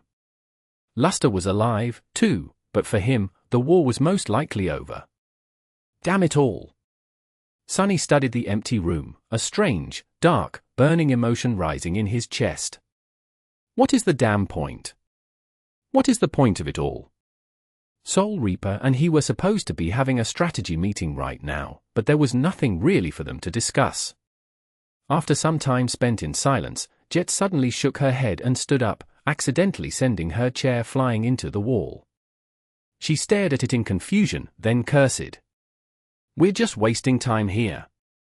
Go rest, Sunny, you deserve a break. Gods, we all do. With that, Jet picked up the chair, placed it near the conference table, and walked out without saying a word. Sunny was left alone in the empty room. He remained motionless for a while, then sighed and stood up. Less than a week left, now. We'll all be able to rest, soon. Chapter 1048. The Fall of Falcon Scott, 66. Belle, Dawn, and Samara were in front of the building, and so was Abomination. The Echo was laying on the ground, shielding them from the wind with its massive body. The Hound had not participated in the recent battle, because it would have been destroyed too quickly by the Black Beetles. It had been very helpful to the cohort in the past 2 weeks, though. It was strange, in the past, Abomination had mostly ignored Quentin's Echo, Blackie, who used to follow the larger beast around. But now that Blackie was gone, the monstrous Hound always looked a bit forlorn. Sparing the Echo a sad glance, Sunny approached his soldiers. Major! Gods, you look awful! Belle grinned, hiding hints of anguish that had taken root in his eyes. Sunny forced out a smile, as well. You should have seen the other guy. But you can't. I killed the other guy. That produced a few chuckles. Sonny scoffed, too. Anyway. Take me to Luster, he's awake, right? They nodded. Dawn and Samara remained outside, while Belle guided him into the hospital. He woke up an hour or so ago. I think he's in good spirits, considering. That might be because of painkillers, though. They walked through the white corridors, which were all crowded with hospital beds.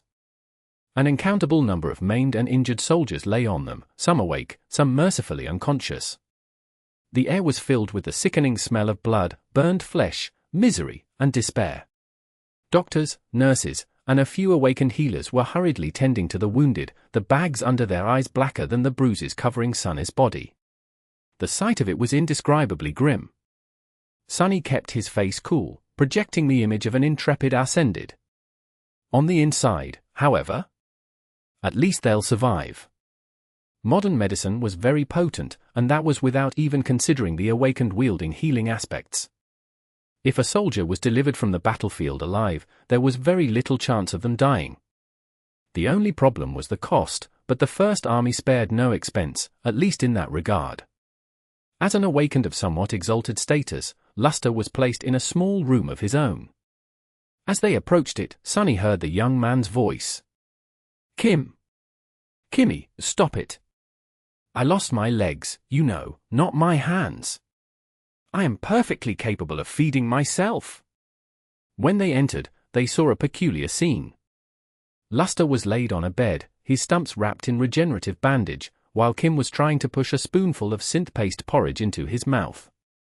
The young woman's usually timid face was determined and extremely focused. Noticing Sonny, Luster grinned. Cap. Major. Thank the gods. Please save me. Kim froze, then turned and gave Sonny an unexpectedly fierce look. Sir. That fool refuses to eat. Sonny stared at them for a couple of moments and smiled. Do you want me to feed you, Luster? Because, you know. I can? The young man paled a little, then hurriedly grabbed the spoon and swallowed the porridge in one go. No. No need to exert yourself, sir. Sonny walked closer, summoned his chair, and sat down near the bed. Then, he tried to say something, only to find out that no words came to his mind. Eventually, he awkwardly asked, How are you doing? Luster stared at him for a bit, then suddenly grinned and wiggled his stumps. Don't worry about me, sir. I'm doing fine, really. I did tell you how my whole right arm was bitten off once, right? This is only a tiny bit worse. Hell, if I lose my left arm as well, one day, I'll be able to brag about losing all my limbs to protect humanity. Girls can't resist a hero, you know. Sonny blinked. I guess he really is all right. He sighed. Well, don't worry too much. There are not a lot of great healers here in Falcon, Scott, and all of them are terribly busy. Once you get to Eastern Antarctica, and from there back to NQSC, though, the government will pull out all the stops. You'll be as good as new in no time. Despite his intention to comfort the young man, Luster's smile suddenly dimmed. Looking away, he remained silent for a few seconds, then said quietly, Yes. Certainly, sir. Once I'm back in NQSC. Sonny frowned a little. Throw these stupid thoughts out of your head. You did more than enough. Very few people deserve to go home more than you, so enjoy the cruise, and then make sure to get better and relax during an extended vacation. That's an order. He paused, then added seriously. Plus, the rhino blew up. What the hell do I need you for, now? Keeping you would probably just be a waste of perfectly fine provisions. Hearing that, Luster laughed. I see. When you put it that way. He sighed.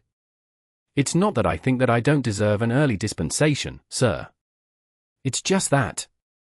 The young man briefly glanced at Kim, then grew silent.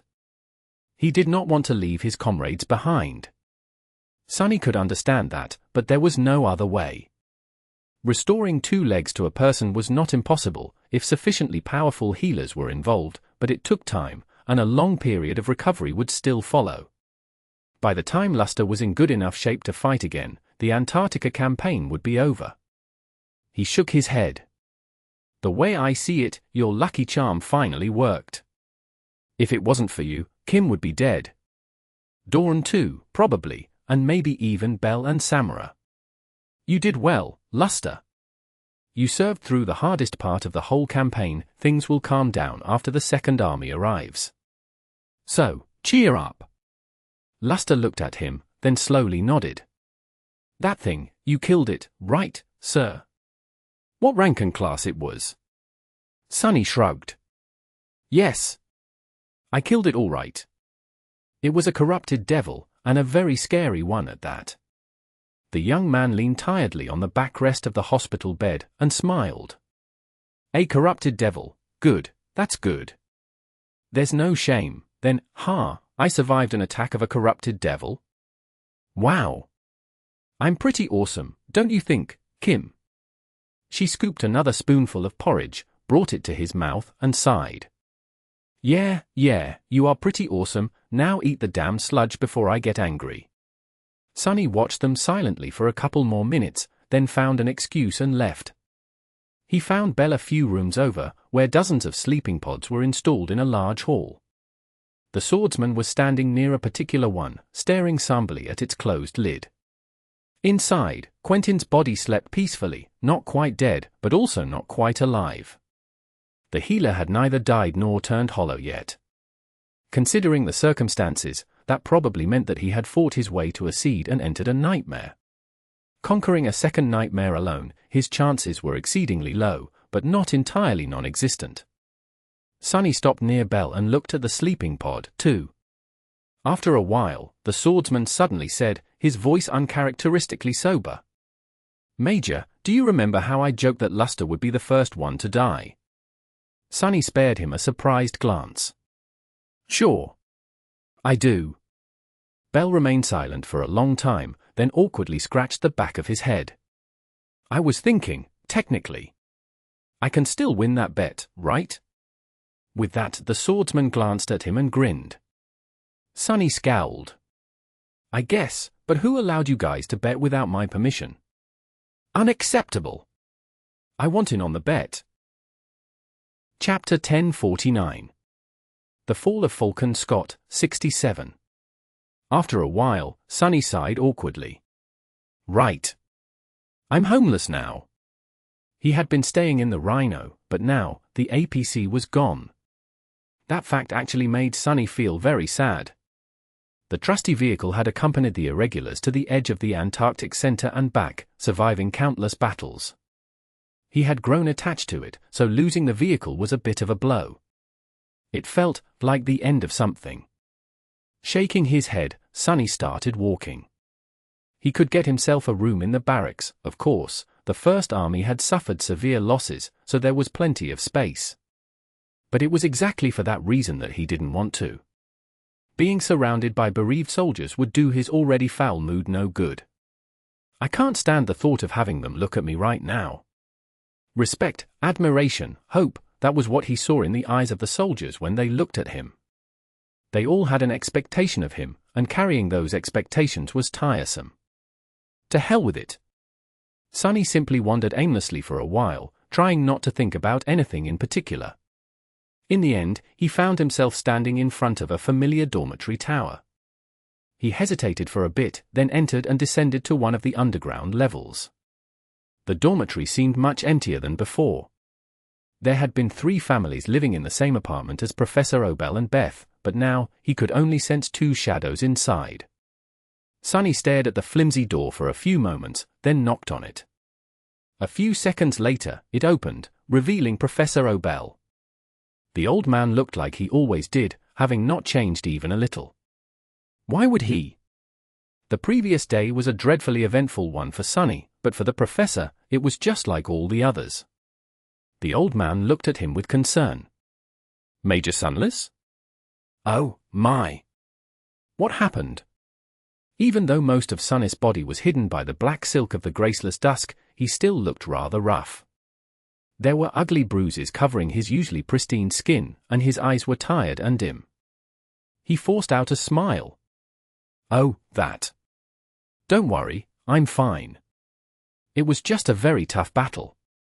Everyone in Falcon Scott knew that the previous assault was a terrible one. After all, a large part of the defensive wall, as well as a vast stretch of the city itself, were now replaced by a giant crater. Even people hidden underground felt the titanic explosion. There were rumors, too. Army Command itself publicized the death of Goliath, hoping to improve morale among the refugees. Professor Obel nodded. "Yes, we heard all about it.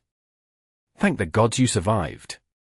Sunny lingered for a moment, then said, You mentioned setting aside some food for me the last time we met? To tell you the truth, I am kind of starving." The old man laughed. Sure. Come in. Beth, Major Sunless is here." The young woman emerged from one of the rooms and looked at him with a hint of relief. She froze for a moment, then turned away and cleared her throat. "Oh, it's you. Good. I'll go heat up the leftovers." They settled in the kitchen, and soon, Sunny was presented with several plates of simple, but delicious food. Professor Obel had not been joking when he said that he would cook up a feast. The ingredients Beth had procured were indeed rare for the besieged city, and made for a splendid dish. It was definitely better than what would have been available to Sunny in the barracks. Sunny ate and chatted idly with the two of them. As he did, some of the tension pressing down on his heart strangely dissipated, but most of it still remained. At some point, Professor Obel suddenly smiled. It totally slipped my mind. We were placed in the queue, finally. Both Beth and I will be leaving the day after tomorrow. We've already received the tickets. I imagine you will follow soon, too, Major." Sunny smiled as well. "Finally, some good news." He nodded and took a sip of fragrant tea. "I imagine we will be the last ones to ship out, a couple of days after you. 3 weeks are coming to an end. After all, even though there were some delays, the army mostly managed to stick to the schedule. Somehow. So, the next time we see each other will probably be in East Antarctica, unless they send you to the northern quadrant right away." He glanced at Beth, hesitated for a moment, then said awkwardly, "Oh, by the way, my APC blew up, so I kind of have nowhere to stay. Is it all right if I crash here today?" Professor Obel chuckled. "Of course. Most of the people in the dormitory have already been evacuated. There are 3 empty bedrooms in our apartment alone. You can take any one you want." Beth hid a smile and nodded. "Sure, you can stay, if you want." Sunny smiled back and took another sip of tea. After that, he remained silent for a while, distracted. Noticing his strange mood, the old man asked, "Is something weighing on your mind, young man?"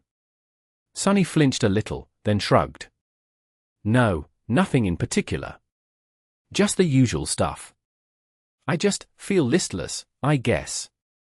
He lingered for a few moments, then suddenly asked, "Have I ever told you why I came to Antarctica, Professor?" The old man and Beth glanced at each other, then shook their heads. A wistful expression appeared on Sunny's face. "It's stupid, really. Someone told me that I was lacking. So, I thought that maybe I would be able to find whatever it is that I lack here, in the southern quadrant." He grew quiet, prompting the old man to ask with a hint of curiosity, "So, did you end up finding what you were looking for?" Sunny hesitated, then laughed. "I am honestly not sure. It is hard to find something that you don't know how to recognize. Maybe I found something, maybe I didn't. Actually, maybe I even lost something instead. I guess time will tell." He finished his tea and looked at the two of them with a smile. "I did find some other precious things, though. I mean, this dish? It's a real treasure. You ought to teach me the recipe. I always dreamed of owning a shop, you know, but after meeting you, Professor, I am starting to think that opening a restaurant might be a better idea. Chapter 1050. The Fall of Falcon Scott, 68. Apart from the fact that soldiers were miserable because of the heinous cold, even more so than usual, the situation seemed to be under control. Disparate groups of nightmare creatures were throwing themselves against the ramparts, some larger than the others, but it was nothing that the army could not handle. Everything seems fine, for now. Sonny was still hurting all over, but at least he was capable of walking without a limp now. The barracks were a considerable distance away, but there was no rush. He enjoyed this rare moment of peace a great deal, studying the city as he traversed it. Falcon Scott was much emptier now. Miraculously, the First Army had actually managed to evacuate most of the 200 million refugees. Now, less than 2/10 of that number remained, not nearly enough to make the city feel crowded. Even though countless people fought and sacrificed to make it happen, Sonny couldn't help but feel that this emptiness was the direct result of his actions. It was nice to see his labor bear fruit. Among the ancient heroes Nephis sometimes liked to talk about, there was one named Heracles, who had apparently accomplished 12 labors. Sonny wondered what that guy would think about defending this damned city. Well, from the descriptions, Heracles seemed like no more than an awakened with a moderately powerful physical aspect, maybe a rather average ascended. He would probably think that Falcon Scott was a hellish nightmare, and die in the first few days of the siege. Who? As Sonny walked, a swift shadow fell from the sky, and a black crow suddenly landed on his shoulder. The crow stared at him for a moment, and then cawed. "Sonny! Sonny!" Sonny spared him a somber glance. "What?" The echo waved its wings. "Come! Come!" Then it jumped off his shoulder and disappeared in the direction of the government complex. Sonny frowned, then quietly cursed and dove into the shadows. It seemed that his good mood was not meant to last. He glided forward with incredible speed, reaching the complex in no time at all. Emerging from the darkness near the guarded gates, he waited a few seconds for the security officers to confirm his identity, a useless formality, considering that pretty much everyone knew what he looked like by now, and entered the building. Quickly finding his way underground, Sonny hurried to the conference room where the irregulars usually gathered. As he was approaching, however, there was suddenly a loud bang, and the walls shook a little, dust falling from the ceiling. What the? Uneasy, he entered the room and saw Master Jet standing with her back to him. The wall in front of her was deformed, a net of cracks running through the armored alloy from the point where her fist had collided with it. Soul Reaper remained motionless for a moment, then turned to him. Her usually calm face was contorted by an expression of dark, boiling anger. As soon as Sonny saw it, his heart skipped a beat. He had never seen Master Jet lose control of herself in that way. Taking a deep breath, she closed her eyes for a moment, then said, "Sonny, you are here, good." He glanced at the destroyed wall, then at her. Feeling a chill run down his spine, Sonny steeled himself and asked, "What happened?" Jet let out a long sigh. When she spoke, her voice was cold and glum. "It's Tiris. She finally lost a fight." Asterisk, asterisk, asterisk. The two of them headed to the headquarters of the White Feather Clan without wasting any time. While the elevator was taking them to the ground level of the government complex, Sonny tried to keep his voice even as he asked, "What do you mean, lost a fight? Is she alive?" Jet gritted her teeth. "I don't know. I've been notified that something went wrong just half an hour ago. Roan sent me a message personally right before you came, but he didn't go into detail." Sonny's face fell. If Jet's only source of information was Master Roan, that meant that Army Command had chosen to keep it a secret for now. And if Army Command was keeping secrets from someone like Soul Reaper, things couldn't be good. As they emerged from the underground complex and hurried to the White Feather compound, Sonny shivered again and noticed that it had gotten even colder outside. Before, he had not paid the cold any attention, but now, the fall in temperature seemed foreboding. Curse it, curse it, curse it all. The guards of the compound seemed to have received instructions, and almost immediately after Sonny and Jet arrived, a familiar young woman appeared to guide them inside. He briefly felt glad to see that she had survived the battle with Devouring Cloud, but then his thoughts turned grim and tumultuous once again. Sunny was shaken. He couldn't help but think about St. Tyrris, silently wishing for her to be alive. At the same time, he had to think about what her fall would mean for the evacuation. With no one to stop the winter beast, what would happen to the city? The two worries competed against each other, pressing down on his heart with terrible weight. Finally, they reached an isolated room in the depths of the compound. The young awakened spared the door an anguished look, then stepped aside, gesturing for them to come in. Inside, they saw an empty hall with some medical equipment and a lonely operating table standing in its center. The table, and the floor around it, were marred with blood. On it, St. Tyrris was laying, her eyes closed. Sunny let out a relieved sign when he saw that her chest was slowly rising and falling. Sky Tide was still breathing, she was still alive. However, she looked like a corpse. Her whole body was covered in blood and blemished by severe frostbite. Tyrris was unconscious, breathing shallowly. Her face was terribly pale, and her lips looked blue. And that was, without a doubt, only after the healers of the White Feather clan had tended to her. Sunny could not imagine how the fearsome saint had looked before. Roan was standing above her, not looking much better.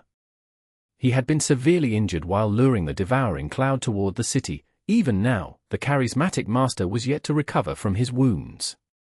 One of his arms hung limply in a sling, and his usually lively face was dark and lifeless.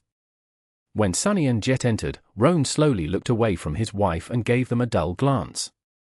Soul Reaper gritted her teeth. "Roan, what the hell happened?" He stared at them for a few moments, then turned back to St. Tyrris. "Isn't it obvious? She lost. Actually, it's a miracle that she was able to hold back that monster for so long. It's also a miracle that she survived." He remained silent for a while, then added evenly, "You are asking the wrong question, though." Master Jet's icy blue eyes widened slightly. She hesitated, then asked coldly, "What the hell is going to happen, then?" Roan lowered his head. Then, he straightened his back, and looked at them once more. "I think you know." His eyes were bleak, and tired. "The winter beast is coming, and there's no one to stop it. It's over. Maybe tomorrow, or the day after that, anyone who still remains in this city will die. I'm sorry, Soul Reaper, there's nothing else we can do."